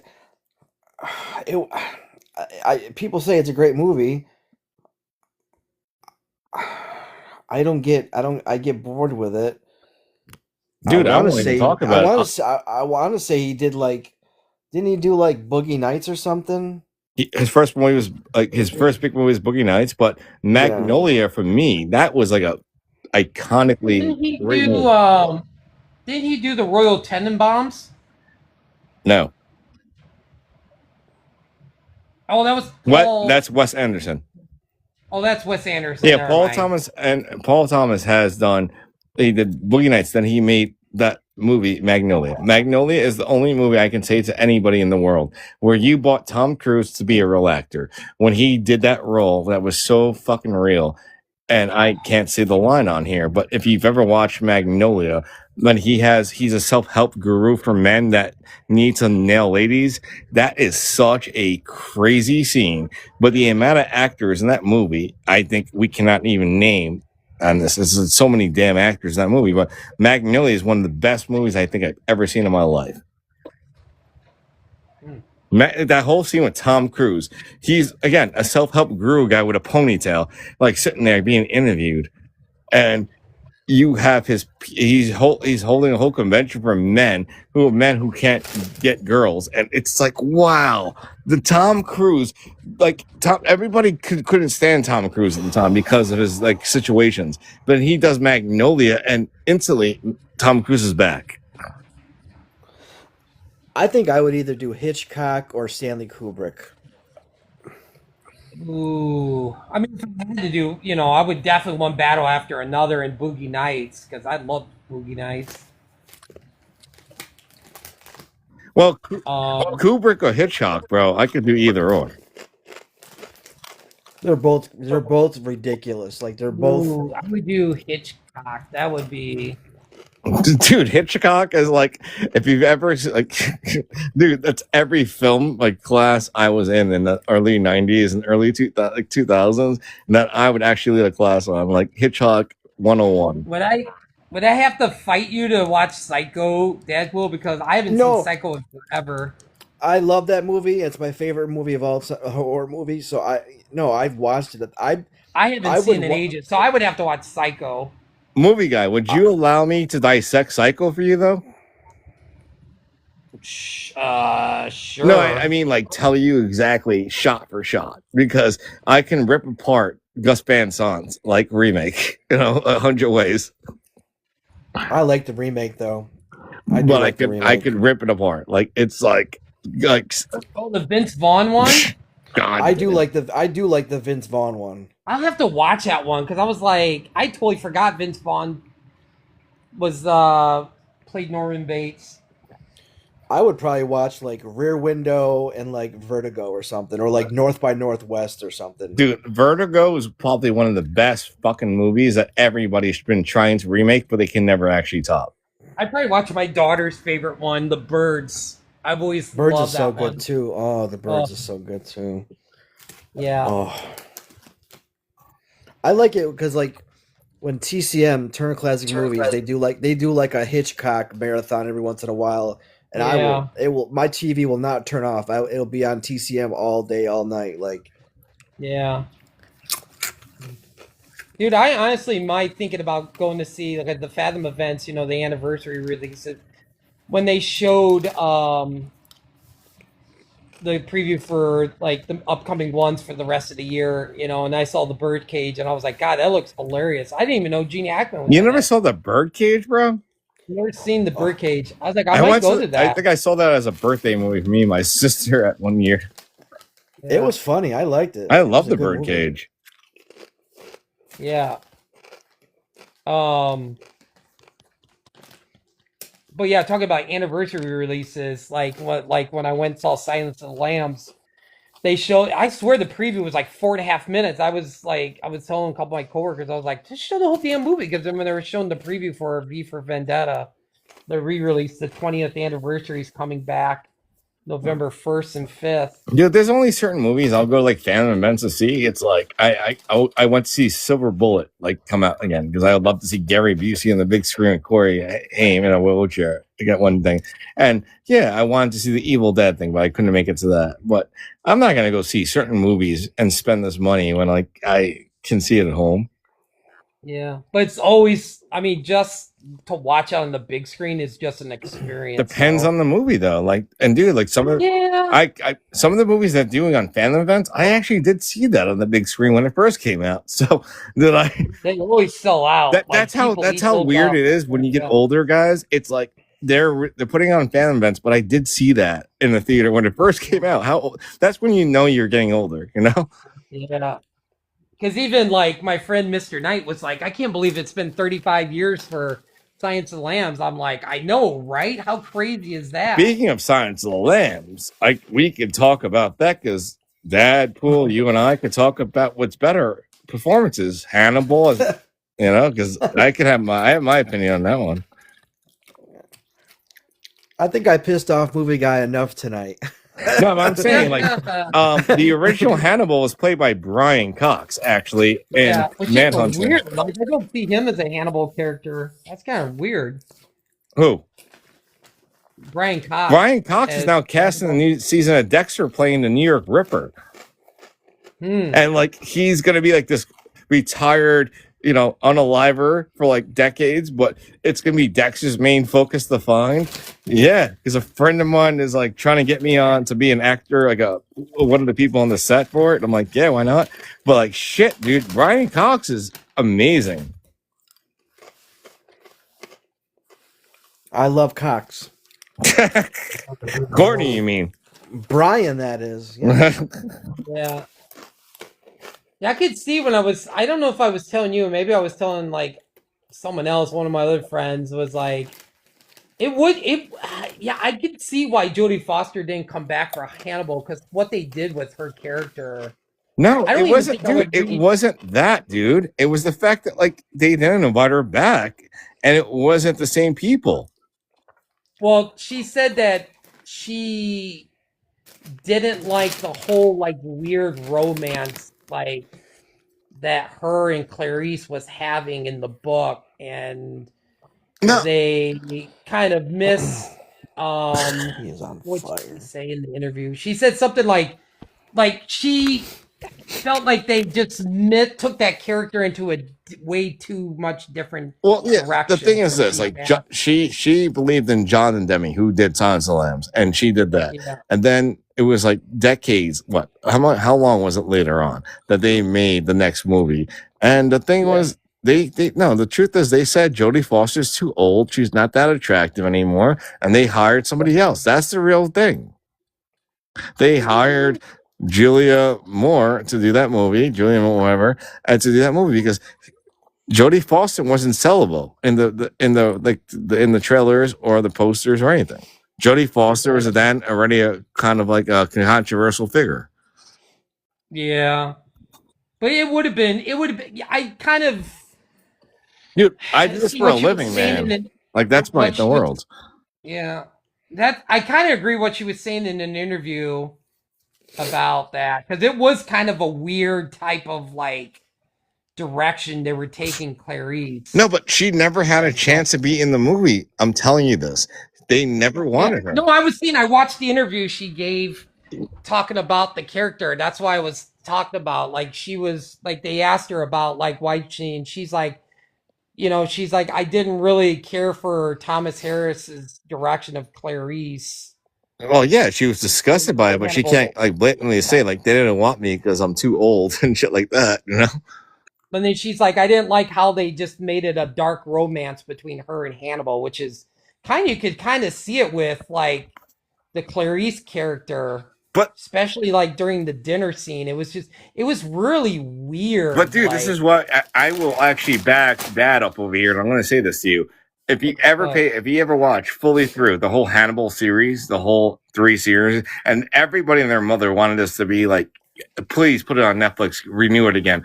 Mad did such a role where it's the soul and the lively like of who Hannibal Lecter is. Then you bring in somebody who I know in real life, like who plays the character that's in one of the movies, but the show itself gives you a lifeline to who Hannibal Lecter is. It gives you the insight to his mind. It gives you everything. And again, you have to be a beautiful person. You have to be a good-looking man to be a sociopath. You have to be somebody that can charm anybody's pants off, which he is in the show.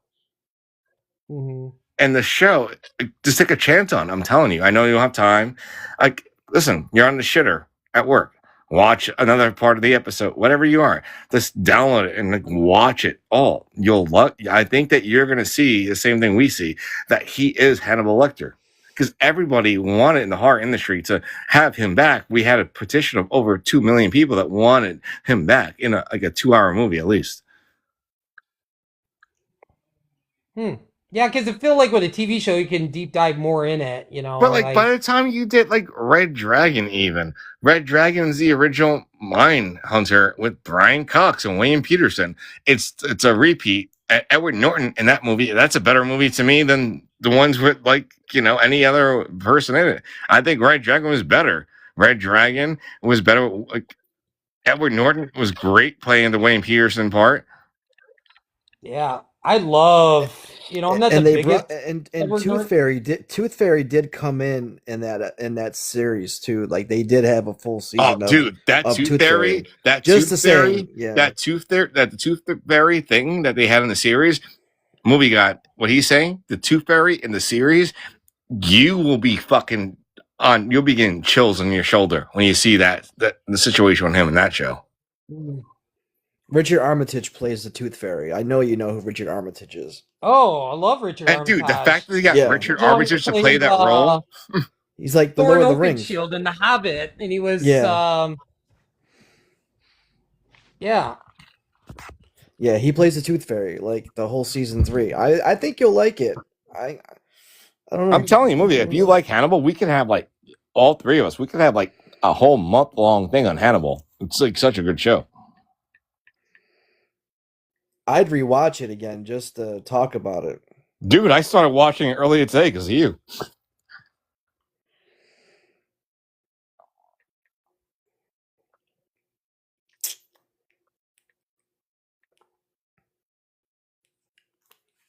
He's Googling it. He's trying to figure out where it's playing on. But dude, the whole thing is Brian Fuller did that show. Brian Fuller, who did like Pushing Daisies. Up real quick. But yeah, I like Richard Armitage. I love his voiceover for Trevor Belmont in Castlevania. Yeah, but like movie guy, like Brian Fuller, he's the guy that designed Hannibal, the TV show. He's the one that Pushing Daisies, that show that changed a lot of shit. Brian Fuller's the main person doing Camp Crystal Lake. Brian Fuller is the showrunner of so many great shows because he knows horror and he loves horror. Yeah.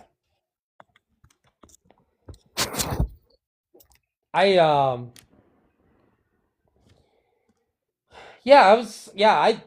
going back to Red Dragon. I know me and Dadpool was talking about it. I don't think Dadpool was a big fan, but like it's man, Ray Fiennes was just, oh my god, like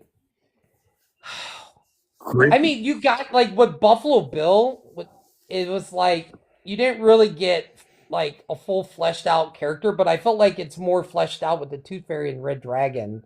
That's why I kind of like the character a little bit more. It's the same with the TV show. You're just gonna get a full season of this guy, more in depth. Like Hannibal takes the characters that you say you love so much.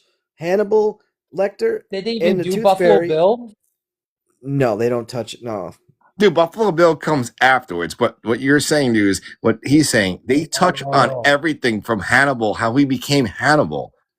I'll have to give it I'll have to put it on the back burner. I'll have to check it out. That point, remember Eddie Izzard on that show? Eddie Izzard was amazing on that show.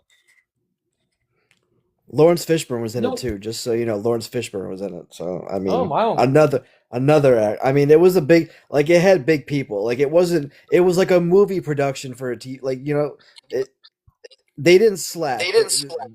Yeah, it's a great show. Like I'm not glazing it because I like it. Captain Clarice Starling.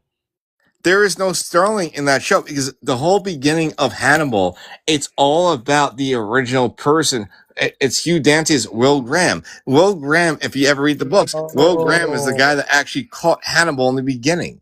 Yeah. It's about Will Graham becoming friends with Dr. When did they not like introduce her yet? Or no.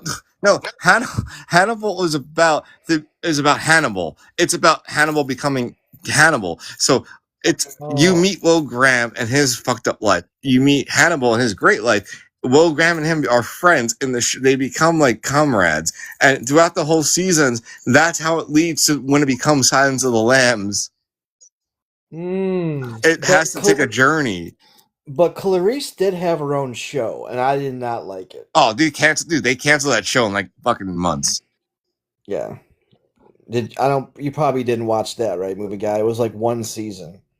I didn't even know there was a show. Oh, you wouldn't know. I faintly remember. I think. Yeah. But I'll tell you, like, I didn't watch it. But since Dapple, you saw it. Like one of my favorite people because I know him. He's a good friend of mine in real life. Michael Pitt, when he played Vaga, like who's in like the last Hannibal movie where like the pigs eat his face off and everything. That was amazing. Michael Pitt played that role amazingly. I like the show. Like I said, I would revisit it again if we were to talk about it. I would definitely watch it again because it Yeah. was they're only like 40 minutes an episode, so and there's only like 30 something episodes. You can, I don't know. Yeah, but like the thing is, like, It might take some time to watch it, but it's definitely worth the dedication, the time to Hmm. yeah, but check it I do out. like Mads Mikkelsen. I do like him as an actor, yeah, though. but guys, like, there's no way the show would ever be brought back. Hugh Dancy, who's on like Law and Order, who's married to like Claire Danes. Mads is doing movie after movie. You know, I just saw his Dust Devil like on HBO Max.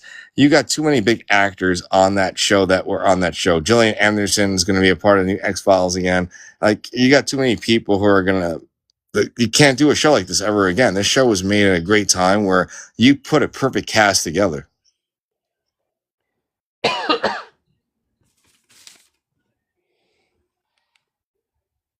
You can't I do afford these love, actors anymore. yeah, I do love the Will Graham character. The Red Dragon book is so good. Dude, I'm telling you, watch William Patterson play Will Graham and the actual first movie with Brian Cox. I saw that as a kid, and my uncle made me watch that. That is one of the best movies ever made. Michael Mann. That's one of Michael Mann's first movies. I don't know. Like, I was really surprised you didn't like that one. I don't know. I just thought maybe that would be right up your alley. I honestly thought you were gonna like the prequel better than the actual Science of the Lambs for some What, reason. Red Dragon? Dapple, yeah, because he didn't like Red Dragon. Well, Yeah, the it thing, wasn't. Yeah, it's not my favorite of the series. I Oh, prefer Hannibal Rising. I like yeah. Like I said, I'm I, not taking anything away from like the movies or the actor, but I prefer the TV show over Silence of the Lambs. but Hannibal And Rising is an actual movie, though. yeah, I know we're talking about this. Like I didn't like Red Dragon, like Yeah, the I'd rather movie. watch Red Dragon than Hannibal Rising, 100%. Oh, I don't know. I like Hannibal Rising. Like, I'll watch Red Dragon over like Hannibal Rising. Yes. oh It's like watching man, Texas Chainsaw Massacre, that one when the guy became Leatherface. Get out of here. I like the Leatherface movie.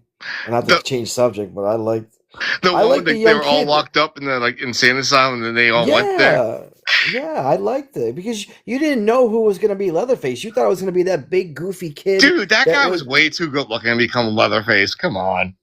It doesn't matter. That was a good, but Hannibal Rising, the kid, the younger, like the younger Hannibal Lecter. It was. I thought that was just like it was visceral. Like it was crazy. No, I get because I do not dislike that movie. I just say Red Dragon. I have a special. I just love it because they did a very good adaptation of the original movie. I love, and yeah. damn, Edward Norton in that movie, and then you had I don't know, this had so much goodness. I actually like Red Dragon more. I like Hannibal the movie, and Oh yeah. I mean, for the Hannibal stuff, it's cool. Like I love Anthony Hopkins, but Julianne Moore, I'm just it's kind of like I like. every time I watch it, I'm like thinking of Jodie Foster, and I'm just like, it No, just once you doesn't saw work for me. Julianne Moore with like the little earpiece in, and she's looking for like Hannibal Lecter, it's like, okay, is this like the Da Yeah, Vinci Code movie? Give me a break, yeah, it's like I don't think I'm gonna end up reading that book, but I definitely want to read Science of the Lambs. But But dude, Ray Fiennes Um, was But so I have to go jacked back to up in Hannibal that Rising though, movie. real quick. Hannibal Rising is one of my favorite, like, my first, like, go over films like in horror history. I put that on my list. Hannibal. I'm gonna be honest. Hannibal Rising, and then like stuff like that. Like, you're right, dude. It's like that movie was really good. I like Ray Liotta, so I like Hannibal too. I like Ray Liotta and Hannibal. I thought Oh, the brain scene, the scoop scene was that great. that brain scene's iconic. Like if you talk about iconic scenes, I know that's an iconic scene right I there. could Like tell you that guys how to do that with SFX. I would love to see them just do one movie left with Anthony Hopkins Dude, as he's Hannibal. done. He's done. Um, like it played off like Hannibal's been hiding this whole time, and then Dude, we don't have a I don't world that know. people would actually pay to watch that anymore. Oh, I think. Well, I think they would be. I think being the nostalgic I think there's still people that are big fans of that. Dude, I mean, after Anthony Hopkins did Westworld, it's like game over.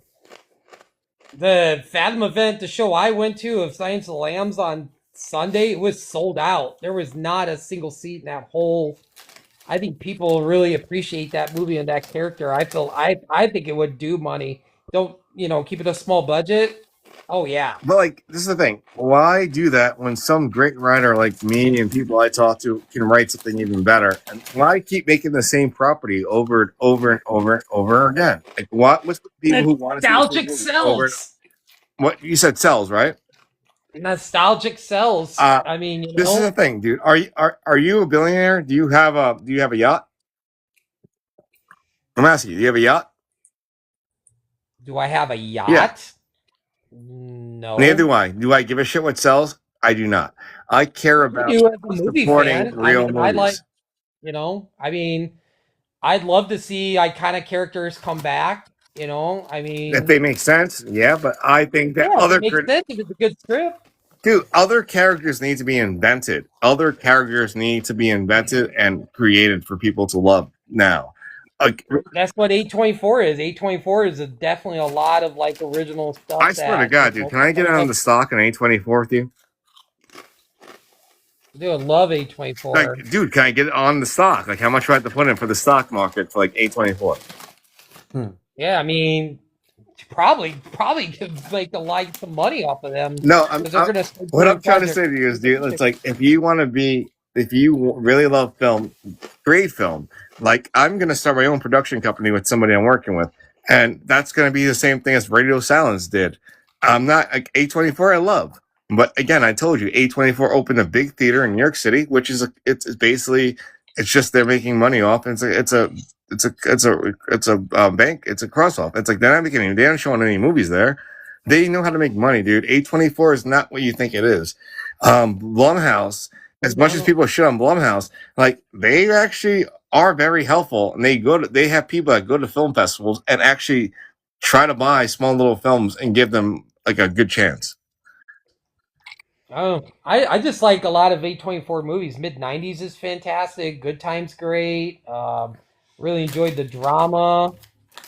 Yeah, but you have to look into like what these companies are about sometimes. You have to care. You have to like understand that these production studios and things, they are not who they seem they are. Like A24. I think A24 is a small well, now they're going to go kind of bigger because a lot of their smaller movies aren't really doing anything, so that's why they end up getting the rights to Texas Chainsaw Massacre. And dude, A24 is owned by like a portion of Warner Brothers at this point, and they have one theater in New York, one theater in LA. Both theaters are not opened again. They have shitty business, my friend. If a theater they've had for 3 years now, if it's never shown a movie, it's a tax write-off. They have tax write-offs in both big cities, and they're not showing movies. A24, I've done some homework on. They're shady. Blumhouse, you hate their movies because they're cheesy, but they are actual real people who actually care about film directors, and they actually help people. Well, I think a lot of film production companies are shady. I think it's not just one. I think it's a lot. I mean, the people who's running them, so it's not just one. I feel like it's every, But I don't know. I know like a lot of our shows for A24 usually sells out. Like it's usually when we get to A24, it's this, well, plus a lot of like Notre Dame students, like film students always come, so we're always packed. They're Notre Dame film students? What do they like to watch? A24? We get a lot of Notre Dame students for a lot of the small independent movies we get. Okay, which ones? Like don't see the drama, it's not an independent film. No, but it's A24. It's a smaller production company. Dude, A24. Go online and look up how much A24 is worth. It's not a small independent production company, and I'm getting sick and tired of people saying that. It's not. Well, look, I mean, they're not like big movies. I mean... Oh, they're not DC or Marvel, but A24 just bought up the... I'm not going to tell you guys this, but like, come on, A24 has ruined my heart because they have brought a lot of other people out of their businesses. They bought movie rights when you can't make movies. So the Crystal Lake TV series, thank God Brad Fuller is doing it. and that's one of their last good things. But all these companies are buying out companies. Well, that's just business, I guess. That's But what dude, what do you want to do? You just want to work in the theater? How about you buy? You're the kind of guy that should actually buy a theater, get an investor, and buy this theater, Well, own it. If I had the money, I definitely would. No, actually reach out to someone who owes you a favor. Reach out to an ex fucking father-in-law or some shit. Buy that crap. That you can talk to some of these Notre Dame kids. I don't know. I'm being honest. If you have that's what you want to do it. I never said I want to get in movies. I just love going to see small independent movies and smaller Deep, movies. but dude, I think that you would be a kick-ass theater runner then. Fucking remember Last Action Hero? You could be that dude. I would love to be that dude. I would love to be that old guy at the end of the movie, I want to grow to that age where I own my own theater and I give a golden ticket to some kid I meet who deserves it, kind of thing. I don't know. Are you a big A24 fan, Deadpool? I mean, there's movies, there's hit and miss. I mean, there's some I like. Yeah, there's a lot of hit and miss. There's some I don't like. I tried to go see everything. I wanted to go see Civil War was great. The Iron Claw was great. Yeah. I mean, yeah, those are just recent ones. I mean, I love the whole Ty West, X Maxine Pearl. I love those. Yeah.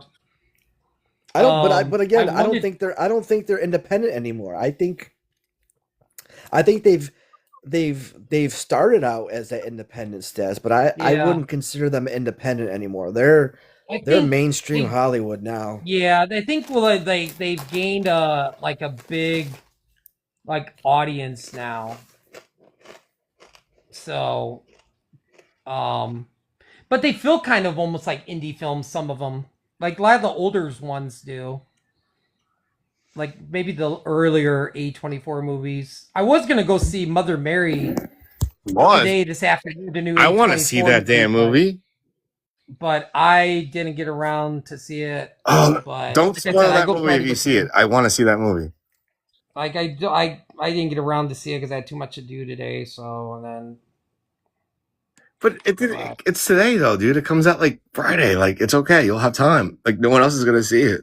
I want to see that movie. It came out last week. We've got it. I want to see that movie. God damn. Yeah. Oh, I want to. Anne Hathaway.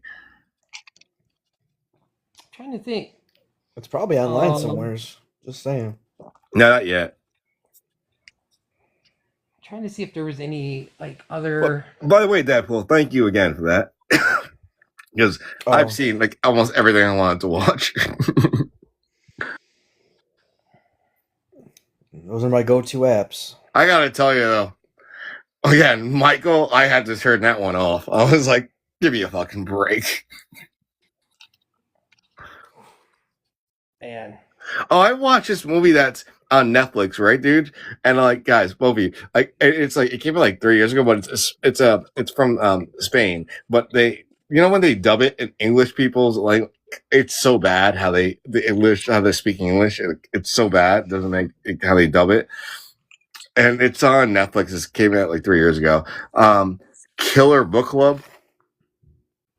It would have been a good movie. It's you would have made it here. I think it just had real people doing it, but it probably is a good movie there when you have the real accents and the real speaking.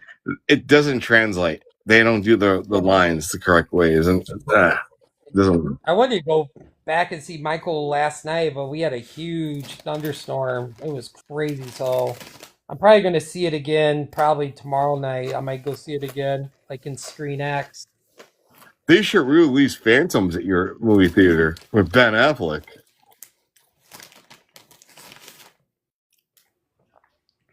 But. Yeah, I thought they did a good job covering it. I think I just I thought the cast was really good. I love Nia Long did a great job playing Michael's mom. I think she was really I just don't see them doing a sequel And if they do, it's not going to cover the bad stuff. There's no way they're going to No, cover the it's bad stuff. supposed to be a 2-part movie, but after the success of this movie, they're not going to cover the second movie has to cover all of that. They're not going to do it. There's no way they're going to do that. I totally forgot. I saw that. Was this the director named Fuqua said that there was originally a 4-hour cut. I think it was more like dealing a lot of like some other music. I know a lot of people were coming out. A lot of the black people were coming out and it's like, man, Michael had like 5 more albums before that one. They didn't even cover. They just barely touched like the surface. That one little line you just said might get you a little flag. By the way. Like a couple of people was coming out there like, oh, they didn't cover this or they didn't cover that. It would have been cool if they would have like showed, Diana Ross or like the song when he did with Paul McCartney, which was a really good song. Hey, how about the time he let the kids come over? Corey Haim and Corey Feldman came over.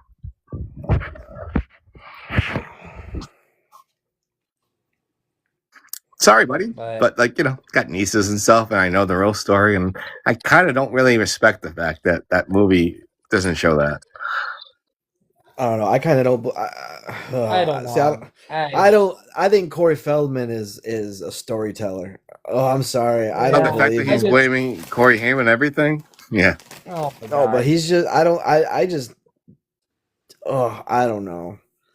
Again, I don't know anybody. You don't know. Don't know. You don't know all that stuff. It's hard to say this and that. Michael did this and that. It's like, wow. Are you really sitting with like a pillow over your head that you don't know anybody in your actual life where like you haven't met anybody who has a kid that went through that ever in your life? That I have met a mother. Unless you were there, you just don't know. Unless you were in this because there's enough people if there's 3 people, if someone, you ever heard of the term? If one person says he was accused of anything, you would have been convicted. Yeah, in Hollywood with money. Are you out of your mind?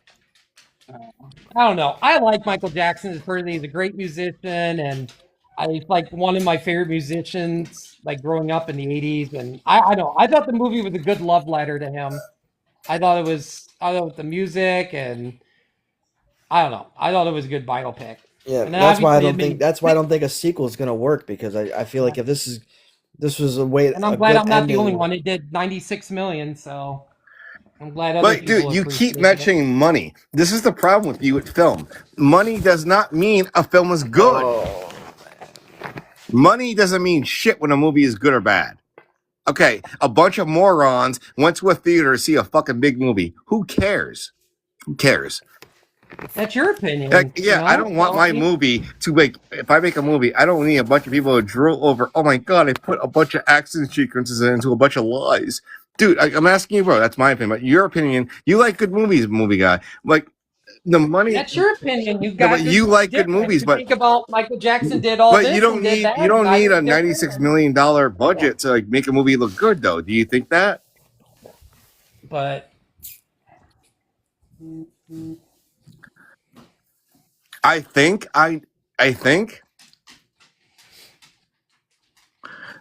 Am I not a grown man that has watched enough things over 20 years of my life? And have I not met, like in real life, a mother of one of the children? I have.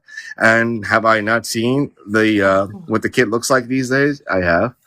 Do you not think that kind of abuse is translated into real life? Maybe it happened. Maybe it didn't. All right. You're a dad, so that's a weird thing for you to say. It's hard to say. Like, you just don't know. I'd rather be overprotective with children than underprotective. Well, I don't know. Everybody's out there to say stuff to get money, I mean... I don't want $1. I'm just saying the truth. Not you, but I'm just saying, like, other people, like, accusing other people. I mean, that's happened, sports, movies, music. I mean, you just... Oh, I agree. I'm saying it doesn't true, but... 9 out of 10 of it never happened. But Me Too, it happens. Yes, and it's truth. Like men, it happens. You don't think a man. Things have happened. and truth comes I out. don't know. I know Deadpool enjoyed the movie. I enjoyed the movie. I went in No, and I you know enjoyed went in and I think that the nephew played him amazingly.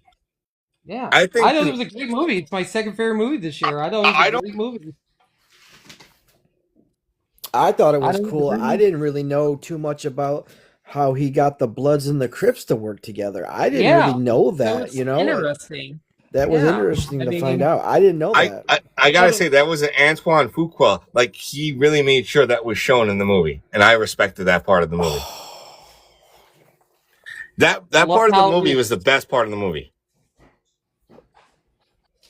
And then when they did the whole Thriller video with John Landis, amazing. I wish it did more Thriller. I feel like they didn't do enough of that. Like I wanted to see more yeah, they Thriller. got so much to cover. I mean, they didn't even cover like I was waiting for them to do Black or White. That one wanted to see that. I always loved that music That's video. I part two, remember though. like That's part Yeah, two. but not with not yeah, without Janet Jackson though. Janet Jackson ain't gonna be in the movie. yeah. You think? Yeah. Janet Jackson didn't even go to his funeral.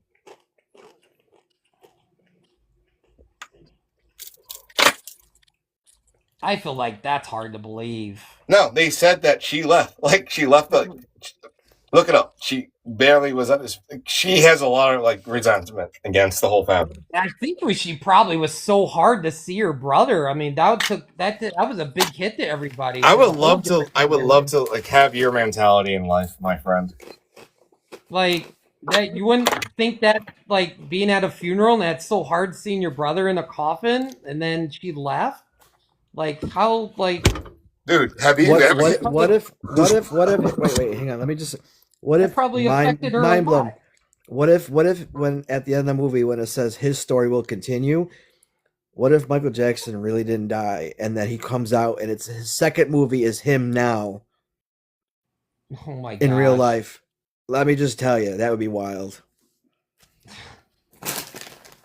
Because there's a lot of video evidence to show that he was coming from a van that night. Like he's I don't know. I don't know. There's like a little bit of shroud that I think that he might be alive still. Yeah, and Elvis is on the in Tahiti right now with Tupac and drinking, Long Island. Nah, Tupac's a big other deal. Like you get that many bullets and you're gone. Michael has the better chance of still being alive. I don't know. Because there was that video of someone walking from a van and it looked awfully like Michael. I'm just saying.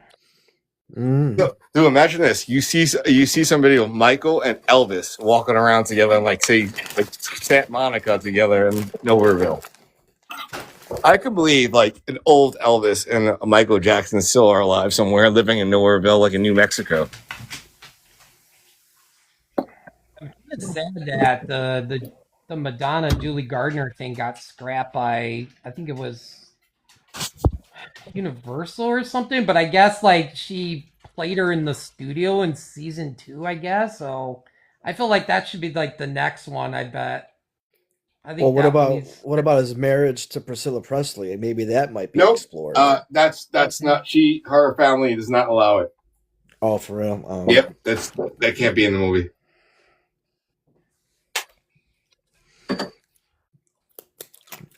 That was a big thing. Yeah. I bet you it's just gonna show him having Neverland Ranch, and then it can't tackle the bad stuff. I don't see where that movie is gonna. It's just gonna be polar opposite of the first one. I don't know. No. I feel like everybody I don't know. But you Do heard, we but honestly need a you heard people earlier talking to you guys about this movie, like people of that, like that like that skin tone and people of that culture. They're telling you the truth. People like me who grew up like in an urban city like you, and I saw Michael Jackson when I was like 8 years old. Like you find this out later on. If you're promising us a second movie, be honest, because half the movies when they do biopics, you show they messed up in life. Like you showed like again, I have to go back to the Bruce Springsteen movie. He wanted to commit, unaliving, and you saw him almost want to do that. You have to see the badness. You have to see the truth. You have to see the realness. That's what a movie is portraying as a biopic. You can't just candy coat shit, dude.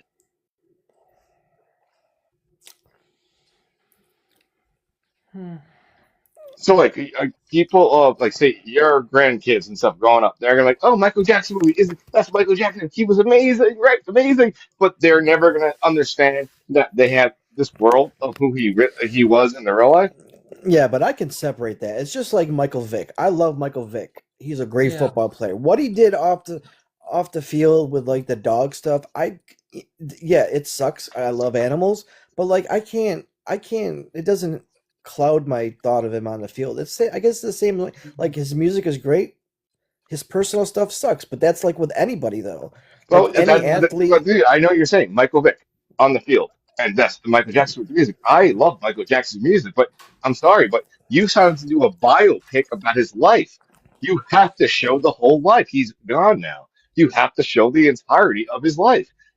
That's how. If you listen, they gave rights to it. The state gave rights to make the movie about his life. That's not on. That's not on us. You have to see the real truth about the whole life. You think Michael Vick's going to give rights to make his movie? Hell no.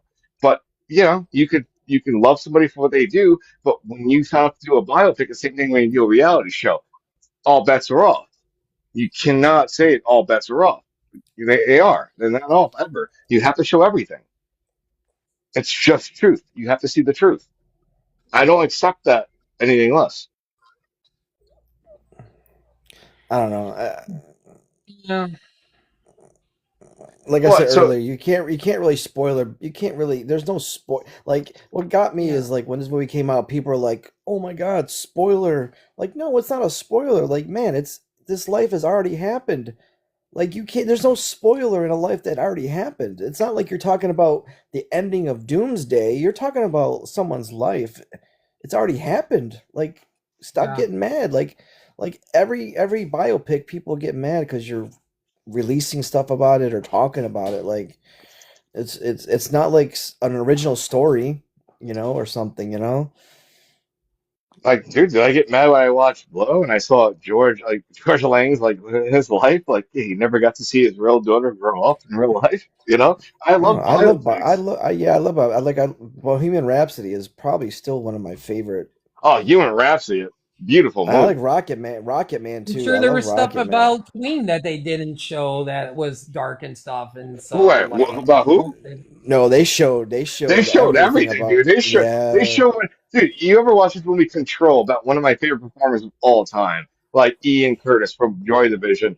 This was a time where they didn't know what like depression was or mental illness was, and he was in love with two different women. And if you really know how he ended his life, they show what he went through.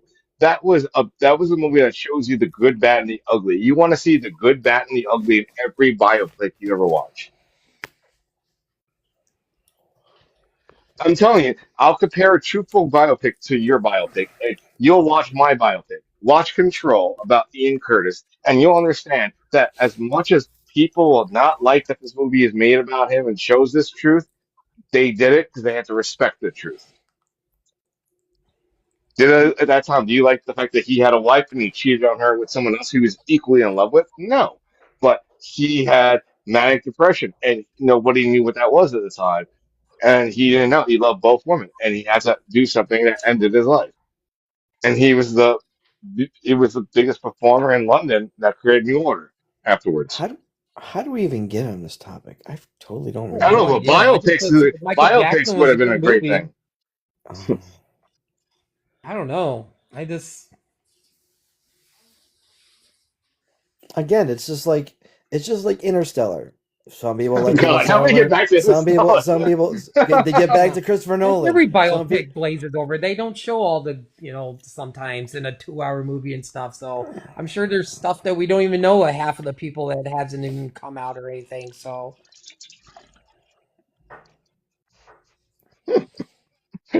You guys are fun. I don't know. Air was kind of showed like the dick move of like Michael Jordan being kind of like, I get it, it's his shoe brand, but like he dictated that. He's like, nope, it's either my way or the highway.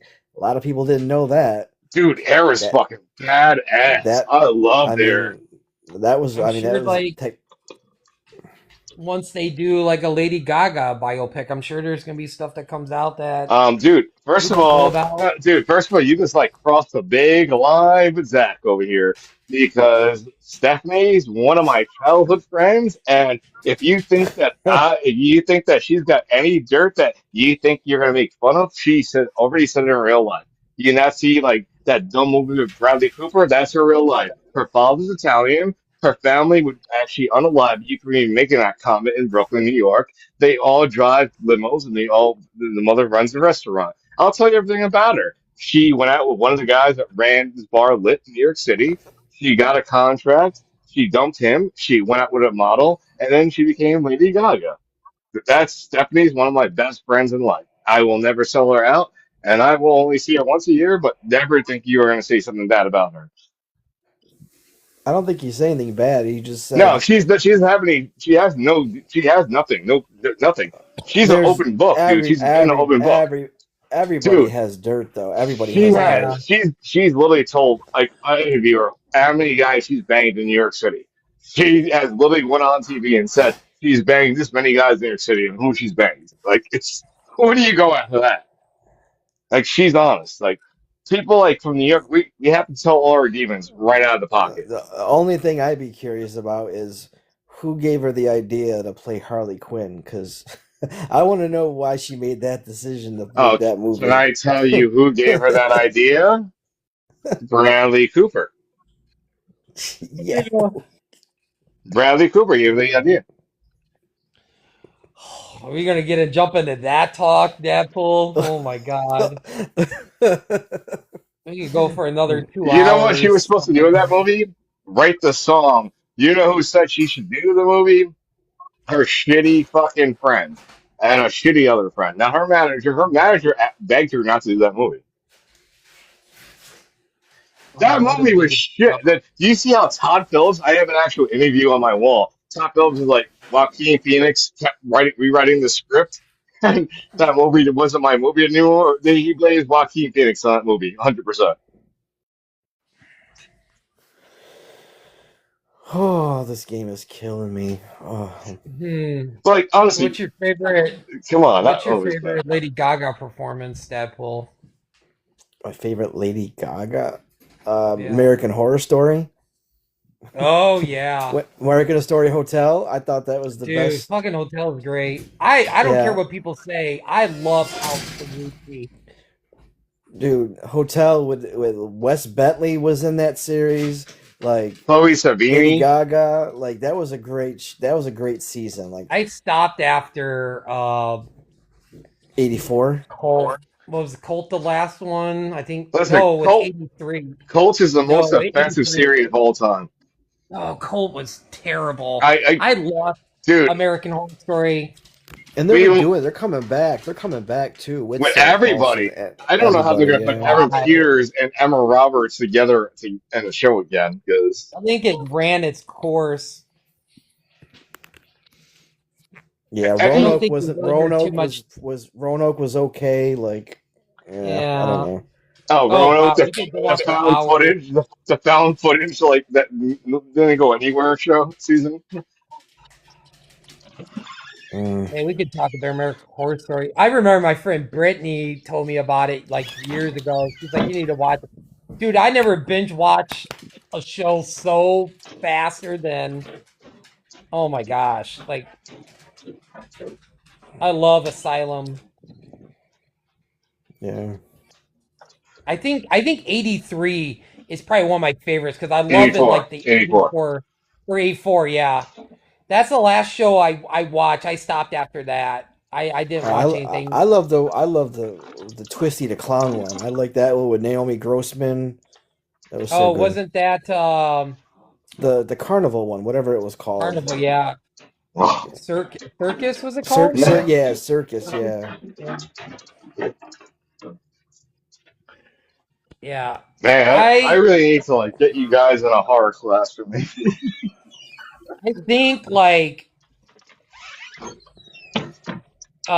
Apocalypse Carnival. It was was like It was quite Oh, quality. I once they twisted in with like whorehouse and um uh Covenant.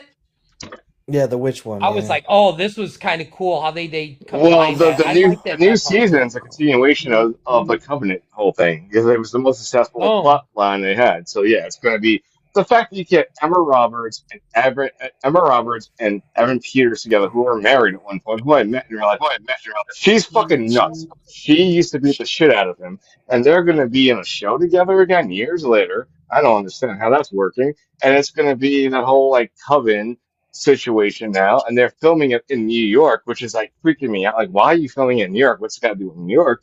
And yeah, I don't know what the plot is, but it's Coven, but it's Coven going to an inner city vibe. I don't know what the hell they're talking about, but again, Ryan Murphy is great at creating shows. He's horrible at ending shows. Freak Show was really good. That's Freak I Show, like the Freak one with the Show. clown. Yeah. Yeah, Freak Show. Yeah, that's what it was. It was Freak Show. See, the thing that like for me, when like after Freak Show came out, then there was what after that one. Was it Hotel? No, it was like Roanoke or something like that. That Hotel Oh, was like almost later on. But like when Freak Show came, mm, they made the Freak Show wine, and I was going out with this hairstylist, and I was a hairstylist. So she took me to her place, and she bought. They actually made a Freak Show wine, and I was watching it, and I think watching that show was the downfall of our relationship. Like we both hated the show so badly, we were picking apart the hair, the makeup, everything.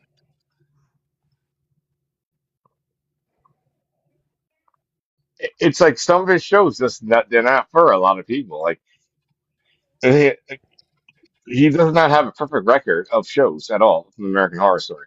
Hotel was great for a while. Did it end well? No. Vampires, unalive serial killers. How much shit can you throw in this fucking series? Come on.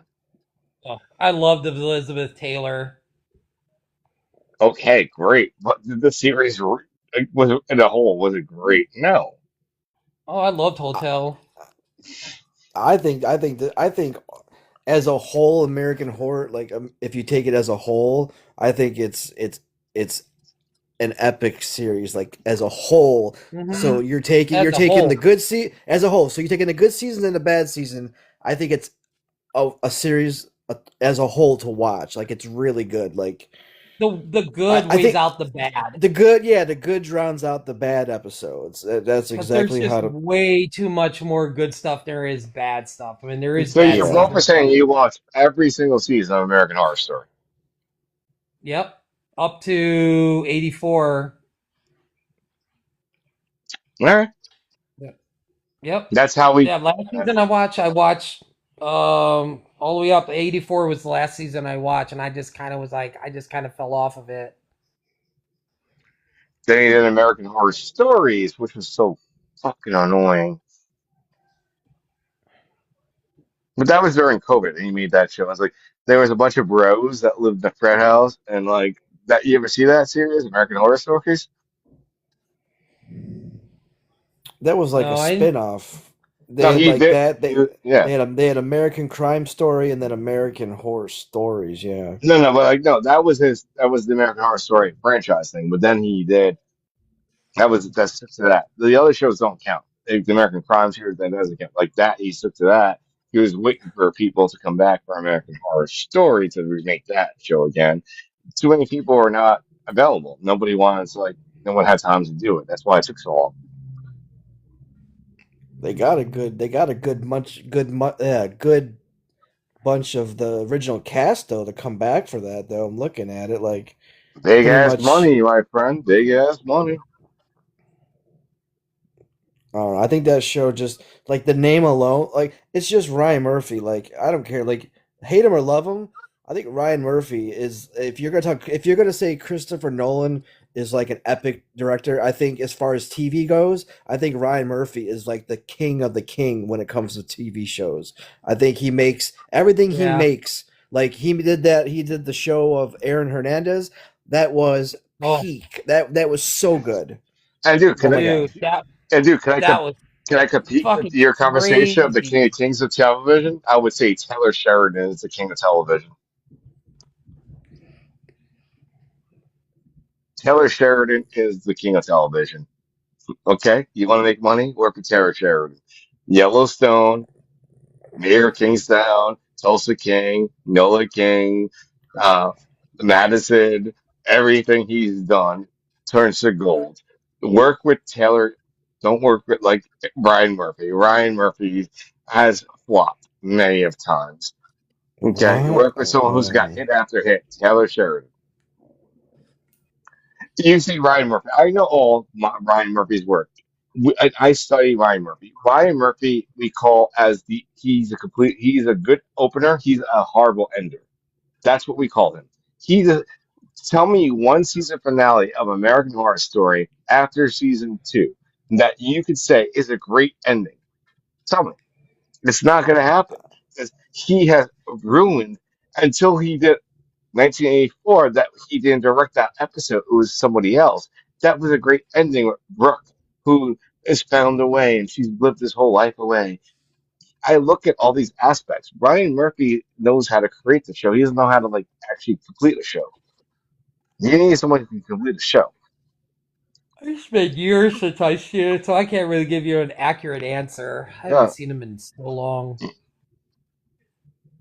But yeah, like, this is the reason. Like, I'm very passionate about like when I talk about things I know like this. Like Ryan Murphy, I've had fucking millions of conversations about where, yeah, I love the guy, but he cannot complete a finale ever in American Horror Story.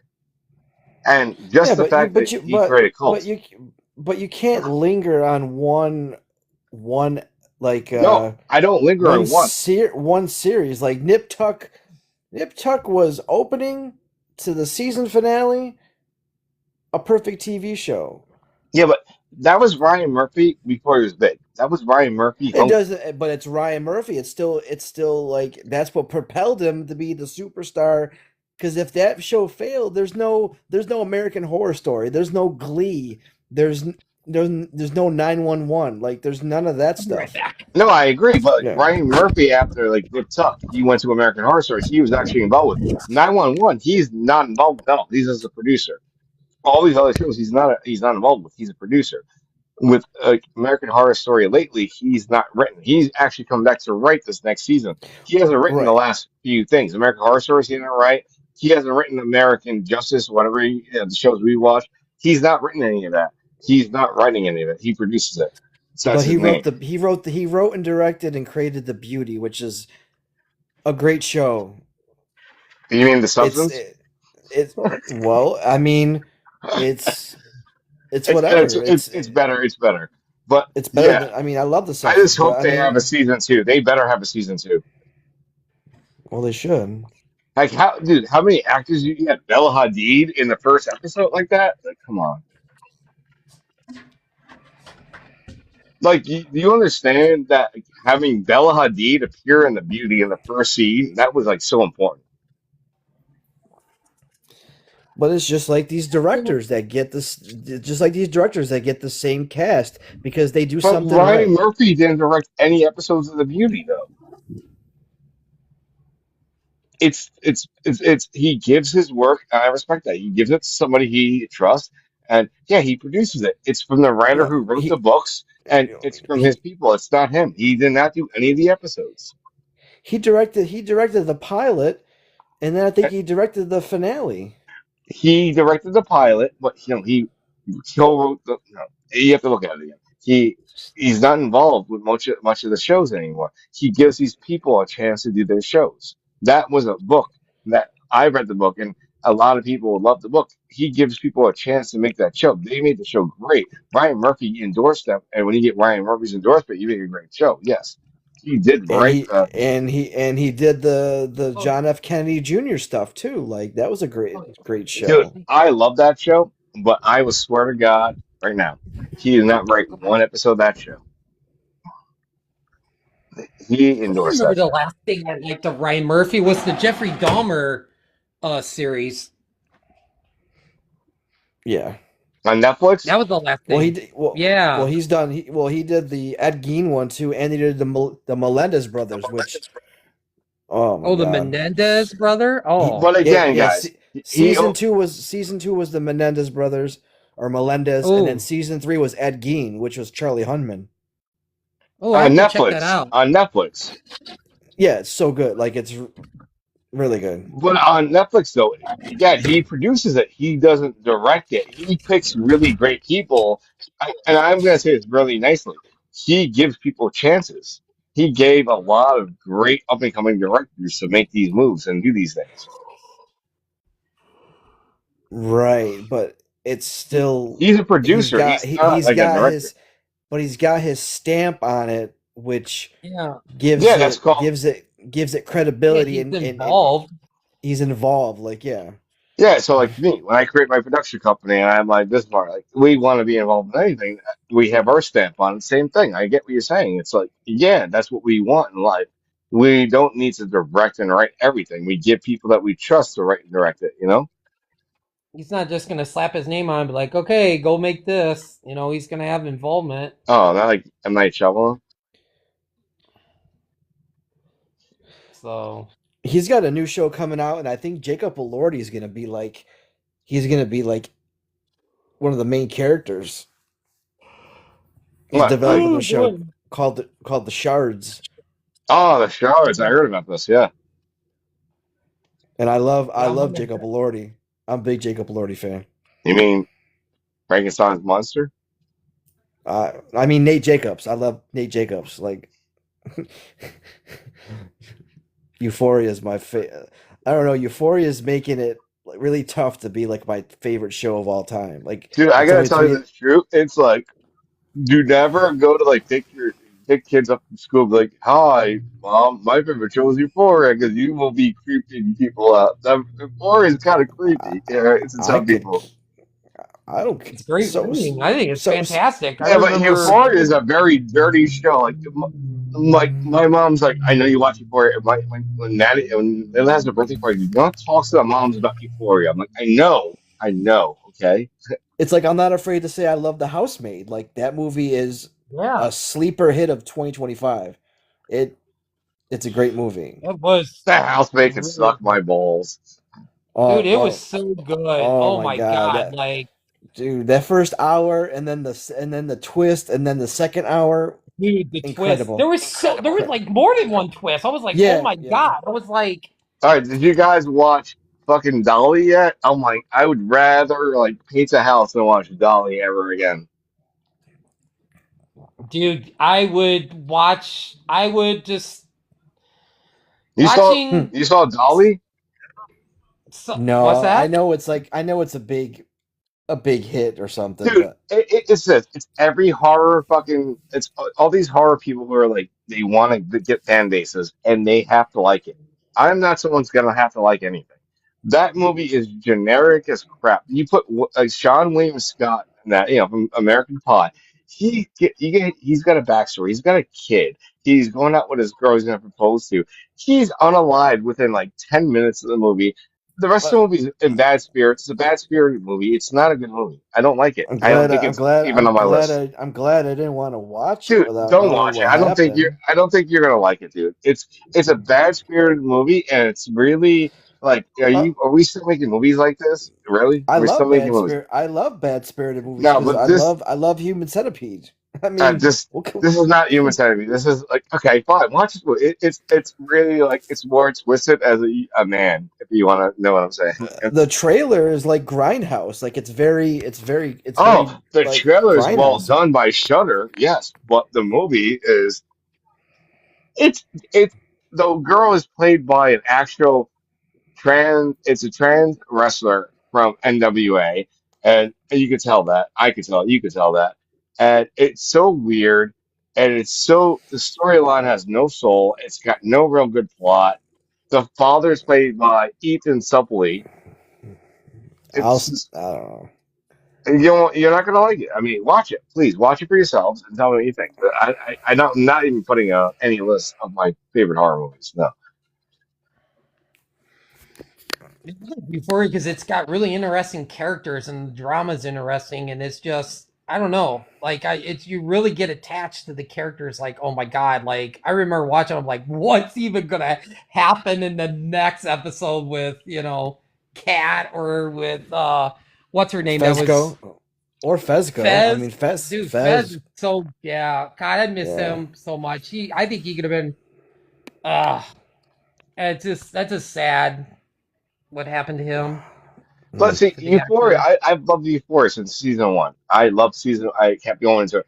This is the thing that happened. My niece, like, I was taking care of my niece one day, and I accidentally put on Euphoria incorrectly, and my niece is like watching it, and she's getting into. I'm like, no, and my sister asked me, "What the hell did you show my niece?" And your niece. I'm like, yeah, and this is like years ago. Euphoria is a great show to watch, but it crosses lines when I have this like sensibility, and I have this like service. I have to like take care of people sometimes, and I don't know. It makes me feel uncomfortable at times. You know? But I like a movie that makes me feel uncomfortable. I don't want to No, Yeah, be. I don't. no, I don't I want to love a feel. movie that crosses But lines. uncomfortable meaning I have two nieces I love. That's what I'm talking about. Not uncomfortable in that other way. This is something that makes me feel uncomfortable. Like, do I want to see my nieces end up like these women? You know, kind of thing. Like I love. Like I don't care. I love a Serbian film. That movie is the Okay, most again, polarizing and yeah, but that's something I'm all about talking to you. But like with this show though, this is real life. This is like me. Like I'm like, do I have to have this discussion with my nieces not to be like that? No, I don't want to have that talk. I feel like Euphoria, you take out certain parts, like that's like my high school drama. Like I remember high school in the '90s being like that, with hmm a lot less of a lot less of the sexual like expressism. But like I remember high school being dramatic like that, like being the star athlete, and then girls, this and that. Like I remember being like seeing it, lived it, like I don't know. Like yeah, I can separate like the lines. I can separate like what's like considered inappropriate to some or disturbing. Doesn't mean like yeah, I'm gonna have that behavior. I love a fucking yeah, show. It's fiction. That like yeah. this isn't real I love, life. yeah, I love good characters that draw me in and great writing. And then it was just like, Like I mean, like some of the, Breaking Bad's a like bad some of the, movie or yeah, bad show, but it's a great show. It's a great show. Am I gonna go out Yeah. and make? Am I gonna go out and make the blue stuff in my garage? Hey, No, if you yeah, know first how I to do what? it, if you know how to do it, and you have the right yeah. skills, go for it, But man. I'm not going to like. I But the don't think move, about my daughter if I watch Breaking Bad. Like she's gonna go out and make like drugs or anything. It's yeah, just yeah. like, Well, if you live in Nashville, you might, or Oklahoma. but Well, yeah. It was Albuquerque. Yeah, but Hey, Dad, well, I'm I've just been kind to of curious. Oklahoma. Yeah, Like, what was the scene that you remember maybe through like the first two seasons that really kind of was like,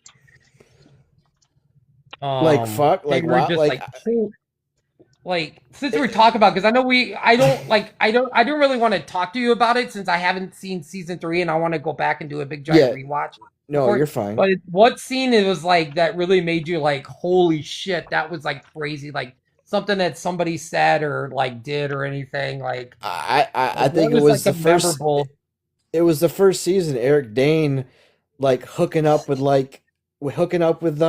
with Jules? with Jules. I'm like, Yeah. what the Dude, fuck are they what the, showing? I know, Like, I was like, what are the they fuck did show? my coworkers recommend me? Yeah, like because I didn't be. I'll be honest. I didn't catch Euphoria when it first. Like I was. It was No, like I didn't already either. like it was already like the end of season one before I really became like invested in it, and I binge watched, and I'm like, bro, I'm Yeah. sitting here. I feel dirty because my son's upstairs. Yeah. Like I feel like if he comes downstairs and watch, like I don't want.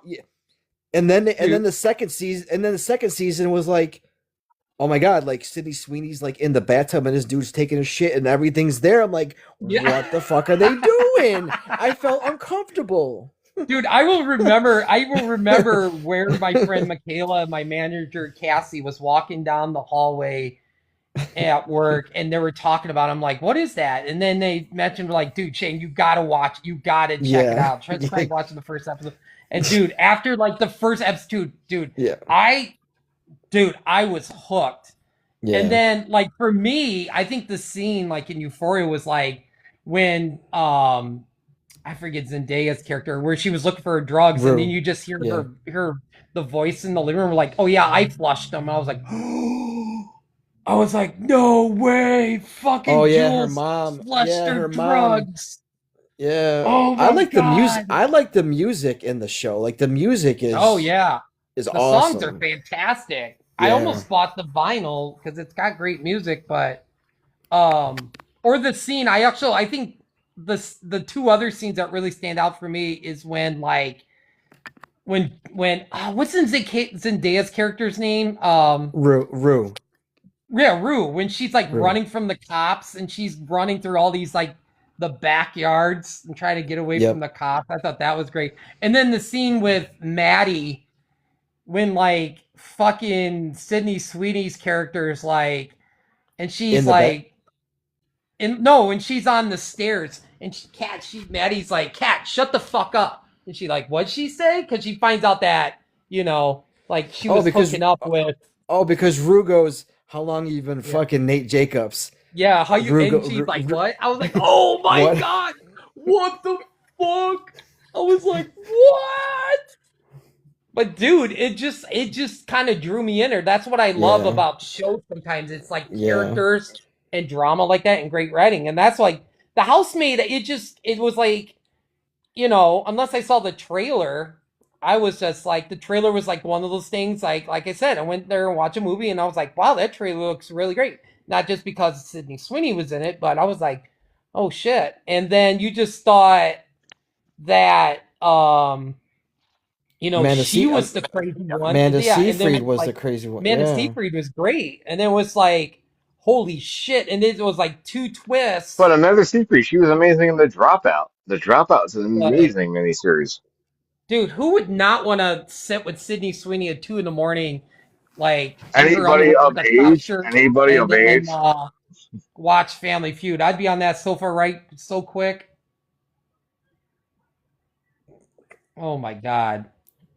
And that, to get back to like Sam Levinson, he did the show Ballers, which I think Ballers is another great show. Oh, I could talk That about ballers all day, I son. mean the ball that's one of my top favorite. I mean, Is But you know how Rock is ballers so was good. created because John David Washington, he's in what it. If you like, it's so good, so but like good. the reason so ballers even got made was because Entourage was made. Entourage people, they're the reason that show got created.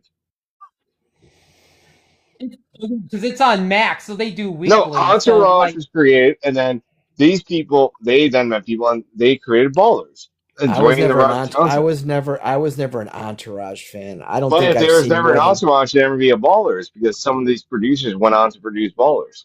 Well, I get it. I what just never. I think I saw 2 episodes of Entourage. I never really got into What do it. you think they were douchebags? They were. I'm just not a Jerry Ferrera is fan. Well, is you kind of single the one actor out. Give me a reason why, and I'm curious. That's one of many actors. You could have said Kevin Dillon. You could have said so many people. Kevin Conley. You could have said so many people. What? I kind of feel like there's a reason now. No, I like Kevin Connolly because he had a show called Unhappily Ever After, Oh yeah, I know. which is like the knockoff of Married like Married with Children. Yeah, Children I know. I know. I with the watch little it. Will Bob with Tep the go with? and he was the rabbit. He was the blind Yes, he was. rabbit that Yes, talked. the Dirty Rabbit with Nikki Cox. Uh, yeah, Nikki Cox was amazing. I'm sorry, think movie guy. so? What were you gonna ask? No, I was just saying that I know it's on Max, so they do the episode weekly. Like, is it getting close to the end, or they still got a little bit on Euphoria season 3? The third episode just came out, so Oh, so it's still got a while because I think it's still got what 5? I think it's 8 episodes. Yeah, but like the thing with Euphoria is like this is the last season Yeah. because yeah, it's do you really afford half these actors after this? No. well, something's. I mean, I thought the season ending of season 2 was going to be heartbreaking. I feel like this season is going to be worse. Yeah. How is it so far without spoiling No, anything? don't. You can't hear this, buddy, because I'm still like on the same part you're on. Like because I started rewatching it. I don't. He shouldn't tell us yet because we need to like don't hear anything. We can't hear anything. I just want to know if I, it's good or is I'm it just saying it It's definitely on par. it's on par. The only thing is, Okay. it's like it's kind of like okay. I'll say this: it's kind of like watching Stranger Things season 5. You got to get adjusted to the cast being older. But they do it. They do Yeah. a time. They do a time jump, which logically makes sense why So the are characters are older. without saying too much, are they like taking place in college? It's over now. Uh, They're there's in no real life now. they're done with college already. But like, Oh, but that okay. book, you hear what happened? Like how Sydney Sweeney, they're like Christy. I loved Christy. She was so great as playing Christy, but Yeah, she got my son met her because she was the parade person at the Hall of Fame with the boxing Hall of yes, Fame's like right there me, yes, and she was there doing that. He got to meet her. I didn't go. I just wasn't feeling good. So, but he went to go meet her. She was promoting the film Christie at the Hall of Fame induction weekend. yeah. I was like, damn. She gets so much hate though. Sydney Sweeney because like she said some comment or something about something, and It's a good movie. It's a good movie. no, Like she Christy didn't get nominated because she said a comment, and that was like that's killing her career and these big things now. her career is not killed because The Housemaid's $1 billion franchise. Like it's Oh, the dude, after she, dude, second movie is gonna be just as hype as the first dude, one. you look at her Dude, in Euphoria and how she looks playing Christy, a boxer that I grew up loving and boxer that made me a legend. I love boxing because of that woman and some other people. She put on the weight, she put on the muscle for that role. Yeah, And I did not even recognize what's his name in that movie. It was like, wow, that was good SFX. That was good makeup. she's always been a good actress though. Like Did you even watch it though? like That's the a hard movie to watch in certain scenes. oh yeah, because her husband's a big dickhead. That's why. Oh, dude, he's a piece of shit. He's He's a like, yeah, but yeah, I don't want to spoil it for movie guy though. it was But bad. but but movie guy got me watching that one nun movie I never even watched, and I love that nun movie that she's in. dude, That was such a good movie. that was because it was like it was that, and then it was wasn't it the Omen? And I'm like, I always made a joke with my coworkers. I said, can nuns not leave the U.S. and go overseas to give up their give their vows? Because I'm like, shit is always happening. It's Sydney Sweeney's character left from the States to go overseas, and the freaking and everything just went wrong. I'm like, can't they just go to Rhode Island or Maine to give their vows? It's like I would go to just Rhode go to Island. the. Rhode Island's It's very like easy. Yes, go there, please. it's But I'll like, tell you why this. are they going overseas?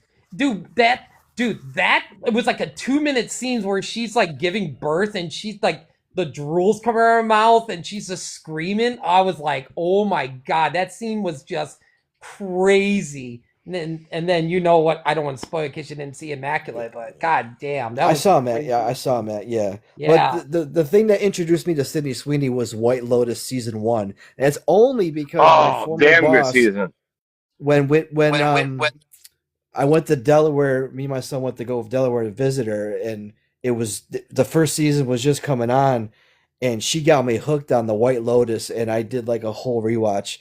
Like, I'm gonna check just something. think of a show with Sydney Sweeney and Alexandria Daddario in the same season.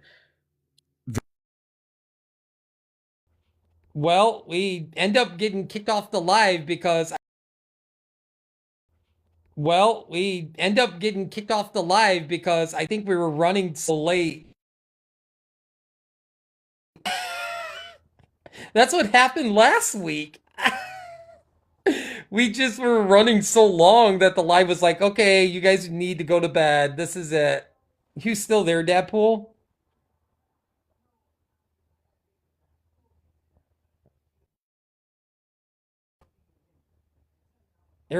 The same shit happened last week. Hold on a second. The same thing happened last week. Yeah, the live just went froze. Yeah, the live we were running too long because the message was like, remember Oh, live because that's what happened during the Steven Spielberg one. We were running too long. God, we've been running the live that long. that's Well, crazy. everybody, thanks. Welcome to part two to like Part two. Christopher Nolan and us veering off. So, But what I was gonna say is like White. I saw first you got introduced to Sydney Sweeney in the White Lotus season 1, Yeah. and it's like Alexandra Daddario and Sydney Sweeney in the same show. Yeah. Very very. It's that's a great show too. Yeah. Third season's kind of like out there, but the first 2 seasons really hold up.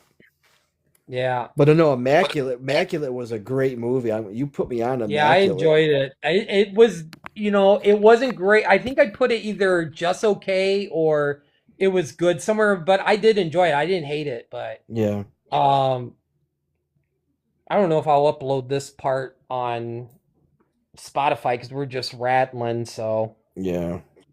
um what the hell was gonna tell you something about Sydney Sweeney. Oh, no, I just went up to look and see when The Housemaid 2 is coming out, and it's coming out December 17th next year. They got a release date. Oh wow. Housemate too. Yeah, because I know they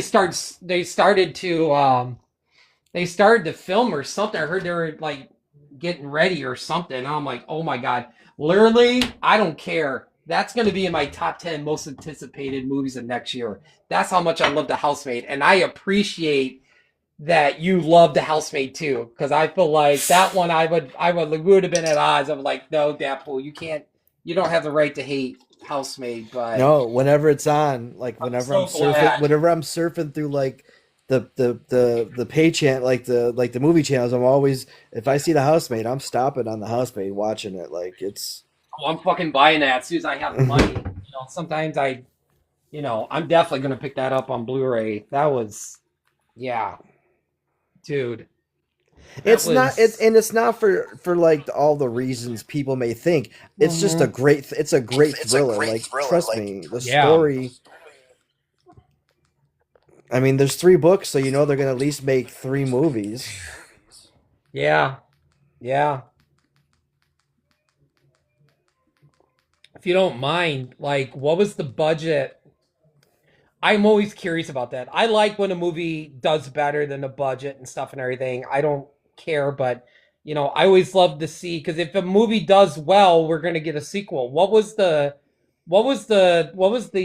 box office? For The Housemaid, Yeah. the budget was 35. It made over 400.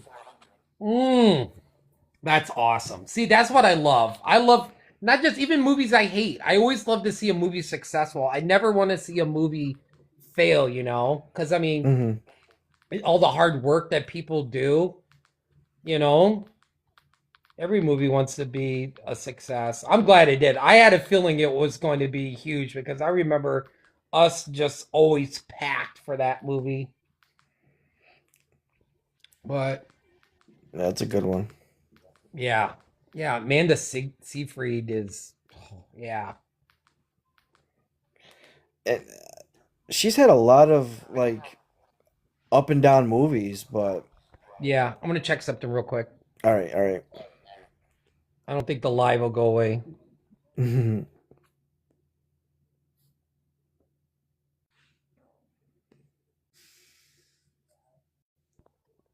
Um,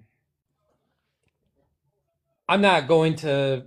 I want to go because I haven't been since 2023, but I really want to go to Indiana Comic Con so bad. And I try not look at the like guest list because I know I'm just like heartbroken, like, oh fuck, I could have meet that one person or whatever.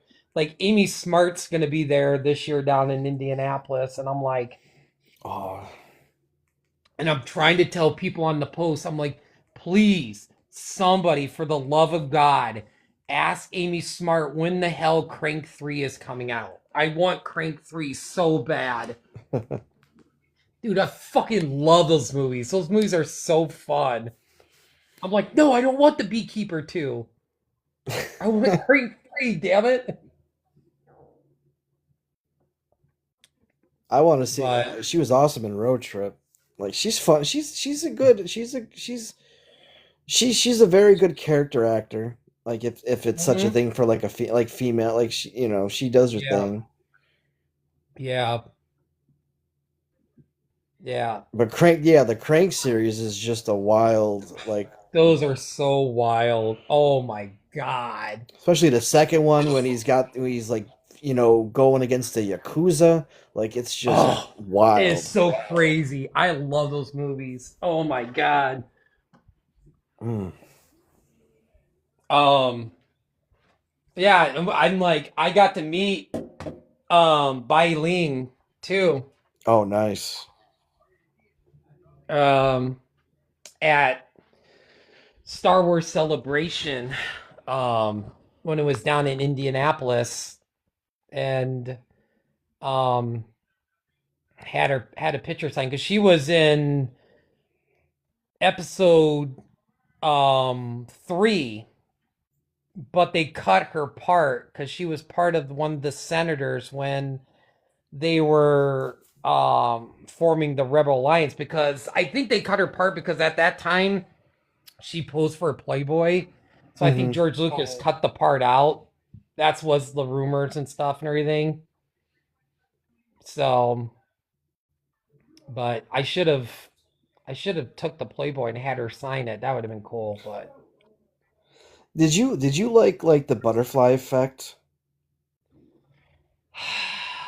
I don't think so. I don't want to give you a straight answer because I mean, if movies I love, I usually buy. I don't have that one. So maybe I don't think I don't know. I honestly don't know. I don't remember it.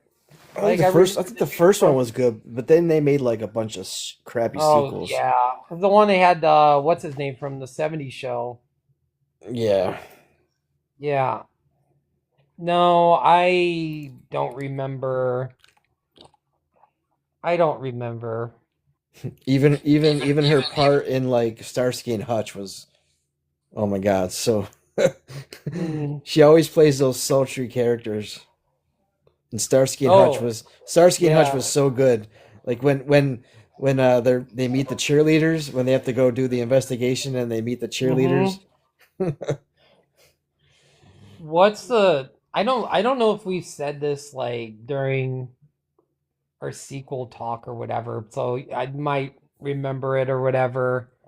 Um, what is a movie you want to see a sequel of that maybe hasn't been a sequel in a long time, or or maybe a recent movie or something? Is there anything that sticks out that you would like to see a sequel of? Wow, that's a great question. I've got one that came to my mind in like 3 seconds. I want to I'll see an probably A Team sequel. a what? I want to see an A Team sequel. I fucking love that movie. I was just watching that the other day. It was on like It was Showtime or fun. something. Yeah. Dude, Bradley Cooper, fucking Quentin Yeah. Rampage Oh Jackson, my Liam god. Neeson. It was yeah. And I love the show. Like growing up in the '80s too. I kind of watch it once in a while on the 24/7 channel, but I would probably want like I think we talked about no, I think we did because I want to see like a second Lita Battle Angel. I want to see a sequel to Alita. but I think you're gonna get your wish because they keep. I think you mentioned that. I think you did say that. I think it's gonna happen too. I think Robert Rodriguez has been talking about it like in different, you know, movie premieres or whatever stuff. So, and I think that movie was successful. It wasn't a bomb. No, because it's I don't think it was either. Like I remember going to the opening night and it was busy. Yeah, I don't know. Like, I don't know if you really. I'm gonna deep back into it. I still think they're. I mean, to me, I think they're more still. I mean, maybe they're getting bigger. Maybe a lot of fans are going to it, but like, do you still think A24 is a small independent? Oh no, like I talked about like I mentioned earlier, I think They've grown. they've grown and transcended to a legit like major studio because they're getting like collaborations with like Amazon Prime and Paramount. Like they're the bigger streaming are like studios are producing some of the A24 movies. So like Mm. and you're getting big name actors, and I think once you get like once you have crazy big casts and you're making a profit, I think you go from independent, like Blumhouse. Blumhouse started off independent, and now I don't consider them independent. Um, Atomic Monster. I don't think they're independent. I think they're Hollywood now. I still think Neon is a very independent. Yeah, they haven't done. I don't think they've And gotten to Bloody that. Disgusting. I think. Oh man,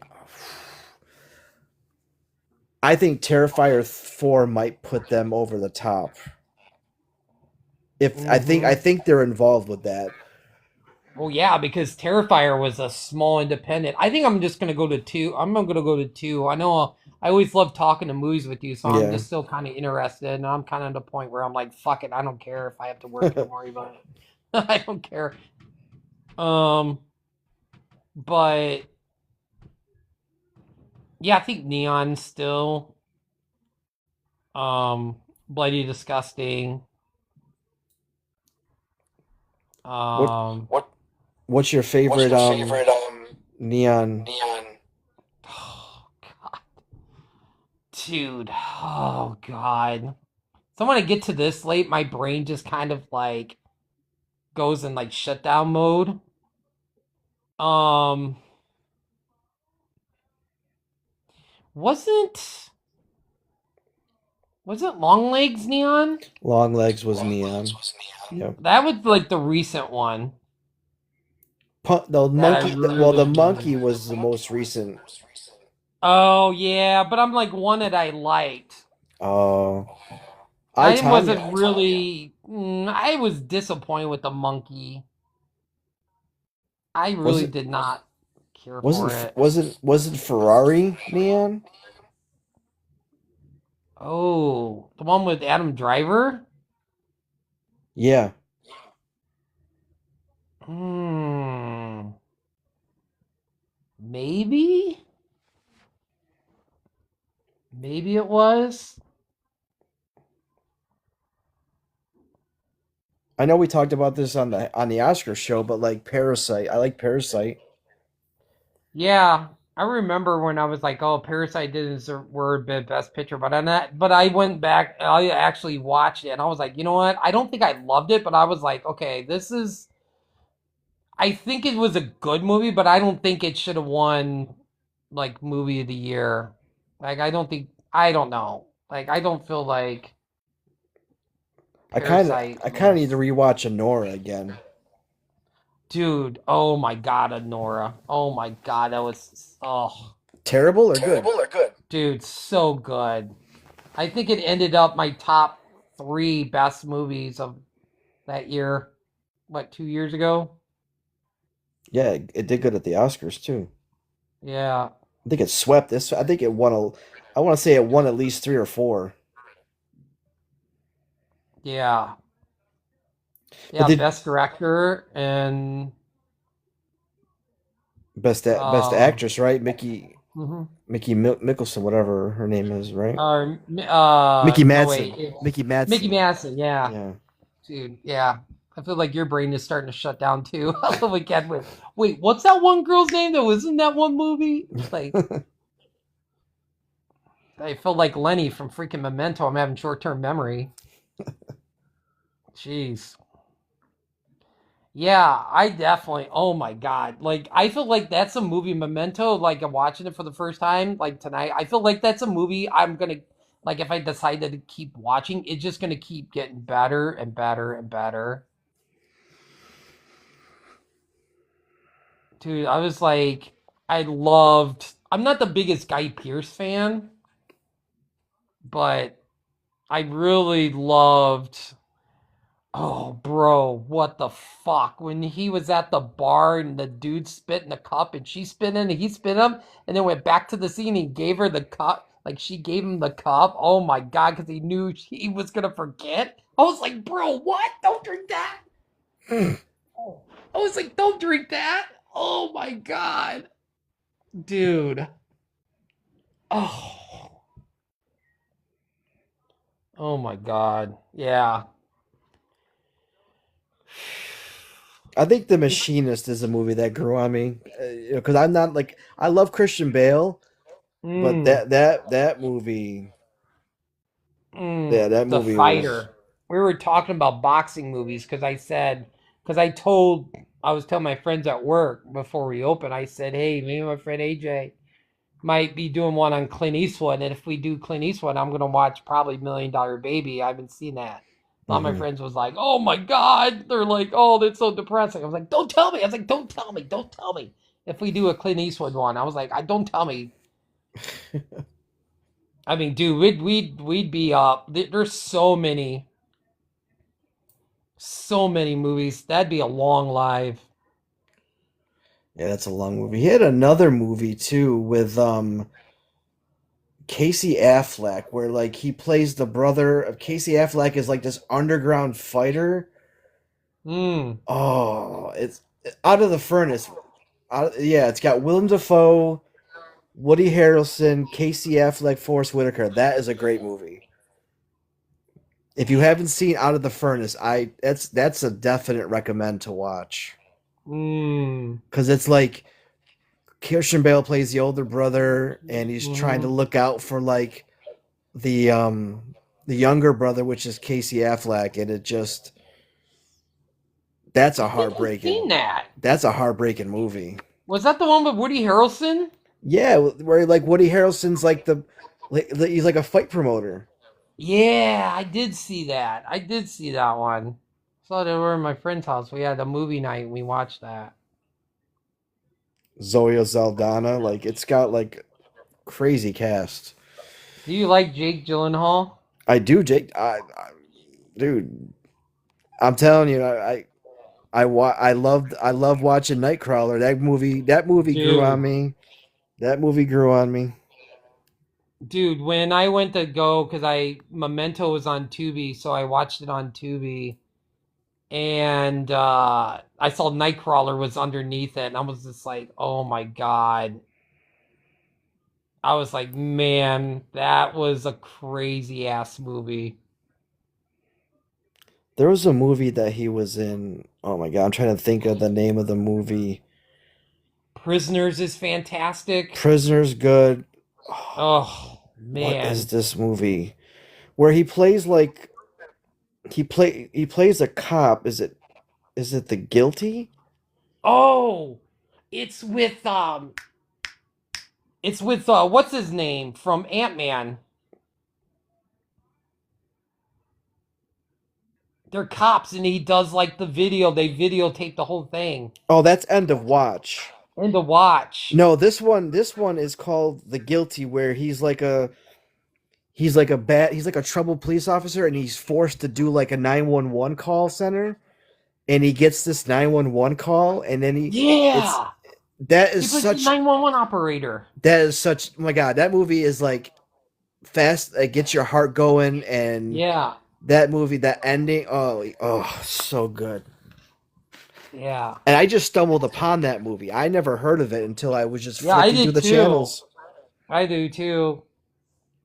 But like, even the new Roadhouse wasn't bad. Mm, I think my Southpaw, always yeah. Southpaw, I another didn't see boxing that one. movie. Yeah, that's a I think we talked about that. They were like, "Oh, you need to watch that." My friends were but like that.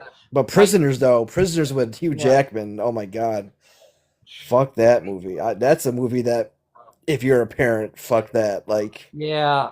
He found oh yeah. It was like Paul Dano was crazy in it. Was a dark character. Was yeah, Viola I think he Davis. yeah. In the end, was just like I know he found them because Yeah, he turned around and looked and he was like he. I know he got him out of the underneath the ground. and David, was it the weird guy David Delsmatian who's playing Bison? He was like an evil Yeah. fucking psycho kid too. Like, Mm-hmm.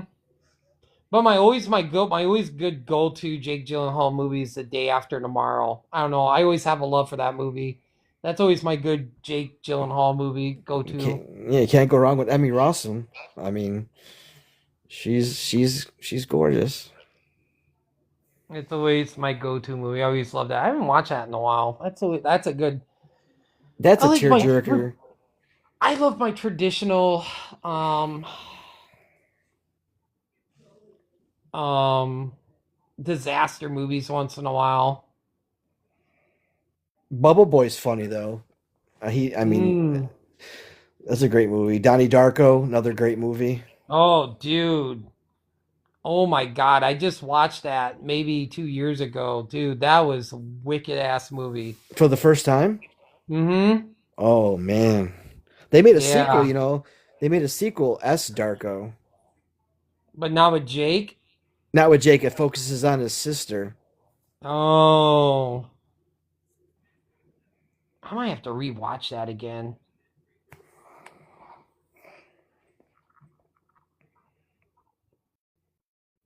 Oh, that's Sometimes a I get in the mood where I want to just watch a couple movies from certain actors and try to watch one. I always like to watch one I haven't seen, watch one that I love or that I enjoy, and that's like I do with this movie. It's like I never like I did went with Insomnia, which I know I really liked, and then I went with Memento. Oh my God. Dude, Memento had me so stressed out. I'm like, what in the living F is even happening? there was speak Holy crap. I love cop movies. What was that one movie with Richard Gere where he plays like this really dirty fucking cop? It just came out within the last 10 years. Oh, really? Hmm. Oh my god, I'm gonna have to look it up. Shit, I don't even remember. I don't even know. It was a really good movie. I'm gonna have to look it up now. Filmography. Let's see. Brooklyn's Finest. Oh. Don Cheadle, Ethan Hawke, Wesley Snipes. Hmm. That's a good movie. What's your go-to like disaster movie? Ooh, go-to disaster movie. It's either I like San Andreas, Hmm. and I'll say probably 2012. Hmm. Oh my God. That one. Jesus Christ. That was such a long ass movie. I had to keep punching myself in the face just to stay awake and watch that movie. I think for me, my always go to disaster movie is the Towering Inferno Mm. or Earthquake with Charlton Heston. There you go, bingo, you got it right there. Yep, that's we were talking about Jake Gyllenhaal movies. Yeah. We kind of already we're just like we get to the end of the live and we just babble about movies or some of our favorites. Steve McQueen, that would be or Dude, Paul Newman would be like a good actor to do too. Wow. watched Hmm. Bullet. I watched Bullet last night. I used to have it. Like, dude, that still considered like I love read like I said, I love reading about a movie like after it. They still considered that one of the best car chase scenes ever in a movie. And they Yeah, said it's still one of the best film editing car chase scenes of yeah. all time. Isn't that like the same car that Nicolas Cage is going after in Eleanor, right? The Well, Ford Must. yeah, but it's like they do a replica. It's not the exact Oh, car, but yeah, well, but yeah, same it's premise, same premise. yeah, it's still a Mustang, but Yeah. yeah, and it's actually the first. I like I said, I love reading about stuff. I'm like, oh, I didn't even know that, but it was the first movie to be fully shot in San Francisco. Hmm.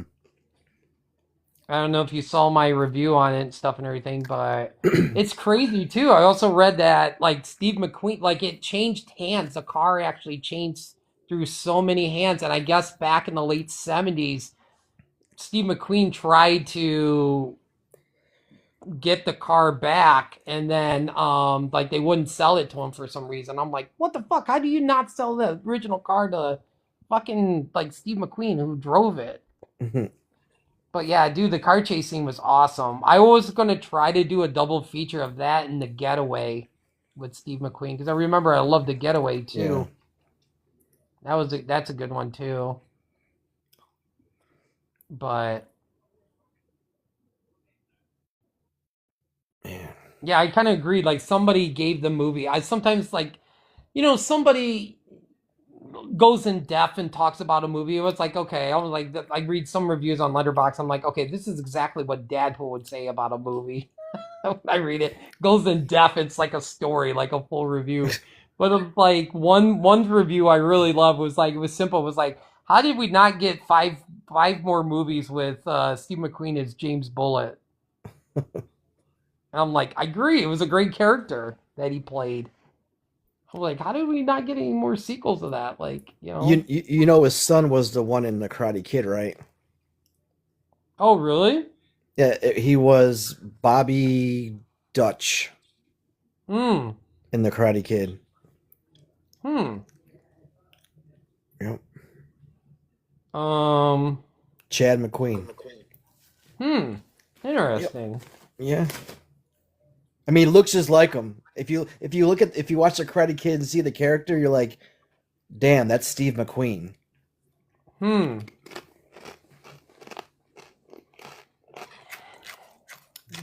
I've seen The Greasy Strangler. I know the director and the actors of all. I met them all. I'm friends with them. The Greasy Strangler is one of the most over the top, like, I would call it like a blaxploitation film. It's such a weird movie. The Greasy Strangler. Yeah, let me check something real quick. I see when my ass has got to be at work tomorrow. Okay, 90. Okay. Love. Get about close to about anywhere from 5.5, 6 hours.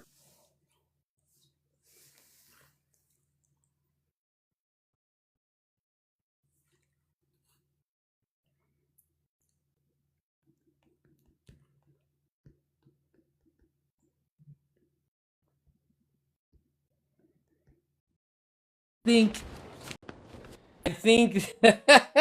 Well, you there? I'm here. I'm here now. It What the kind of fuck cut out. happened? It kind of cut out again. Maybe it's me like exiting out and Yeah, going to Google something. Yeah, I better not. Okay, maybe it was that and try TikTok, but like, hey, get your butt to bed, you guys. Maybe it's I don't know. I'll probably go on for another like few minutes. Yeah, I'll just promise not to go Google something because I'm like, wait, I gotta go Google something real quick and then like get off the live.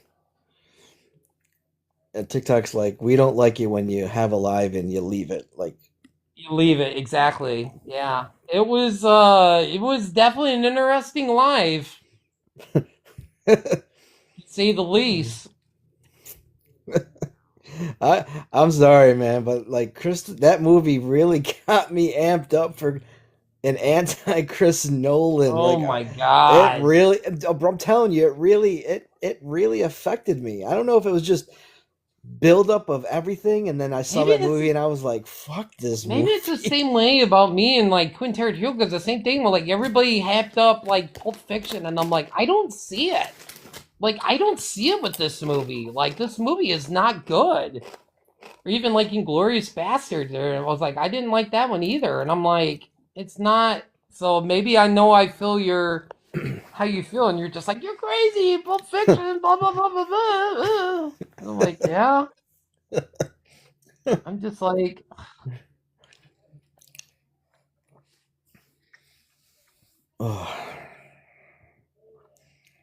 So definitely Willem Dafoe next week. If you want. Wait, what is my eyes are so heavy I can't wait. Agreed. Glorious Bastards Is is my my least favorite Quentin Tarantino film. I feel like if I rewatch that one, I think I'd probably look a lot better. I don't know, some about Pulp Fiction I don't like. Like I just don't like I don't understand the love for that movie. I'm sure we get a bunch of crap and shit from Zach, so like, oh, that's a masterpiece.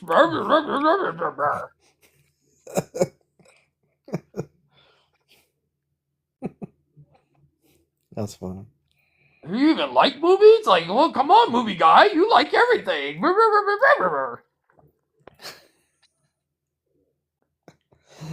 It is a great. It is a good movie though. Like I ain't gonna lie, it's a good movie. It's. I like the movies that have like different parts to it, and then it just kind of all ties into each other. It's almost like an anthology within a movie because it's like all these moving pieces and different characters, and I don't know. It's just Pulp Fiction was groundbreaking of the time, but it doesn't hold up it much anymore. Yeah, I don't know.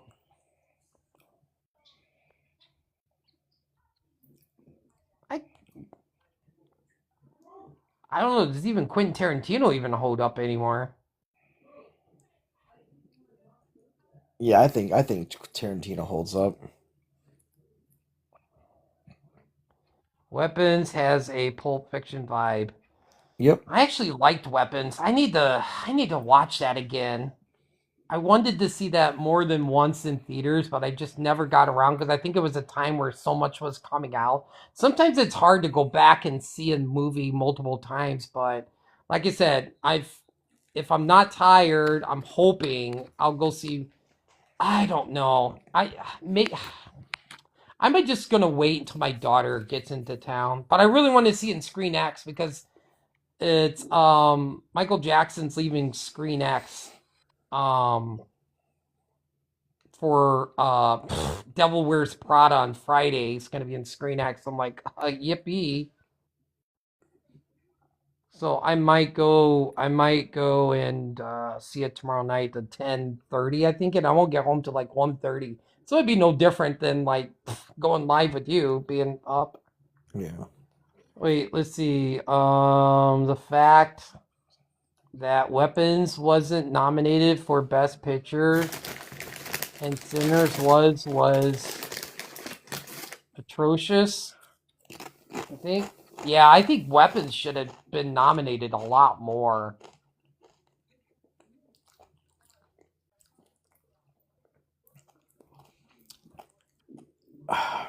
I'm like mixed. I'm at like a five, between a 5 and a 6 on it. I'm not like overly So for shit. me, I'm not disappointed, but I'm not overly like, oh my god, I gotta watch. Like I'm like in the middle. I'm in the middle. so a 5 and 6, like I have my point scale like written Yep. down. So 5 and 6 on my scale would just be okay. Yeah, it's just okay. Okay, see, well, there you go. I think I would give it. I don't think it's great. I wouldn't give it an 8. I would give it like a 7. It's good. I'll have to go back and check my review. I probably gave it a 10. Be like, oh my god, it's the greatest thing ever. Probably I, not, but I mean, I like Josh Brolin. I mean, he's probably one of the reasons why I probably give it like a 6. oh my god, the gas station scene with Benedict Wong. Oh my god, that was his eyes all bulging out. Crazy. Dude, Amy Madigan was great in it too. I'm glad she won the Oscar. I was watching Uncle Buck the other day. It was on TV. I just flip it through. Uncle Buck was on. Amy Madigan was great. Is great in Field of Dreams. Like she's a great. I think she's a really What movie underrated was that? actress. What movie? What movie was that? Field of Dreams. Never heard of it. Oh my god! Shut the fuck up. Just keep eating your chips, fat ass. I'm going to. It's 2 o'clock in the morning. Go ahead and keep feeding your fat face. I am. I better be quiet because TikTok might give me a violation being mean to you. Yeah, stop harassing and bullying me. Yeah. You're bullying me. Oh wait, she was in. No, I'm thinking of whatchamacallit, not Amy Madigan. I was thinking of what's her name from Three Billboards Outside of Ebbing, Missouri. Say that 10 times Fargo. fast. Three Billboards Outside of Ebbing, Minnesota. Yeah, I almost said Minnesota. Missouri. Wrong him. Yeah, I didn't even know she was married to Ed Harris. When I saw that, I was like, holy shit, they're married? What? Okay.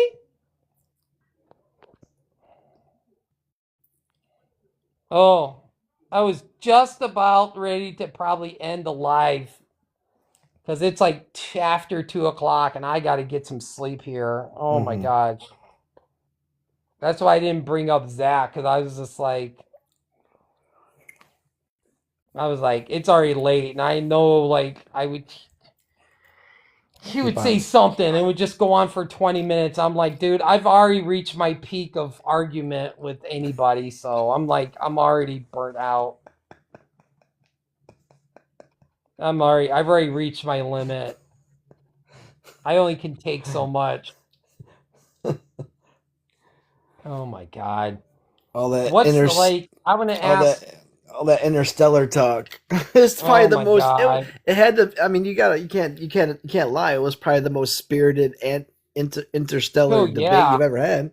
Because I'm just like, yeah, it was a debate. Because I'm just like, I just don't understand how anybody does not like Interstellar. Was it Mark Cub? Mark Cubs. Like, Mark what Cubs. do you have? Are you big Interstellar fan? Are you a big Christopher Nolan fan? Like, what are like maybe two of your favorite Christopher Nolan movies? Overrated part 1, overrated part 2. I was kidding. Memento is my favorite. I just watched it today for the first time. Yeah, you just can't mix that with. You just can't. It. You can't watch that and drink Diet Coke because it's bad. You just gotta. Dude, Memento. I'm still thinking about that movie. It's pretty fucked up. Dude, like trying to piece it all together. But once you watch the movie, understanding why some of it's in color and some of it's in black and white, I think if you watch it under that lens and knowing that the color is now life going forward and the black and white shots are like the reverse, like the path, like kind of like put that together when you're watching it. So the black and the white is like the before, because I think he was just getting like, because didn't he just get the tattoos? Yeah, so the black and the white is like the before everything going in like the other order, like it's like the other one way, and then the color is like now and going forward, and then there's that one point where it just comes together when that one Polaroid develops. It kind of just comes together. I'm glad I didn't watch Memento when I was tired. You probably would have been like, I have no idea what I just watched. You probably would have shut it off. Yeah, it would have been like, yeah, I can't. My mind is, I can't right now.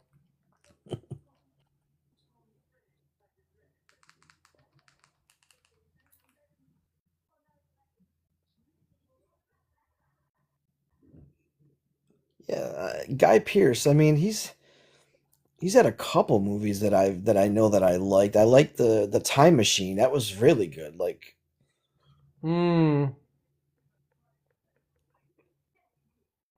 because there's a movie that came out in the 80s called Time After Time with Malcolm McDowell. Perfect. That was a great movie. You saw it? Awesome movie. Great. Yeah, it's an awesome movie. Especially when he's like going after like the Jack the Ripper. Oh my god, it's so good. And I think the dude, oh my god, I can't think of his name.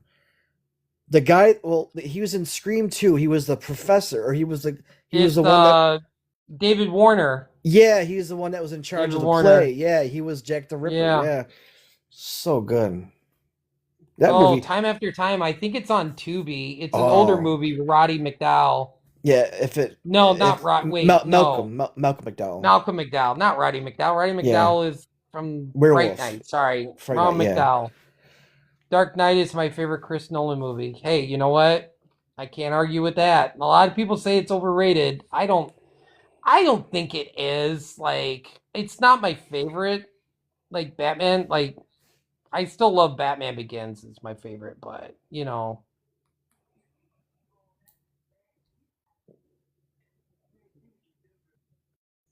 Batman Begins. Oh. Yeah, he is a great Joker. Dude, I just love it. It's this. I love the origin, the origin story of that.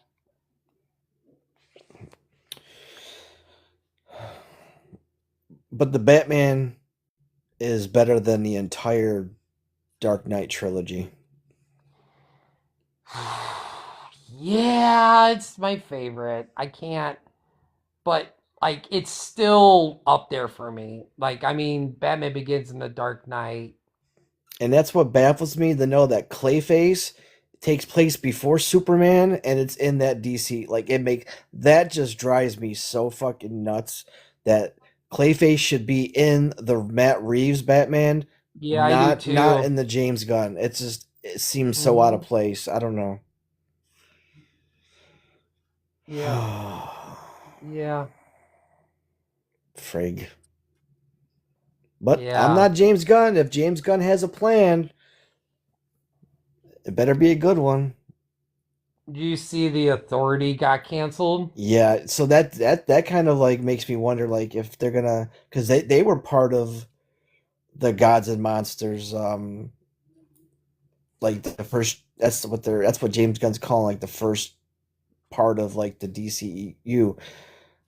Man, that sucks because weren't they setting them up? Weren't they were in Superman, right? The Authority? They I were kind think of so. like a background character. If that's can't it just makes me think like is Supergirl and Clayface going to be the last movies we see because of all this merger stuff, and that he knows Mm, it, so like you know, or maybe Man of Tomorrow might be the last one because I think that's already started filming, or at least pre-production's gotten underway.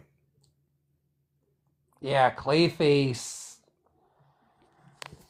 Dude, Clayface looks great. gonna be something. That's all I'm gonna say. I totally forgot that movie was coming out. I would have put that in my like top 10 list, honorable mention or most anticipated. I don't think it would have made my most anticipated, but I don't know. It'd be interesting to see where Clayface ends up because I feel like that's gonna be an interesting movie. I feel like that's only going to pertain to a certain amount of crowd. I don't think it's going to do major money, but But it might set up Creature Commandos like the live action. It might. I'm hoping because I guess apparently this Clayface is the same character in the animated Creature Commandos that just came out, or that was you know James Gunn that show that cartoon. So I'm thinking maybe this might set up the entire live action Creature Commandos by the end. mm-hmm. Maybe he goes and he meets I don't know Clay, yeah, Frank. Clayface is a movie.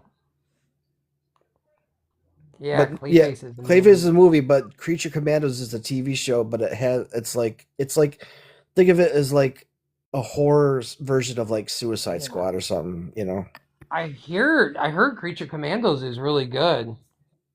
I've seen a few episodes. I haven't gotten up on it too much. Like tonight, Daredevil, the new episode came out. I think it's like episode 6. Mm, That's getting really good too. Oh my gosh, it definitely makes yeah, sense. Daredevil the first season.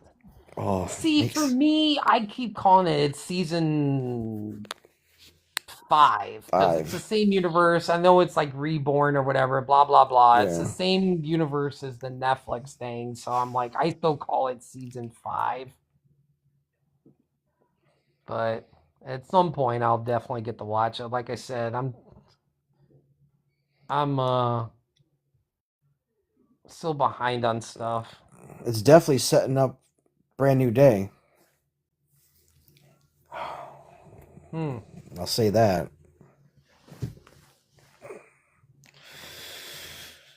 I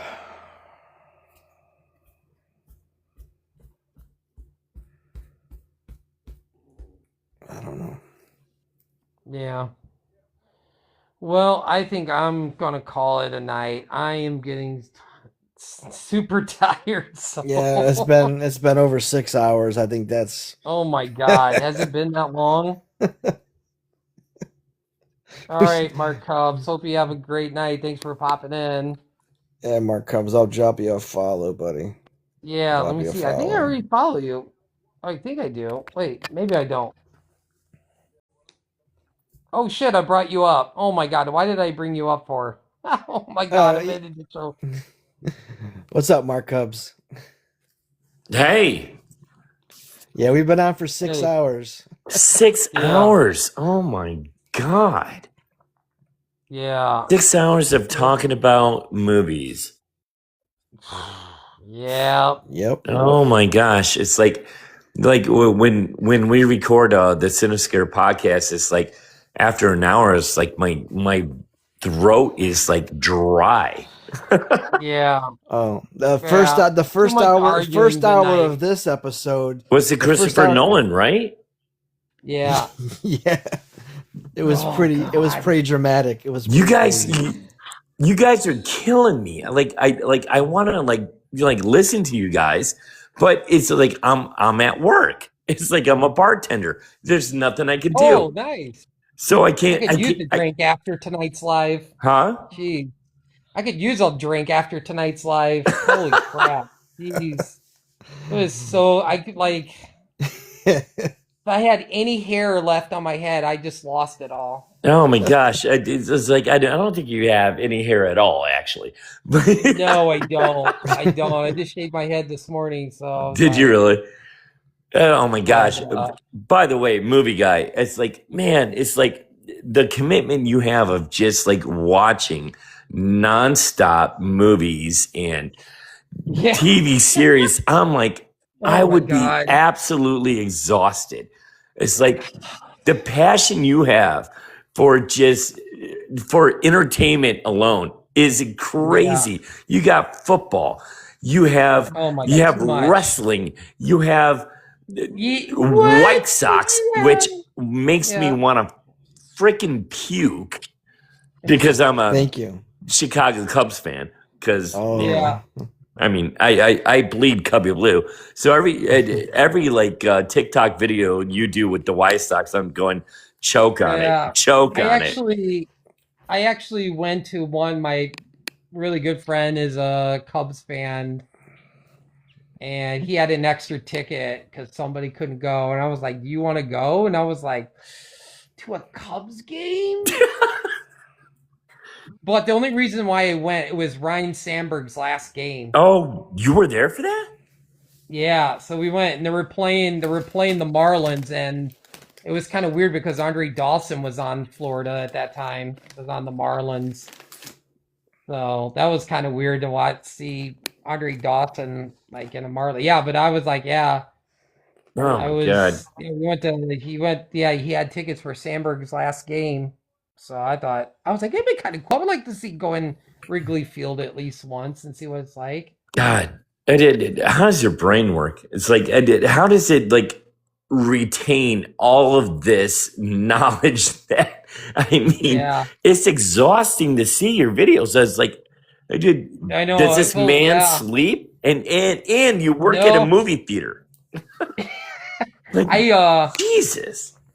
Yeah, I don't I love going to the movies. I'm like, I gotta go. Even sometimes I force myself because I was like, I want to see this movie. If I don't get to see it, So do you get to see these films for free? Obviously, right? You just walk in.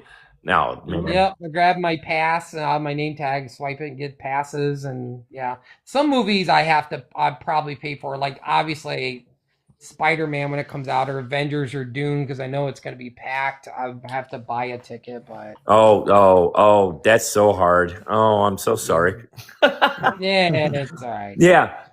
So just one question for the both of you. I'm really curious. What's your favorite baseball movie? Oh, we just did this 2 weeks ago. Did you? Yeah, we did a whole sports movie live. Oh, are you kidding me? No. We have it on Spotify, but I think it was long because all of our lives are wait. Do you guys have a podcast? I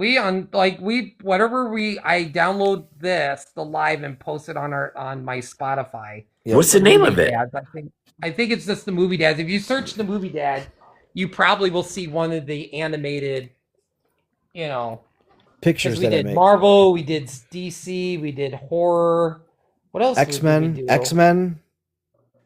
We did X-Men. Yep. Did a couple action other movies. movie ones. Yep. We No did Steven kidding. Spielberg last week, like our favorite Steven Spielberg movies. Wow, fantastic. Yeah. Oh my gosh, I'll have to listen to that. So go ahead. What did I? Go ahead. No, what was yours? What was yours? Mine was easy. Too? Mine was Moneyball. Moneyball, because it was tied between like Moneyball and 42. Those are my two favorite. Yeah. Mm-hmm. What about you, movie guy? Mine is always, it's been Field of Dreams, and then I rewatch. I haven't seen it in years, but The Natural with. That's right. I think you had a clip or something saying that it was The Natural. I love The Natural. And I would probably put Hoosiers, probably 3. I think I had Hoosiers. I can't remember offhand, but I know Hoosiers was in my top 5. Well, you're all wrong. It's Bull Durham. Oh yeah, It's Bull Durham. It has to be. It's so for good. A baseball movie. Your favorite baseball movie. It has to be Bull Durham. It's the perfect film. It's funny. It's sexy. It has everything that you would want for the love of the game. And yeah, I did say for the love of the game because, which is Kevin Costner. Which is also a great movie too. Yes. Another great movie. But yeah. Oh my gosh. Bull Durham is so wonderful. And have you guys ever listened to the documentary, or not the documentary, the commentary of Bull Durham with Kevin Costner and Tim Robbins? I do love commentaries on some movies. Yeah. Listen to the commentary of Bull Durham with Kevin Costner and Tim Robbins.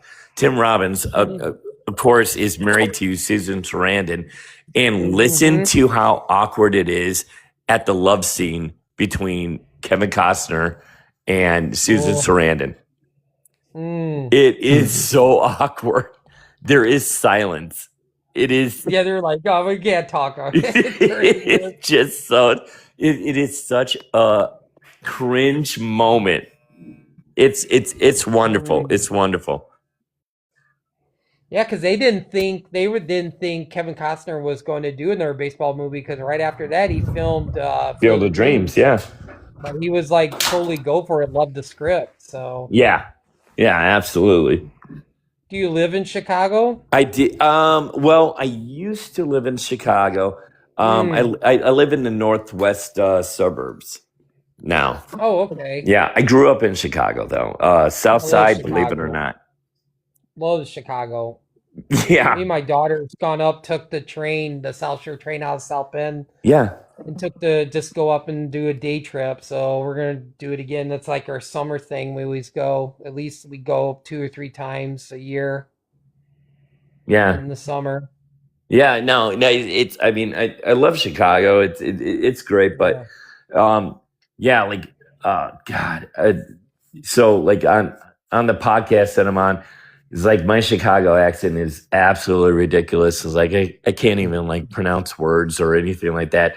I just get I get made fun of all the time. Yeah, all the time. I'm hoping. I haven't been to a Sox game since '91, so I'm hoping. It's been years, so I'm hoping I'm going to try to go up to the August 21st game, the day game, because that's when we were playing the Mets. So I like to see Lewis Robert. Well, you got a chance. Come back, yeah, but I don't know. He got hurt yesterday, so that's not surprising. He got hurt, and I was like, "Oh, great." Well, you got a chance. It's the Mets. I mean, don't screw up anything. So I think I would like with the Mets. It's like we got a chance to win. Probably sweep that series. I hope. But... I mean, if there's any team to like be a fan of, the Mets is the worst. It's worse than the White Sox. Oh my God.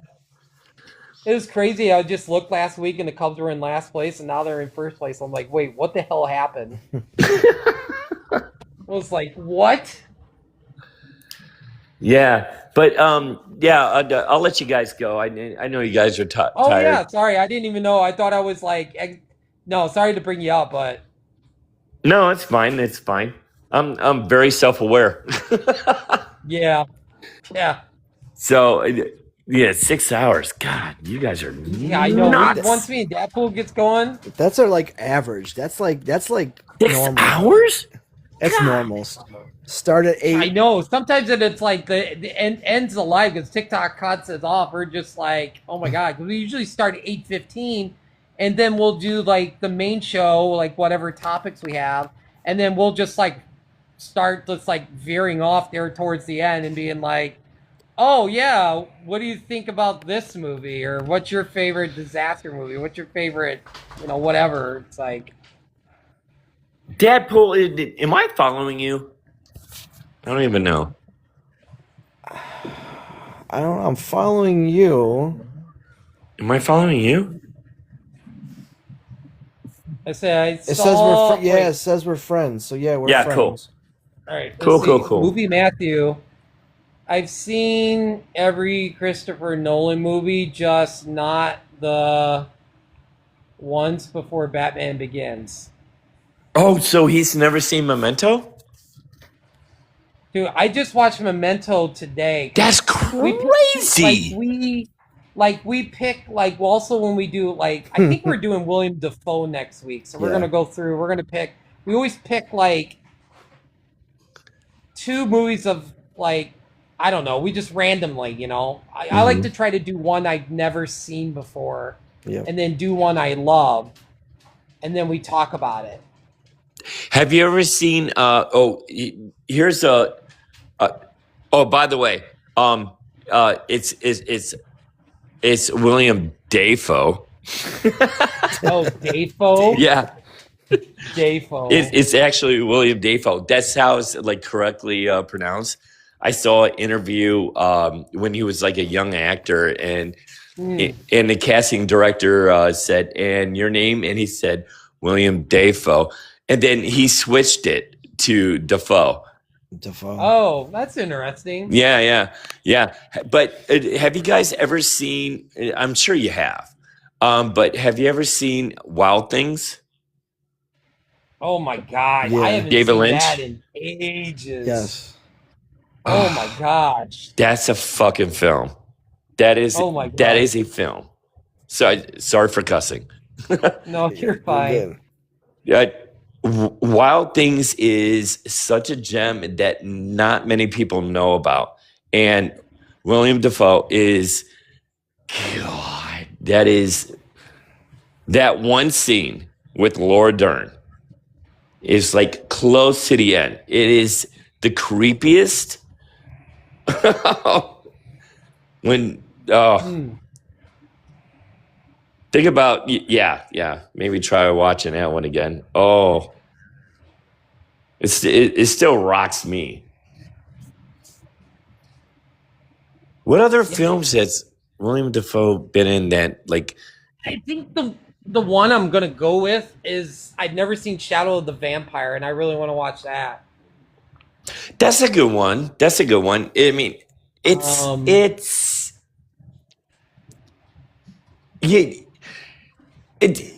weird. It's like he's the perfect casting for him, and for that, but it doesn't hit as hard as you think it's going to. What's the other one? What was I gonna watch? The Lighthouse, right? Oh yeah, you recommended The Lighthouse. Oh, yeah, you haven't seen The Lighthouse? No, I haven't seen The Lighthouse. Oh, watch it. It's great. Yeah, I think I'll try to end up doing those 2. Yeah. Yeah. The Lighthouse is wonderful.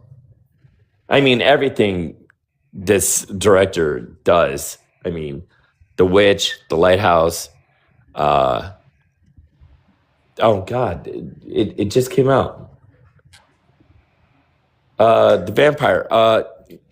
Nosferatu. Nosferatu. Oh yeah. He's in that too. Yeah. You didn't like that one? Yeah, exactly. I'm in the same boat. I didn't think it was the greatest. I didn't think it was the greatest.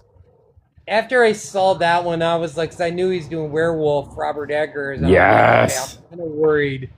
I'm a little worried. Are you? Maybe. I don't know. I think I mean, well, what was that one Viking movie he did? Oh, The Northman. Yes, that was great. Love it. Yeah, that was fantastic. Yeah, love it. Yeah, I mean, it. Oh, here's the question: I'm keeping you guys up. The Green Knight. Fine. I've always wanted to know this with you guys. The Green Knight. Did you love it or hate it?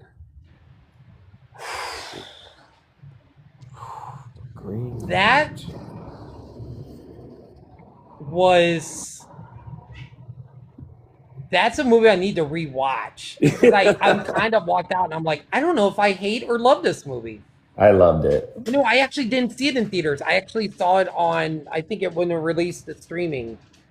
Really? Maybe I did go see it in theaters. No, I did see it in. Wasn't that the A24 movie? Yes. Yeah. Yeah. I think that's when I was like not really into A24, and I was like, oh, this is. I don't know. I used to hate A24, and then I came around. So I think I have to rewatch that one, but I think I enjoyed it. I didn't hate it. It was definitely strange. Yeah. But yeah, I love The Green Knight. I was always wondering, like, what you guys thought of that film. Yeah, it's so and it's so different. I love different. Yeah, and I love different too. But like sometimes different is like pretentious. But I didn't think the Green Knight was pretentious at all. Yeah, I thought it was wonderful. I'm trying to think what's the last movie I saw that was like different. Probably Longlegs, right? Dude, yeah. Longlegs. Yeah, could be. I wasn't a fan of that film. I liked it better than The Monkey. Yeah. I was kind of disappointed with The Monkey. What was different? There's got to be something else. I know there's something else that I saw that was like obscure and. Oh, I know. Infinity Pool. That's a great film. With Mia Goth. Yes. God, jeez. Mia Goth and what a didn't film. it have Liam Hendricks? Hemsworth, sorry. Yes. Yeah, Hemsworth. You're thinking of the what picture. Film. You're thinking of the baseball player. Sorry. You can tell like I'm at the point where it's like I'm telling you, Deadpool. He's like, got so much movies. he's got so much knowledge in his head and he watches so much. It's not like how does knowledge. He keep it in how does he keep track? It's White Sox. It's not good knowledge, so I mean I know exactly. I mean we take the White Sox players. I mean hey, we won tonight. I was trying to pay attention to the live and watch the game. You see what I mean? Your Celtics lost, though. Your Celtics lost. Oh, did we? Oh my god! By a lot. Yeah, but the Boston Bruins won, so that was kind of cool. Yeah. See, what was another like different like? Poor Things. Dude, Poor Things. Yeah. Yeah. Begonia. Oh, Begonia was great. One we were talking about earlier. Immaculate. Immaculate, yeah, that was great. Oh, never saw it. Oh man. Immaculate? Yeah. It came out the same year as like The Omen. And I was just like, because I remember in my review, I was like, because I think Immaculate came out after The Omen. I said, what is with all these nuns leaving the U.S. to go overseas to give up their vow or give their vows? I'm like, and stuff just goes wrong. You know, like in freaking Omen. What was that? Yeah, when she got pregnant by the beast, the demon beast, and then Immaculate, she ends up getting pregnant, like Sydney Sweeney. So it's just like, why can't nuns just, like I made a joke. I was like, why can't nuns just go to Rhode Island or Maine or somewhere on the East Coast or something, or Seattle to go to church and give up their vow? Why they got to go overseas when like crazy stuff happens? I know people hate this one, but I love Tusk. I love Tusk. God. It's so That's good. it. What? That's it. I'm done. What do you mean? Oh my That's God. a great movie. That might be the worst movie I've ever seen. What do you mean? Oh my God. What do you mean? You're tired, movie guy. You're tired. Yeah, you're tired. I hate Justin Long to take as a an nap. actor too. Yeah. I cannot stand Justin Long. What? Oh, he's a treasure. Oh my God. He's a treasure. Yeah, put him in speaking of treasure, throw him in a chest that's fit with the rest of the treasure and throw him down to Davy Jones' locker. Are you kidding? Oh what are you talking about? He's a treasure. Oh, I mean, oh my God. I mean, his roles are just absolutely amazing. I mean, you got him in Barbarian. I mean, like, for horror. Oh my. Well, Barbarian was so good with Bill Skarsgård, and then when Justin Long came in, boy, that movie went down faster than the Titanic. That's what like made it so great. It was just like such a horrifying like image of Skarsgård like head getting bashed into the wall, and then we go to California, highway, just great music. I mean, what a turn, what a twist. Oh my God, it's horrifying to watch. What? I will tell you what. I will tell you, I would rather watch Barbarian if I had a choice between Tusk and Barbarian. Oh, easily. I would watch Barbarian. What about Drag Me to Hell? What about Drag Me to Hell, movie guy?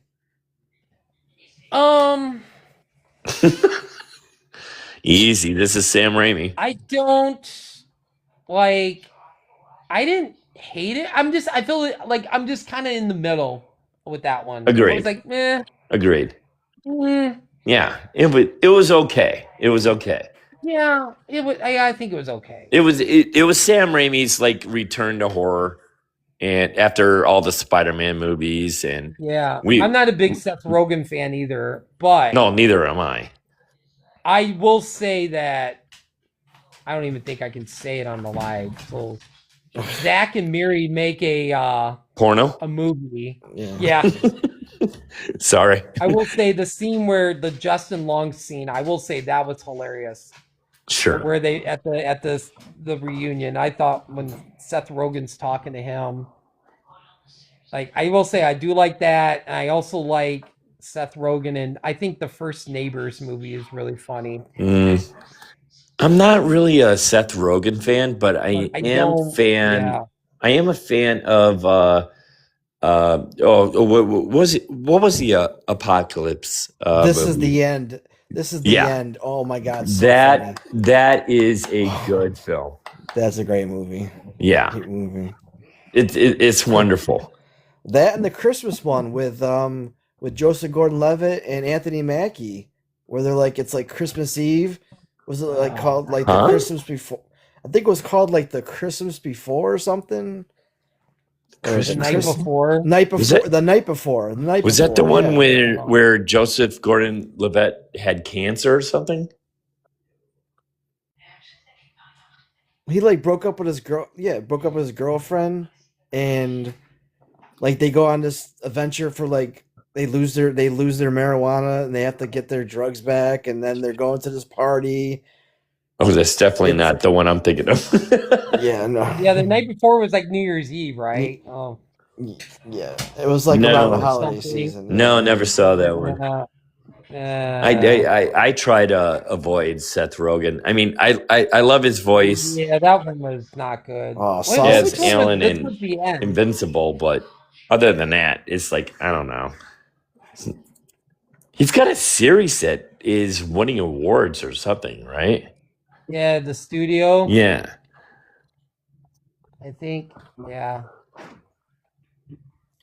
No, that's it. Yeah, so Seth Rogen, I don't know. He's just kind of like a one-hit, note of acting. It's just, I mean, he's killing it producing. Yeah, studios on Apple TV. Yeah, I don't have. I heard really good things about it though. Dude, the Green Hornet is such a crazy. Dude. No, it is a crazy movie. Oh, I haven't seen it, and so I you know what? Dude. I haven't seen it, so I won't judge because that's the worst thing to say. But I saw the trailer when it came out or something. I was like, there's absolutely no way I'm going to spend money in a movie theater watching this film. I have to admit, I did see that a few minutes on TV, and I was kind of laughing my ass off. I was like, oh, maybe I need to watch this. Is it good? Yeah, from what I saw. Yeah, what I saw of it. Yeah, I thought it was kind of funny, but Dad wait. Did you see the film? Is it good? It's funny, but you gotta just get through like the nonsensical humor. Like it's just dumb humor, and then they're really trying to be like, it's like they don't take the Green Hornet or Kato seriously. It's not like it's really like an at odds movie, but it's so funny. I don't know how to describe it. It's just a kind of like a Tropic Thunder kind of thing. I would say, yeah, it's like that kind of comedy. Charlie's Angels. Charlie's Angels, yeah. Like we want to be serious, but we're not gonna be serious at the same time because I'm Seth fucking Rogen and I'm just gonna laugh and be stupid. Yeah. Okay. Yeah. That makes sense. It's 2 hours, but it's like it doesn't seem like a 2 hour. 2 hours. Oh my god. Yeah. Why? God. Like I know that's coming out. Nobody asked for another Charlie Angels. Like why? Why? Dude, I love Full Throttle. What are you talking about? Yeah. Demi Moore. Oh my god. Oh my god. And Christopher Glover. My god.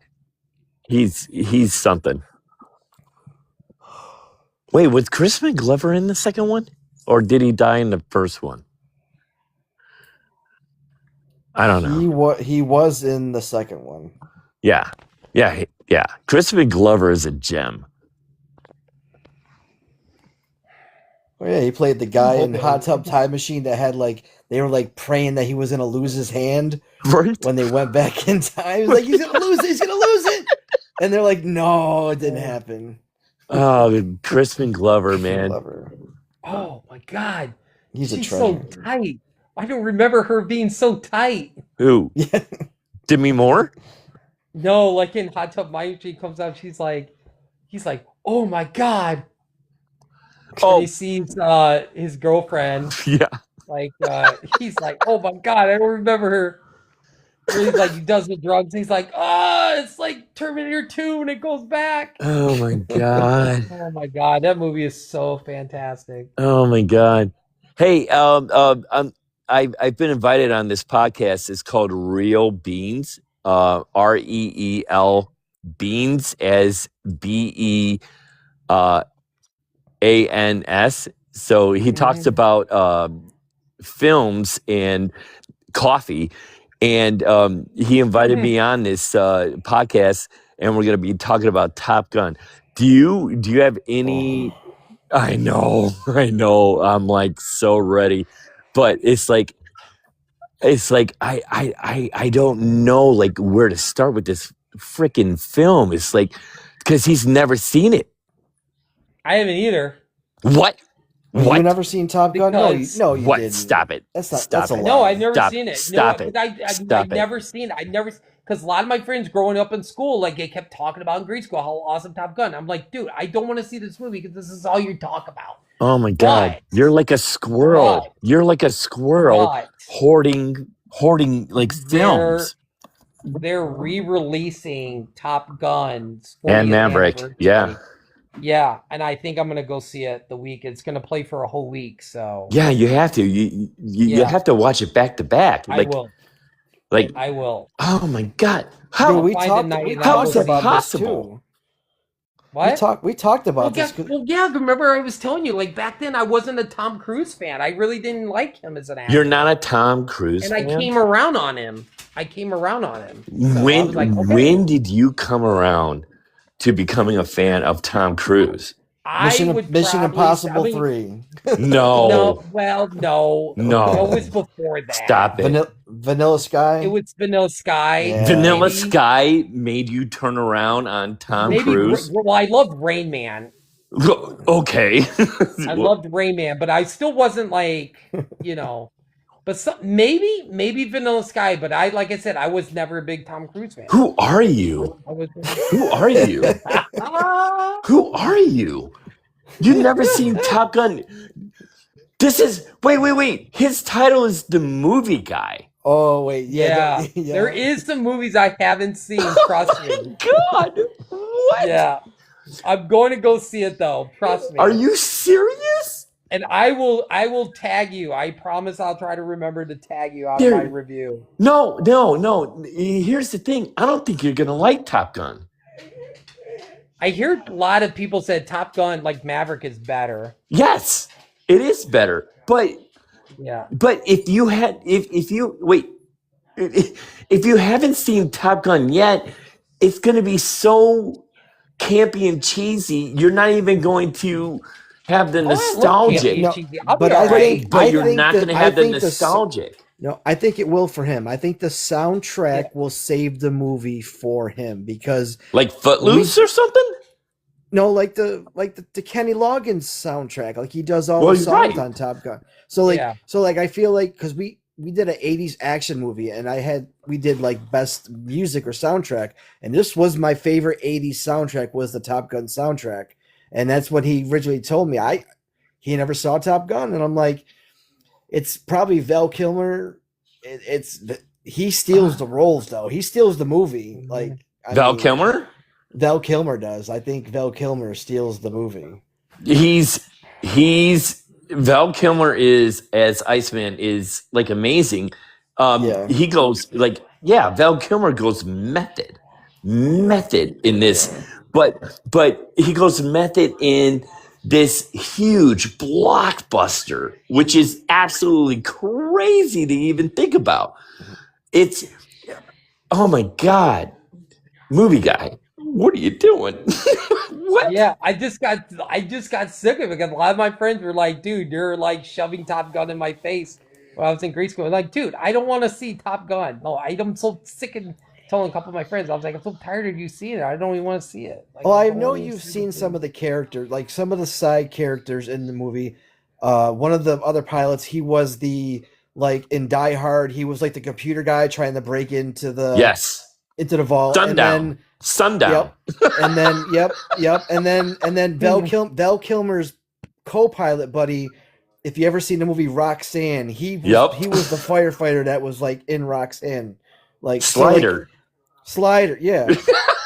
And then I'm telling you, I know this movie. It's such a great. I think it's great. Like that's all I watched as a kid. I wanted to go in the Navy because I watched this, but obviously it never happened. But I wanted to be a Navy pilot. I was dreaming. So the Air Force and Navy recruiting bumped up like I think 65% when Top Gun came out in 1987. I believe it. I'm not surprised. It bumped up. Like everybody joined this. Like I'm gonna be Maverick. I'm gonna be Iceman. I'm gonna be this one. Michael Ironside, Tom Skerritt, crazy good. Yeah, Viper. Viper. Yeah. Oh my God, it's Viper. Oh my God. Yeah, but man, but dude. but here's the thing. Here's the thing, movie guy. Yeah. The problem is that it is now so built up and so hyped up. You're just gonna go meh. You're gonna go meh. Hey, I'll tell you another movie I've never saw, and I just saw like a couple weeks ago for the very first time. You're Was gonna oh when I god. went to the Wait. National Lampoon. Wait. Let me just because I have a feeling this is gonna blow my mind. I just need to take a breath. Compose himself. Sit down. Hold on to your chair. Oh God. Okay, go. The first time I just saw Ben-Hur for the first time. Jesus Christ! What? Yeah. What? What about? It was Oh my God! it was spectacular on the big screen. Oh, on the big screen. Good for you, movie guy. Yeah. Son of a bitch. Well, you got me beat. I never saw Ben-Hur on the movie screen. Okay, well there you go. There's yeah. Damn. It was like, man. Yeah, it was Was it like 80 like what type of screen was it? it was just a regular just screen. We have a year of anniversary movies coming out like each month. Silence of the Lambs is coming up. So yeah, I saw that on the 35th anniversary. I saw that on Sunday. That was really cool. Are you a big Silence of the Lambs Mark Cubs? Yeah, absolutely. So let me ask you a question.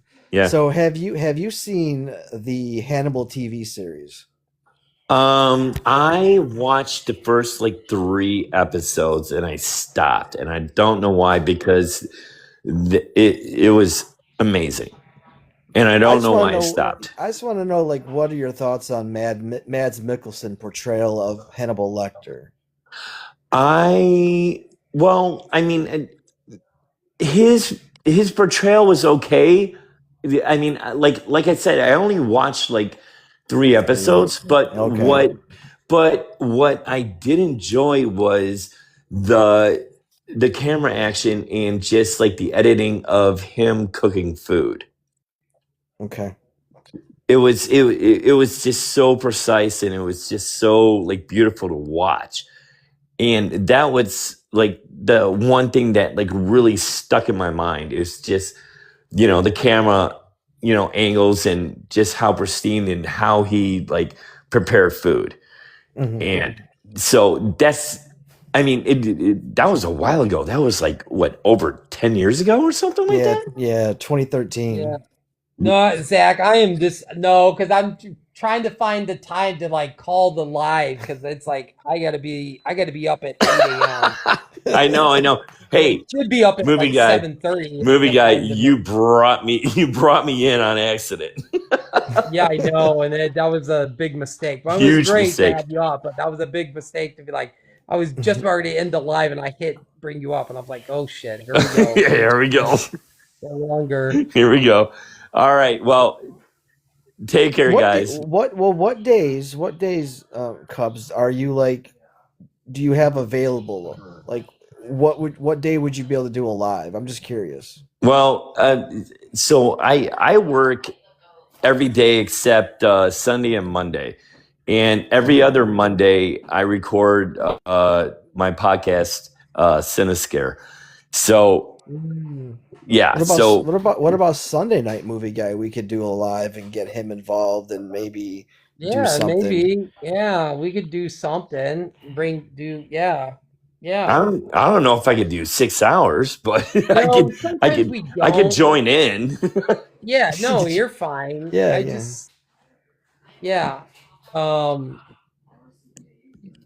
Something we about start like talking about movies. It's like, oh wait a minute, the sun's coming up. I gotta go to bed. Yeah, it was like, because it was like our first live. Like, we did our first live. It was like, that's to see how we would, to see what like our, how we would gel together. And like, we're doing the stream, before you know, it's 2:30 in the morning, and we're like live for 7 hours. Like, what the hell? Like, that was the, it just didn't seem like 7 hours. So like, it's good to have someone you can just talk and talk and talk, and Yeah. there's no downtime, so. Yeah, no, like look, I'm totally down, like joining in and talking about film. Absolutely, it's just my time is like really compressed, but I Gotcha. mean, Yeah. Sundays, works for me. Just to Because I let you feel like know. you have a lot of thought-provoking questions, and I would love to get more of those thought-provoking questions. Yeah, So, yeah. yeah. We just our podcast just we're like number 37 out of the top 100 horror themed podcasts. Oh wow. Nice. Yeah, Hey. it's pretty crazy. And that was just one site, and then we were like number 97 on another site. So it varies, but we're doing very well. It's a Oh the yeah. That's yeah. awesome. Yeah, I mean, the podcast basically pays more than my bartending job, so I love it. Dude, that's Nice. awesome. Yeah, yeah. So I'll let you guys go, and All right. it was great talking to you guys. Yeah, it was great Awesome, talking man. to you Awesome. too. Yeah. All right. Take care, guys. All right, have a All good right, night. you too. Have a good night. All right. Bye. Bye. Go A's. All right. Shut up. Go I A's. gotta make a video still. They lost. I gotta make I hate making videos Yeah. when they lose. Oh. Yeah.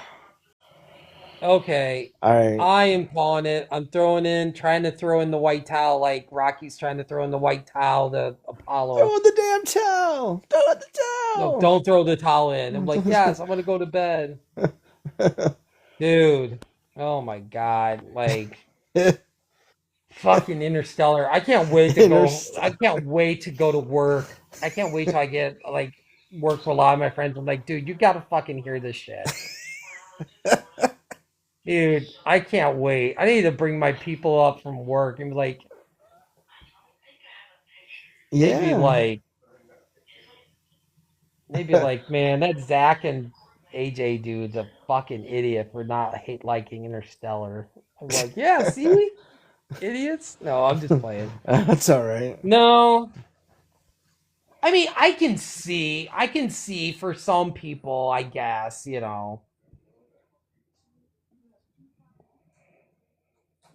It just wasn't logical. It didn't make sense, and they tried to present it like a Where logical does any movie. movie's logical? You No, gotta but shut your no, brain off but and but like, oh, that's but not logical. You but gotta they shut your tried to brain off make and it seem watch like the it was movie. a real thing, and it wasn't even a real thing. And they didn't even No. they didn't even like save the right people.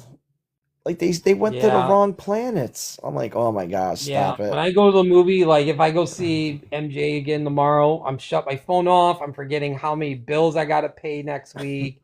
Forgot do. I just shut my brain off. I like go in a comatose and I'm like paying attention to the movie and don't think about anything else. But All don't right. think like, about Yeah. But I'm gonna get some sleep, so I will talk to you later. Yep.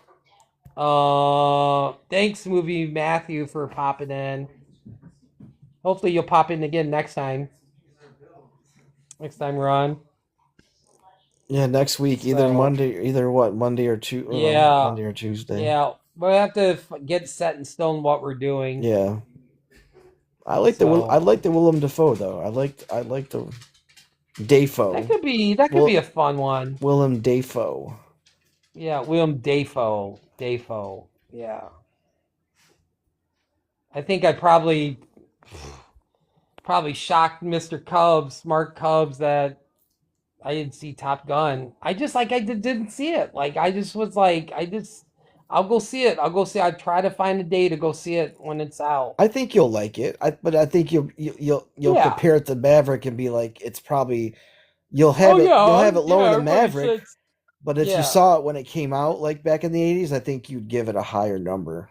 Oh, I gotta find a day, see if I can set up where I can do a double feature.